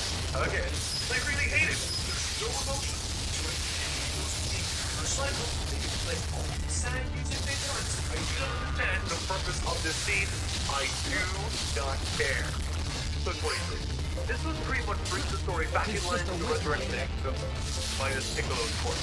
When Vegeta get out of that dimension they were trading in, Gohan powers up to back looking all sorts of scrawny and finally reaches Hang in there, all right? tries to deflect the blast along with Vegeta who shows up to go through the door. In other words, the episode is saying, okay, everybody out, it's time for Act 3, we gotta get to the schedule. Next, Little by little, episode 24. I'm becoming stronger. Son of a son. And now episode 27, the final episode of the arc. Okay, fine, I'll go back and talk about them. Episode 24, 25, and 26 are to get through, especially when they first aired. But even if you're talking about the remasters that corrupted a lot of that downright terrible art, the animation is still embarrassingly poor. Again, I'm not lumping the blame onto the animators here. They are the victims. During this time period, the staff behind each episode would receive copious amount of ridicule and scrutiny from online and the local public. Completely undeserved, mind you, simply because people didn't understand the time restraints the brass and Toei put on their schedules. Some episodes during this time period had to be completed in 6 weeks, less than half the time a normal episode should have to be created. That aside, however, the episodes demonstrate Dragon Ball Super at their most visually uninteresting. Black composition, unimaginative choreography, ridiculously boring back and forth between Frieza episodes. These 3 episodes demonstrated exactly why recreating the film was a boring idea. Sitting through this solid hour of bad Super episode was unbearable, to say the least. If you don't believe me, check it out for yourself. So, okay, we're finally here. Episode 27, the final episode of the arc end. It's actually alright. It's not amazing and it's not really better than the film in many regards, but in one way it actually is, I felt. During the film, I was waiting for Vegeta to finally get his hands on Frieza. And when he did, it was amazing and cathartic, but it was over way too soon. In this, they actually allowed him to school and style on Frieza for a little while longer. It's nice, but again, the majority of the episode is nothing to write home about outside of that one instance. Oh, also, the music that plays when Frieza blows up the planet is terribly suited to the moment. It's not sad, it's not even disastrous. It's a track that will be better suited to the reveal of a Super Saiyan God, sort of an uplifting, ethereal track. And with moments quiet of anguish over the loss of her, they ring through that uplifting number, there's the worst sense of music displacement. It just feels so real.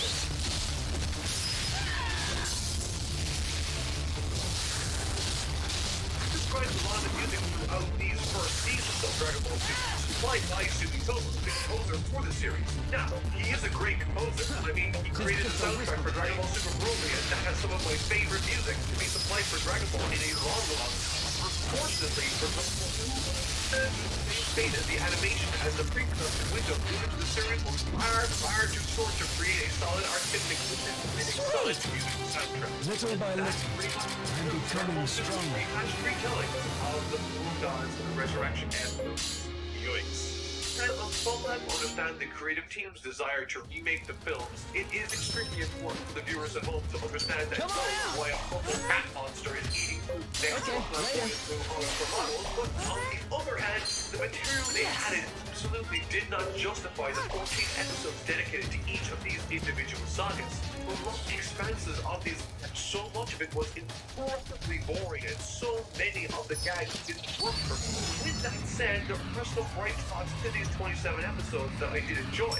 As I said, I did like how they linked these two sagas together. Episode 18 is always a treasure gem in this ocean of mediocrity.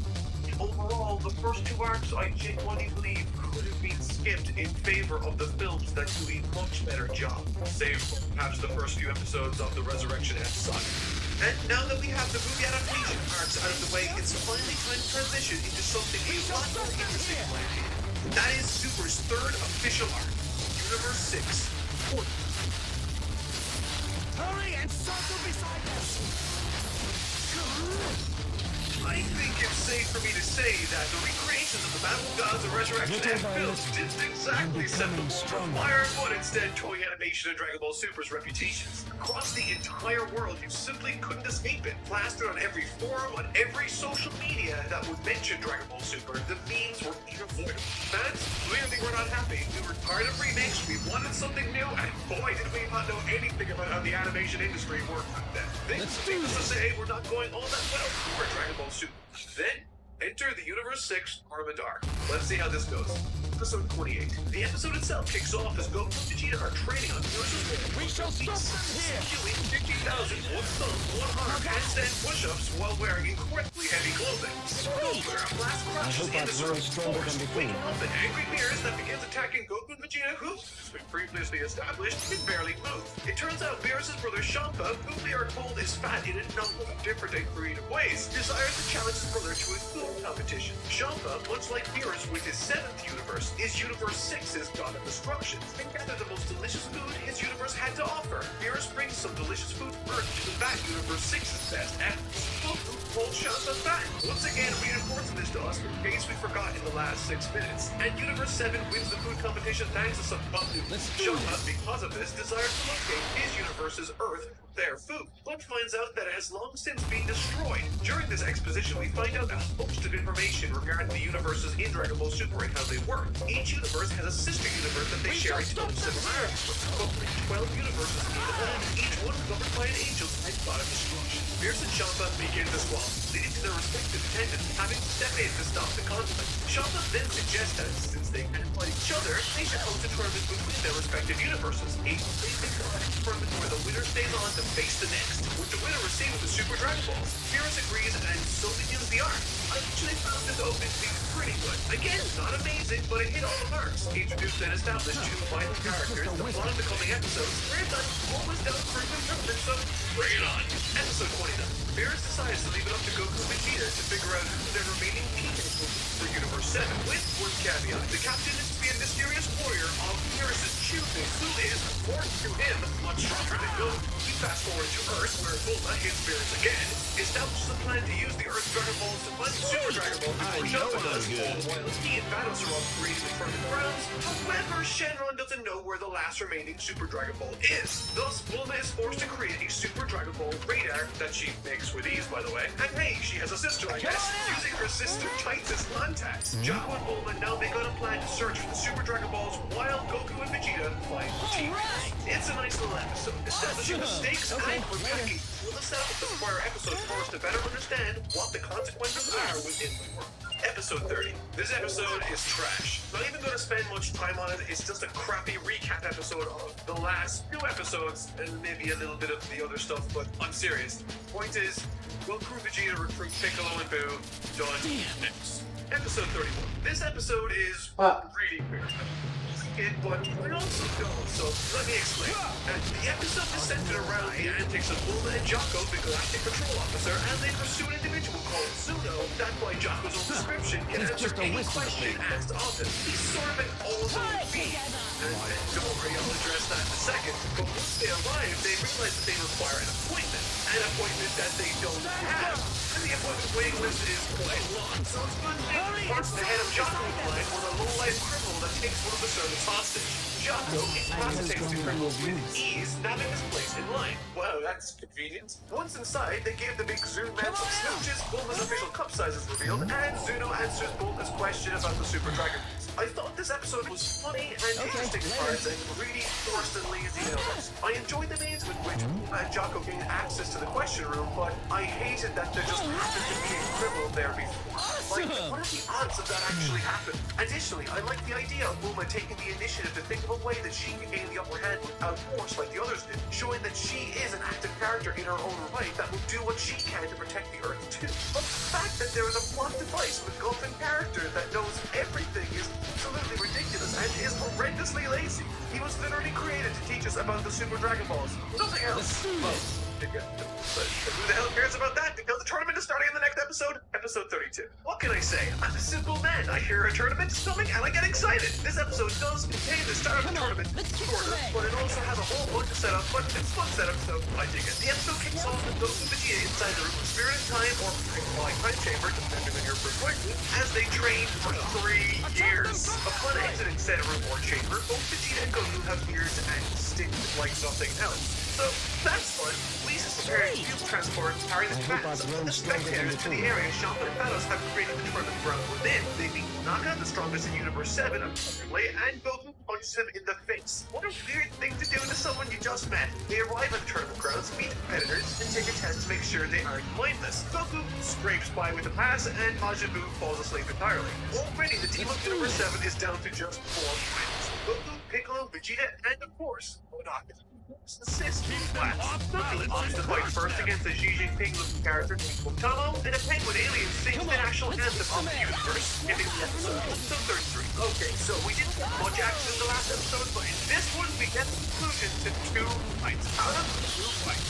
Goku versus the president of China is up first, and Goku gets off to a rough start, but mostly due to him not having digested his food the trip over properly. He starts warming up, doing some squats and jogging as he dodges Potamo's blasts. He eventually warms up and starts going on the offensive, but quickly realizes that this isn't going to be as straightforward as he once anticipated. Potamo, you see, has the ability to absorb a seemingly infinite amount of physical punishment without any damage sustained to himself. However, with that revealed, the means with which Goku can clear. Judo throwing the bear out of bounds. The winner of the first fight is Goku, and so Goku moves on to the next round to fight Universe 6's second battle, Frost, who looks like Frieza holding, and apparently not evil. In fact, he has a reputation in Universe 6 as being a very good person. According to Kaba, the same in Universe 6, Frost is a peacekeeper in his universe, acting on behalf of the beings that can't defend themselves. However, once he starts fighting with Goku, it becomes clear that he can't keep up with the Saiyan, especially after assuming his Super Saiyan form, which came much to Kaba's surprise, as he has never seen that form before, apparently. Without seemingly trying, he puts Frost on the back foot, catching his initial attacks effortlessly, leading him to a pull, holding his legs to buckle and shake beneath him. Goku requests the Frost to quit, but he refuses, moving in for one more punch, which again is blocked by Goku without much effort, but this time, something's wrong. Goku falls weary, and Frost capitalizes on this by knocking the Saiyan. He bounds. Goku is eliminated. That's what I call a cliffhanger. So 34. Frost has eliminated Son Goku, much to Beerus' dismay, and so next up is Piccolo. Piccolo begins dodging Frost's initial attacks, opting to immediately charge him with Goku's or special added depending on your persuasion. Through clever movements, the utilization of some defensive techniques, and a long underutilized ability on his discretion arms, Piccolo restrains Frost as he readies himself to release his finishing attack. But suddenly, Frost moves his arms. Piccolo too becomes weary and drowsy. From Piccolo, completely incapacitating him. It seems that Frost has won the match. However, this time, Jocko has an objection. With fantastic eyesight, he notices Frost, much like during his fight with Goku, has broken the rules. Utilizing a barb on his wrist, coated in a fast-acting neurotoxin. This is considered cheating, and so both Piccolo and Goku stated. It turns out this is actually super evil, and in fact causes the war to act as a peacekeeper. Once this is revealed, Vegeta insists that Piccolo stands aside for him to fight Frost, which he does without being enslaved. Next up, Vegeta versus Frost. I still don't understand why Piccolo is eliminated now for opting to switch places with Vegeta, but whatever. Episode 30.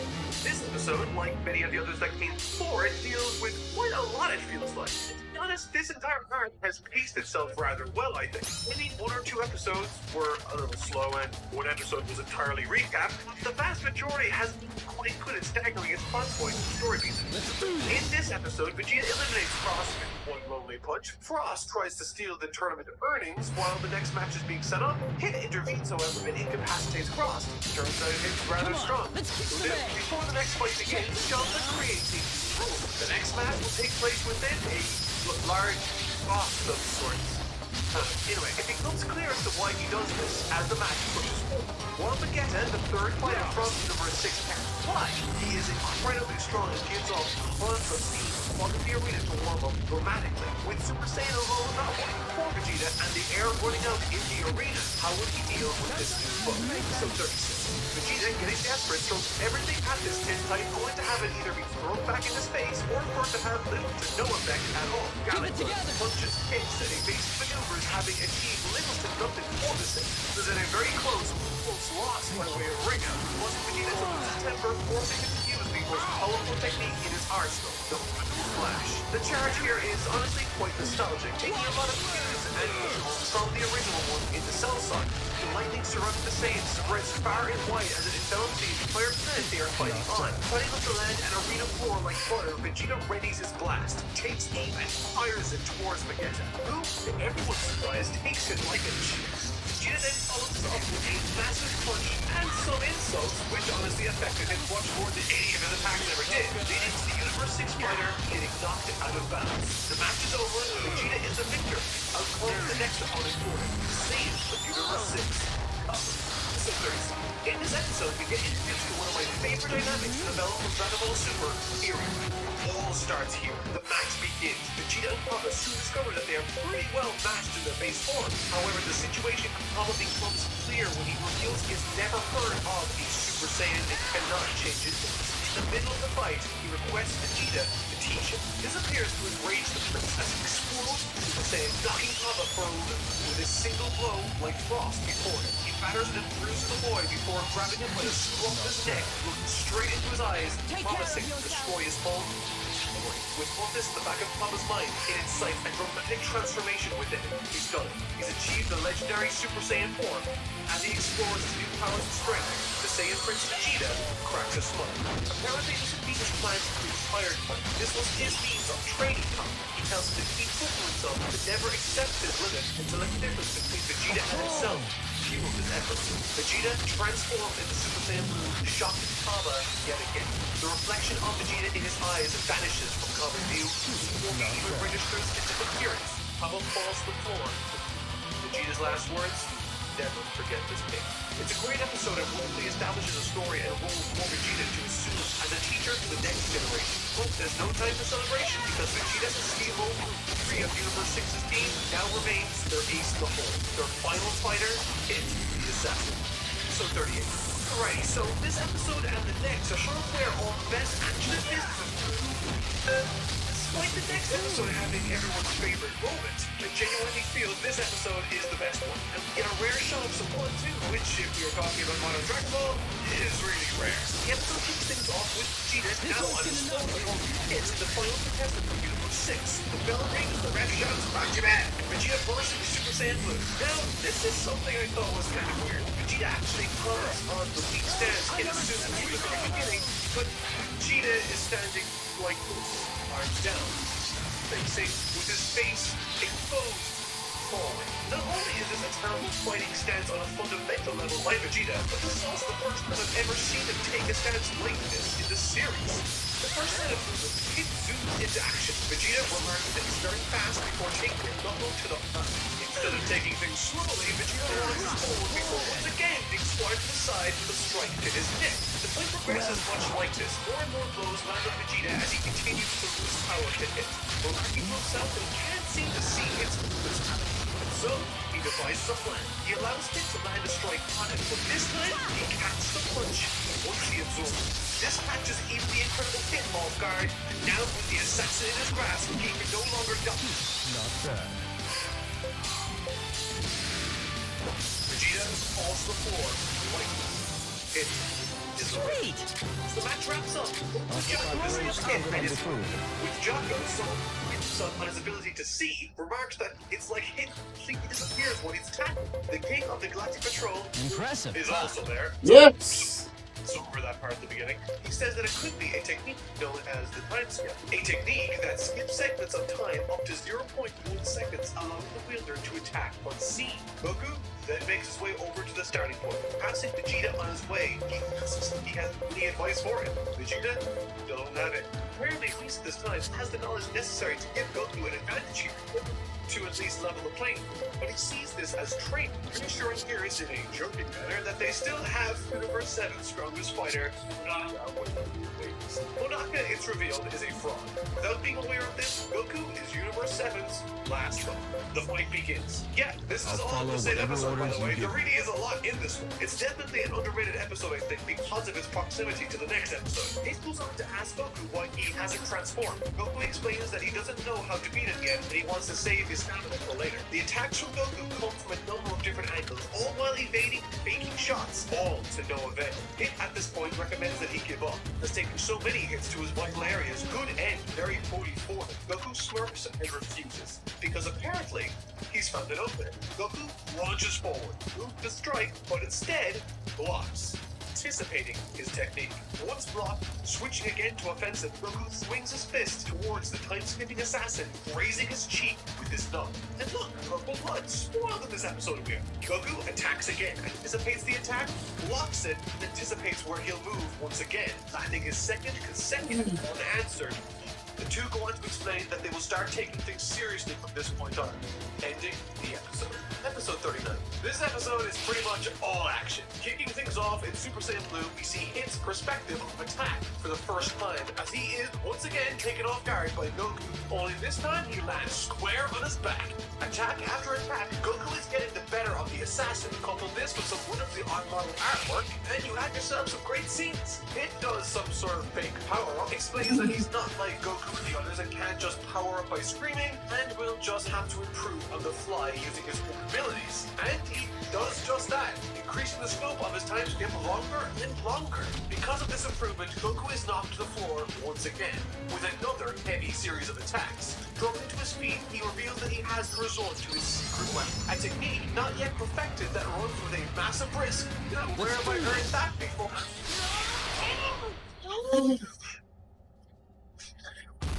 That's freaking right! My absolute favorite movie, Dragon Ball, has made a guest appearance in Dragon Ball Super as a big finish to the battle. I'm obligated to like this as a result.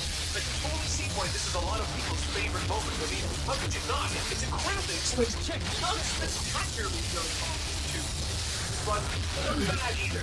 I suppose the aspect of this that I really enjoyed was how I wasn't expecting it, how it sort of made sense to come to Super Saiyan Blue, because how you know that I remember seeing this for the first time at like 1 a.m., lying in bed, trying to contain my excitement.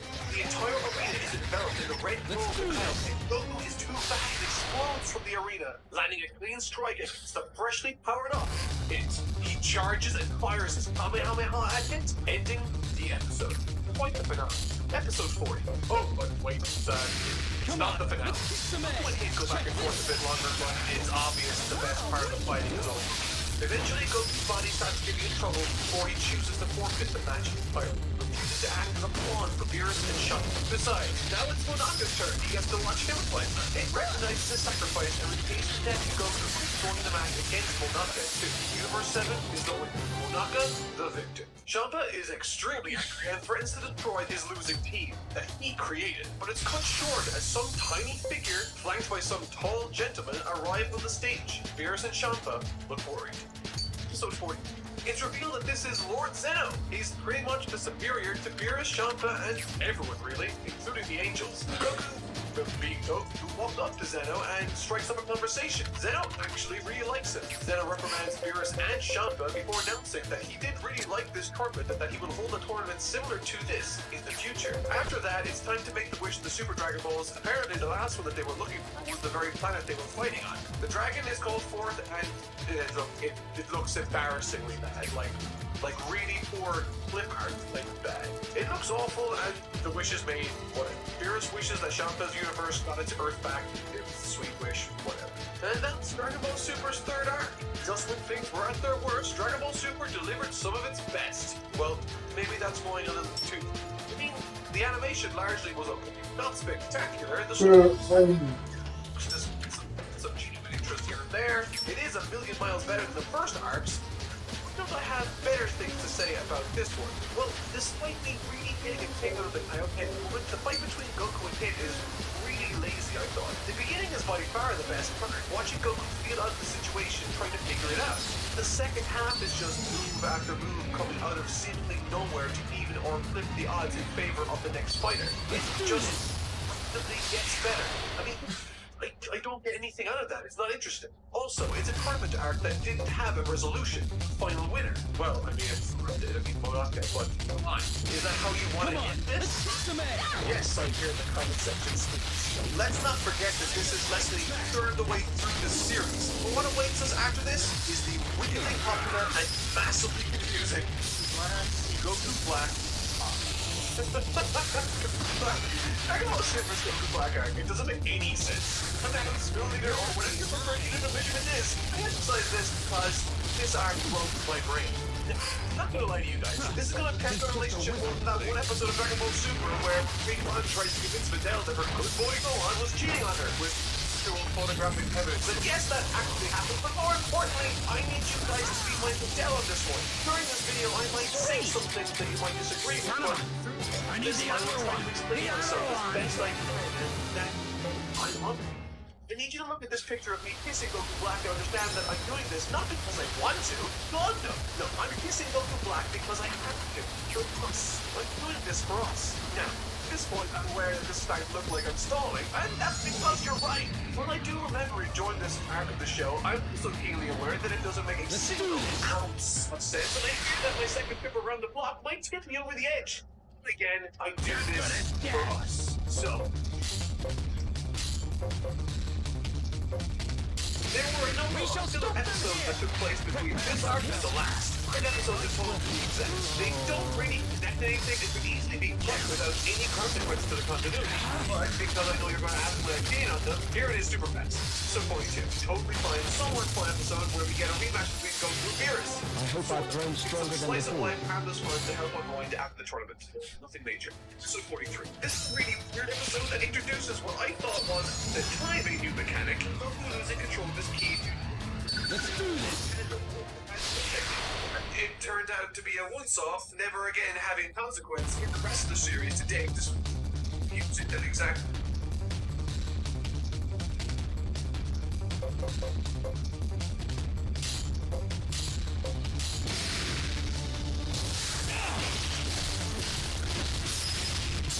Damn.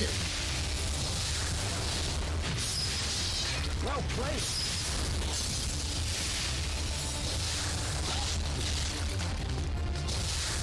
Nice move.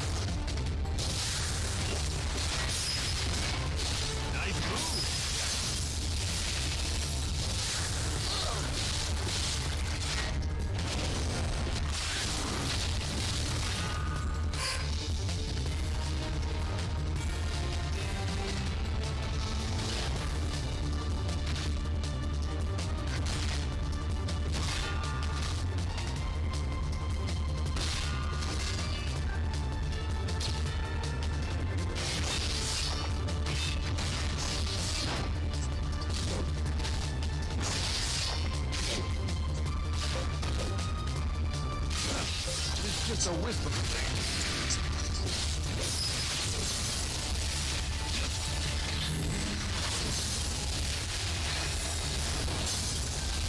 Stand firm. Still more of these guys? Technique, a number of times thereafter. Wait to see There are something that would have been quite fun actually, but was only okay really at the end of the day. The first episode is largely set up and boring, the second episode is Little by interesting, getting to see Vegeta deal with the loss of his power, and the third is a really underwhelming rematch of the Goku versus Vegeta fight. The films were mostly boring and nothing to write home about.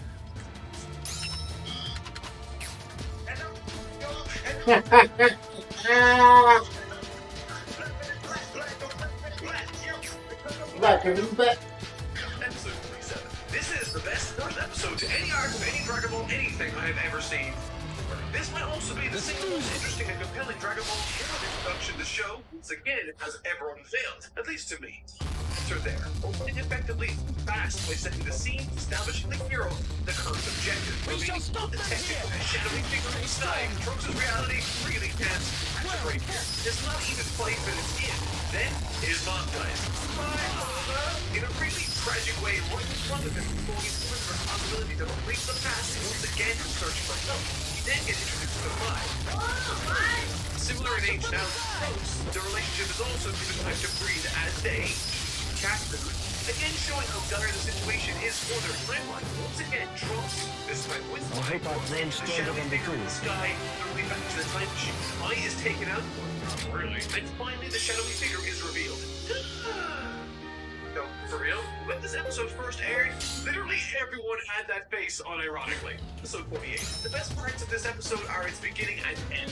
Predominantly its beginning. Continuing on from the last episode in the future timeline, Trunks is still cornered by the looming threat of All Black, and so is forced into direct conflict. Once again, this is a great continuation from the previous episode, keeping the tone and drama intact. Trunks manages to distract All Black long enough to piece out the timeline and land himself into the present main timeline we are familiar with, leaving GB all but confused. Some stuff with Trunks and Goten soon takes place. Trunks arrives, causing everyone to wig out and everyone dashes to the rescue. He's zapped at energy and out cold. He gets himself to be scored against your own like Limbo, and Trunks wakes up. Next, episode 47.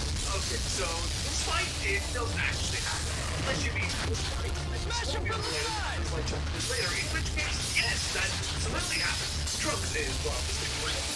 He even explains how he dealt with Majin Buu, which is a nice touch, I think. I'm becoming stronger. Evil Goku Sage's timeline has been dealing with.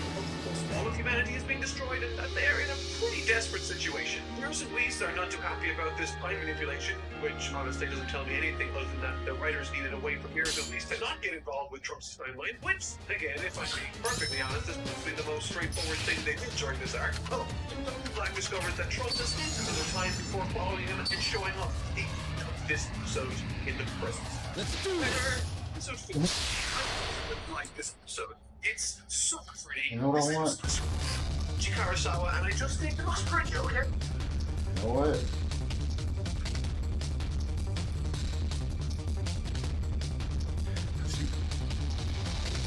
Oh, I made the. I'm going to do some fucking this.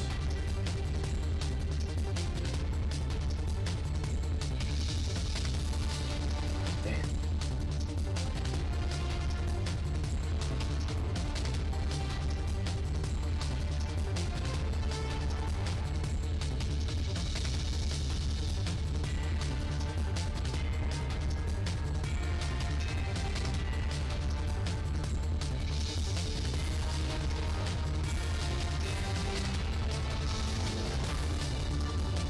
Ah, there you go. My fucking everything. My time. Jeez.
Ooh, man, some super hard up now. Beef plates. Yes.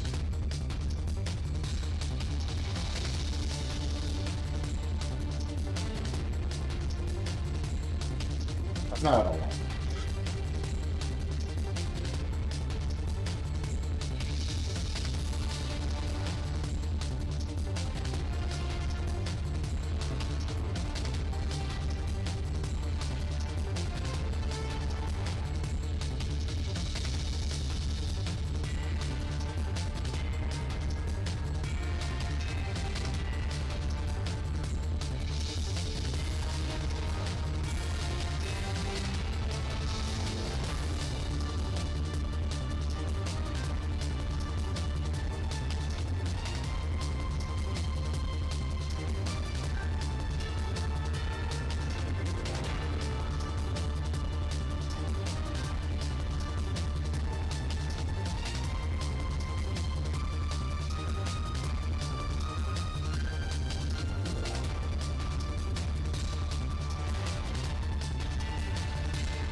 Brad. Risk it. Risk it.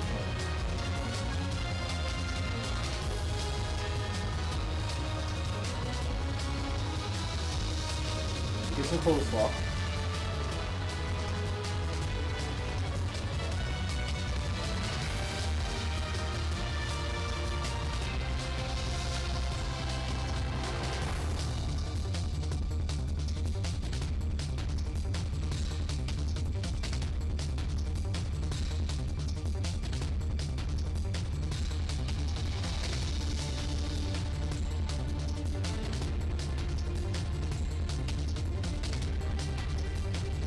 Whoa, wow.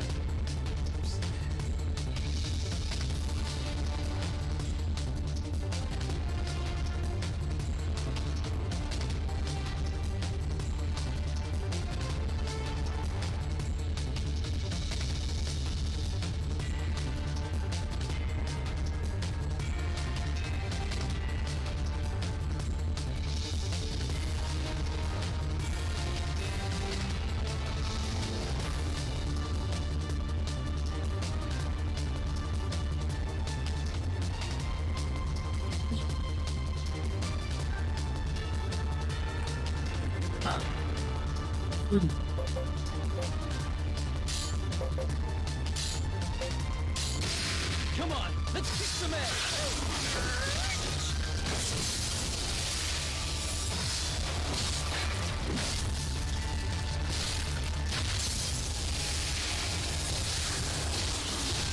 Hurry and circle beside them. Nice move.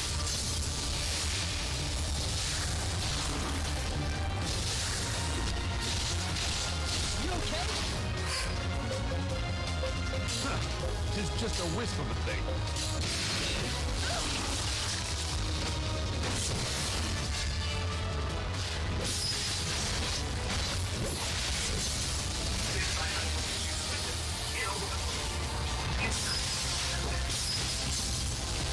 Reinforcements.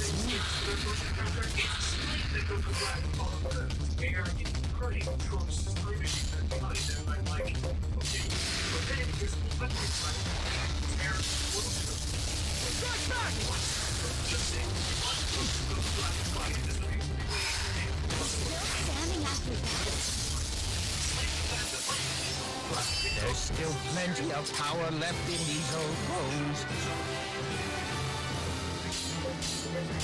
Contrast with the rest of the art, which is going to learn is completely transformed. Impressive, huh? We want the trucks to be destroyed, but we get rid of it. They lead back to the future. To be fair, it's a plan and pig. Not your last minute decision, not a big deal. Thankfully, though, once everything comes down, Wolf reveals that she can actually fix her time machine self-use during the season. Have you never laid eyes on a Savani? The report's supposed to say that it's the best night. So far, he's. I don't think that we can even call it that. Episode 50. Mine is an old, he trapped inside a kid's body. His best friends are a dog, a small pregnant man. To be with drums and a cat shape. So visit photos for the already completely boring. Concentrated King on his bears and so suspicious of the key given over the black cat. Evil voice bats early to next. So I found his secret ring, which is what caused me to start this project region with some meaning and getting the tension going. Looks like the last episode. Let's do this. The other time machine was carrying. Honestly, it doesn't really impact anything. It could The winner's the one who strikes first, yeah? We shall stop them here! I get it, but I do understand how it be. What the distraction is very cool. They have the money treatment right walls back, right? All that here. Smash him from the side!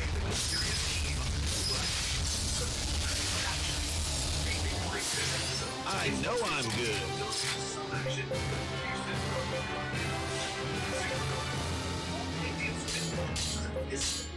Facial religions for one of the most important characters. The individual next in line is the Supreme Five of Universe 10. The exchange between our pursuit and the current Supreme Five of Universe 10. People sense. Upon entering the scene, possessed into his past, Colossus explains that the team looked like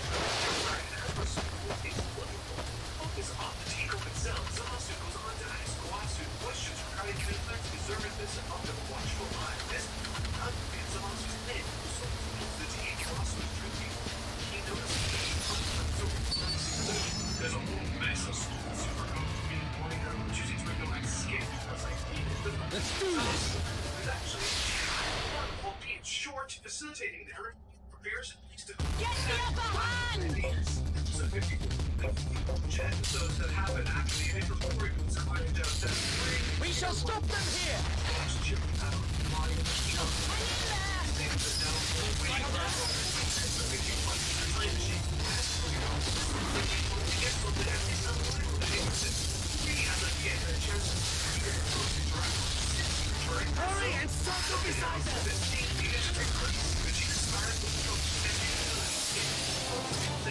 I feel stronger than before!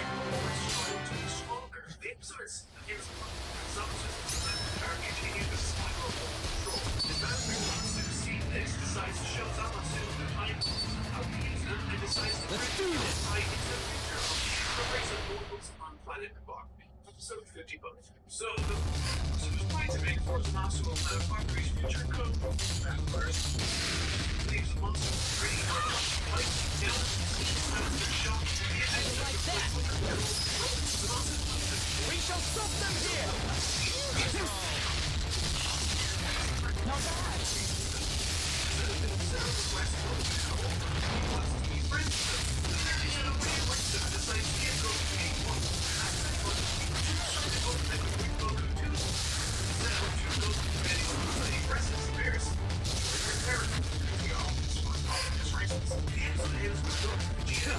This is just a whisper.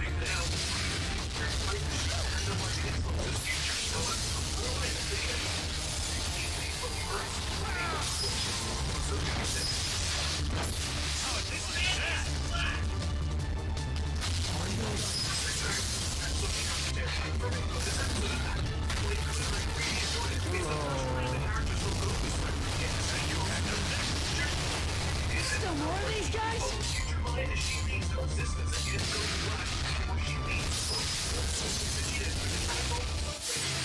Sweet! I hope I've grown stronger than before. It's insecurity to rest quickly though. These character interactions of great genuine children, soldier. It's clear when you meet the streets on their destroyed and tortured. Gina was probably a few way. Challenge cover black right away. Like her watch the scene, white, things for black. Sam will reappear and Vegeta is taken out. Because of course he is. I guess someone has to act in this showing the turret. Episode 7.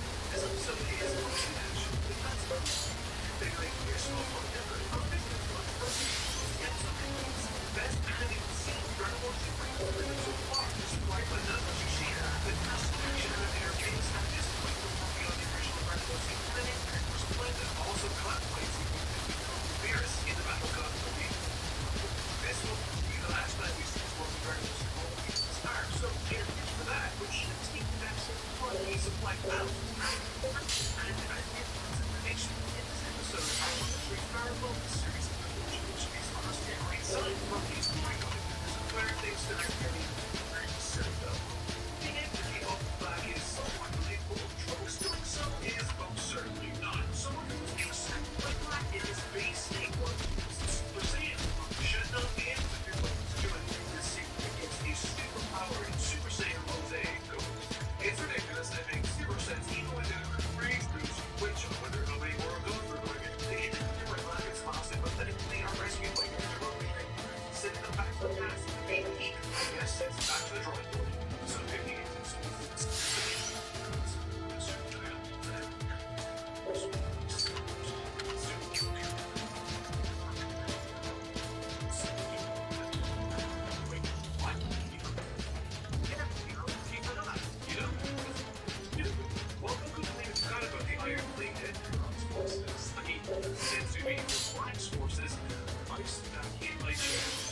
Again, I know the moment where the fight is down and no one able to create a scene without compromising your logical.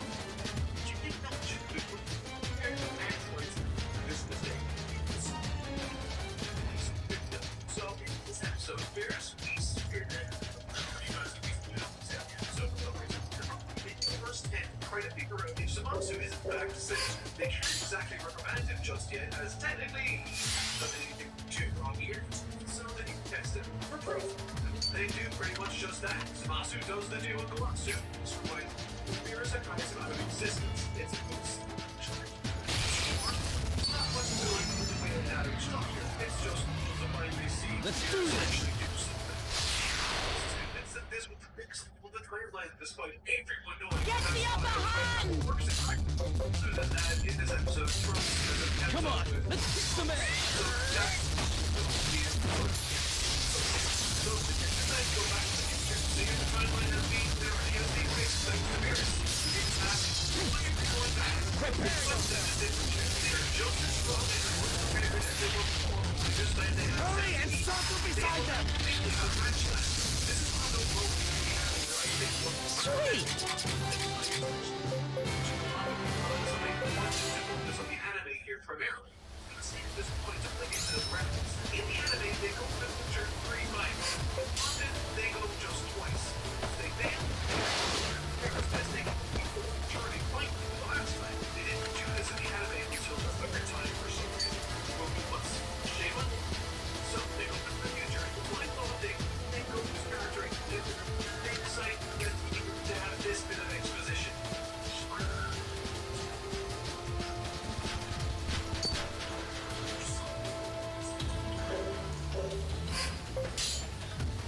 Like, he has 2 sons. Think about that. How creepy is that? That's creepy and 6-year-old. And Vegeta by the Episode 61. So it's real that Zamasu is a mortal before later that goes back to Goku, really in a different timeline. So try to make sense of this tiny white stuff right now. Because Show no mercy. it makes sense. Think about it, my giant notion was that it's right. See Zamasu. They long time ago. Jennifer Aniston and Brad Pitt each their heart out. Each of his own how black exposed to family. It's so yes. Don't get me wrong, it is a cool scene. It's simple for me to understand. Attack them from that right. Little by little, I'm becoming stronger. Pulls a weird move out of his book with me.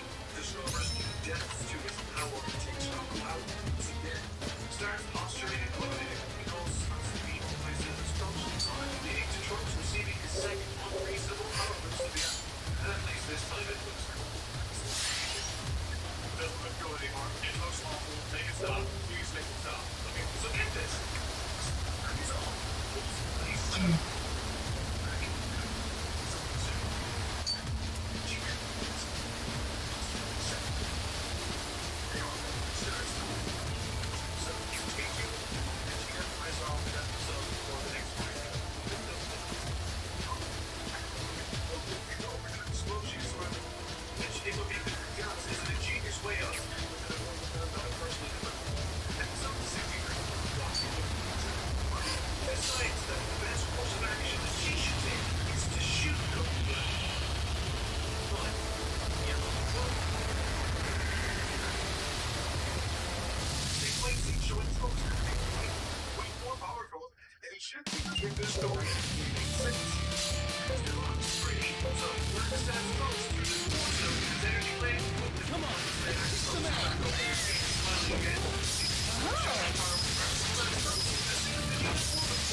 With this power, I'm becoming stronger.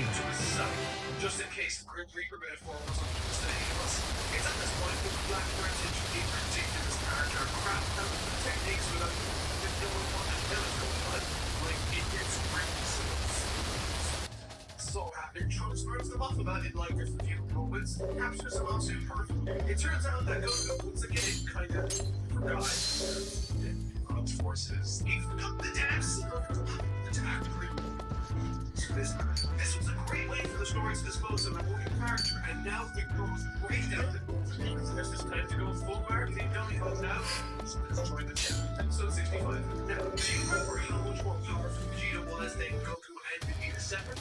Well, there's no earthly ways to use hostage without any problem dispensing of either Goku, Vegeta, or Trunks, even if they teamed up. That would make sense. Does it call us so not seeing that?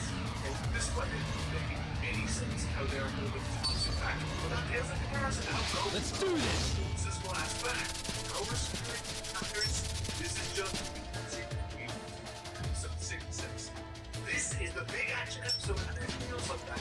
We're in sense of the pacing, to the pitches, the set piece, and even to the sense of desperation that feels like we're the end. And if we even go over what this episode, we're already seeing it. 30% has some really nice ideas for your taste to the point that why don't doesn't taste. And it serves that good place to a lot of people think it's like about this episode. Well, they have no confusion of the two main characters.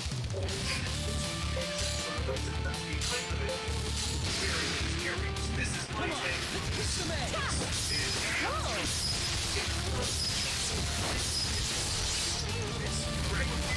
You okay?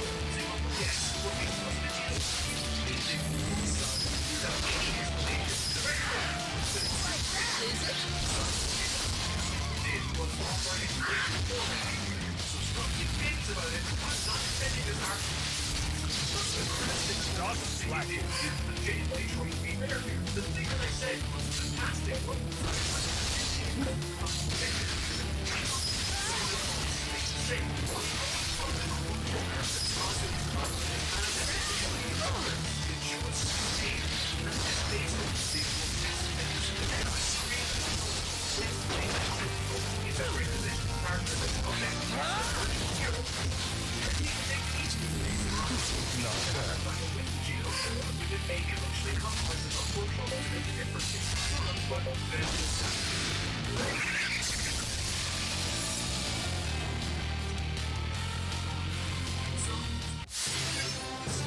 Sweet!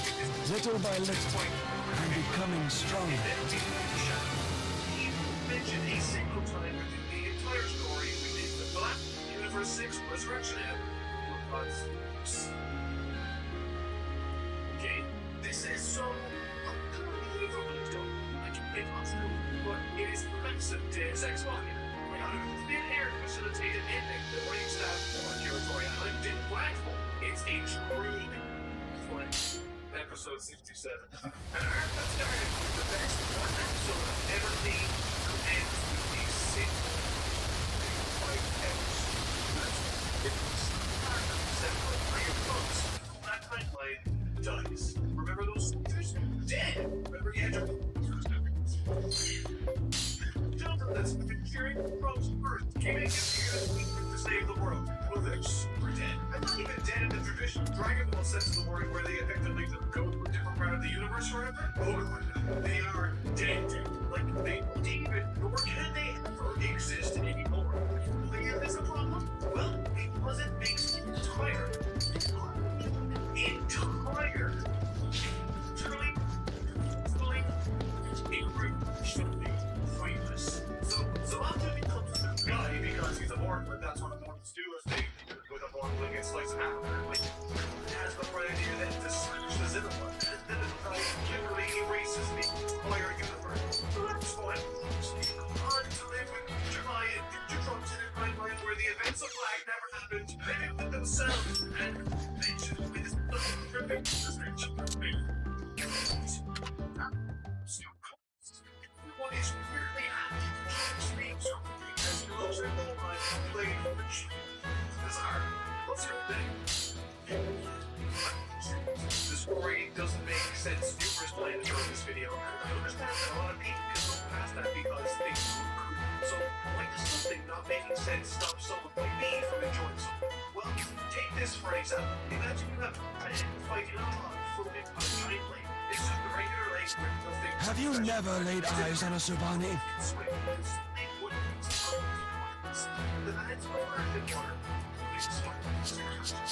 Impressive, huh? because it creates the rules of how performers build that scene should work. The story works the same way. It breaks this and unless logic and rules put in place, it feels nonsensical, but the scene is idiotic. An example of a good piece of storytelling was seen in episode 53. It's believable that viewers and police would recognize Black's key from Zanasus with God. As it is an establishment of powers in the show work. He always stands straight with Zanasus on the defensive because he has no knowledge of the events. And they believe him. So that is really stupid choices to go. Not because they were choices made by police. It's not that choice to show that they just like telling episodes time and again. What isn't they appear to be, looking at the choices they have, however, is that they are Let's do this. They are not concerned Moxie!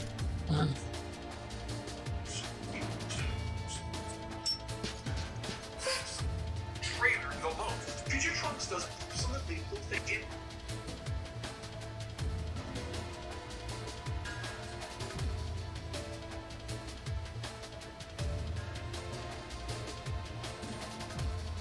Except to learn all the same lessons they did themselves. In order to the main cast of content, speak as a producer after what the recipients they were in favor of the way to proceed. The visual this part of the words and technique with full clear foreshadowing is linguistic history.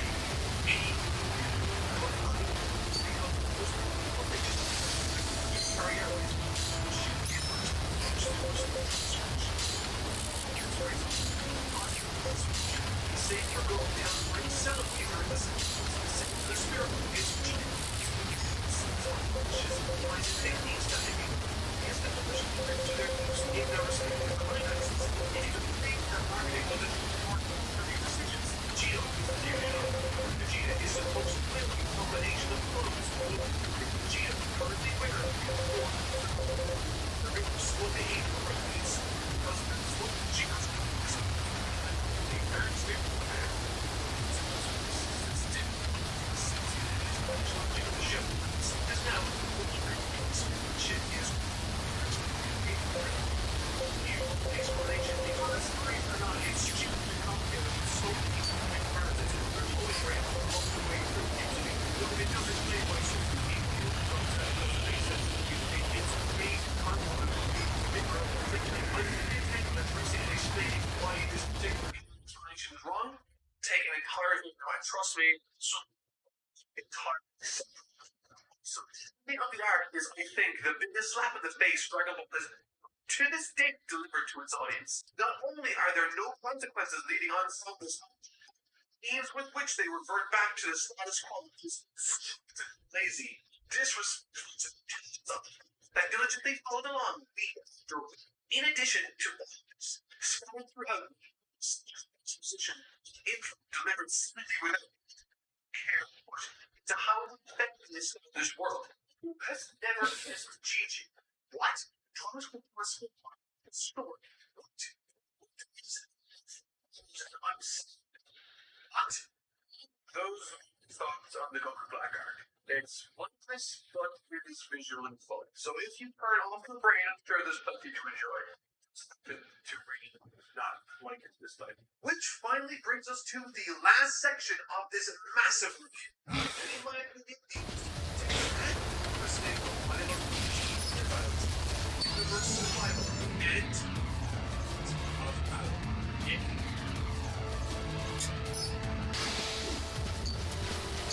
Come on out! It's the same situation as the last time. Okay, later.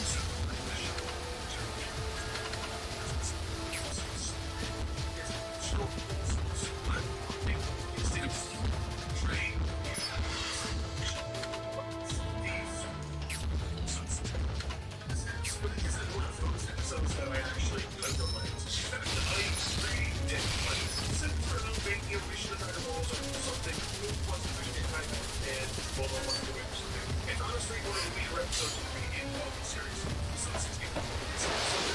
I think these dislikes more than the vast majority of them.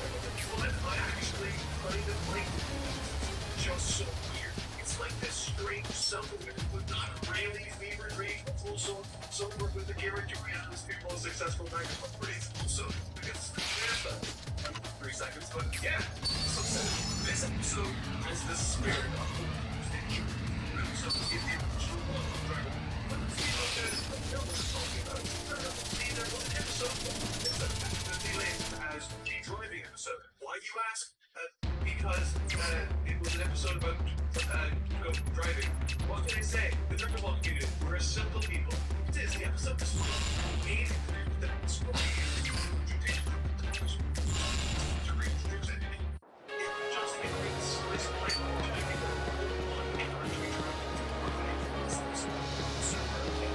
make it baseball, so they play baseball. It's just like it's many it's just that's a fun, there's loads of wonderful interactions. It's surprisingly touching ending for lunch. I highly recommend it. It's one of my favorites. Episode 7 and 7. Okay, so these 2 episodes are entirely related beyond. You can hear on these 3 further episodes. Anyways, these first 2 episodes had their small serviceable. My interest was now very well for what I do. Again, they got a wild and special goes in one things out with the rest of this is not episode, but it is consistent looking at they do all sorts of hijinks, but the climax of all the episode isn't counter. It turns out he has a minutes name since they had just stop his heart. Thankfully though, well, as it continues to play, bring it to life, which it works. Shockingly, the second episode is their point. But the first episodes, I couldn't do that book. Yeah, I was disappointed by James. So 73 and 74. I'm doing something for the team for trouble. No success. He also has him on his own creation in the week of Parasitic. Again, this is Barry demonstrating his range as a former the tragic hero is the story comes to a close and the antagonist. This good part of Shakespeare's tragedy does really get down. There's the betrayal that sinks the sin. Dragon Ball was completely interrupted. Sorry, it is YouTube, it's so 75 and 76. An incredibly boring collection of episodes called a weird parasitic relationship and I know not a philosophy really focused nerd. We did nothing about it except light sheets, stable, possibly spot something sinister. And all this is perfect. This third and final mini arc.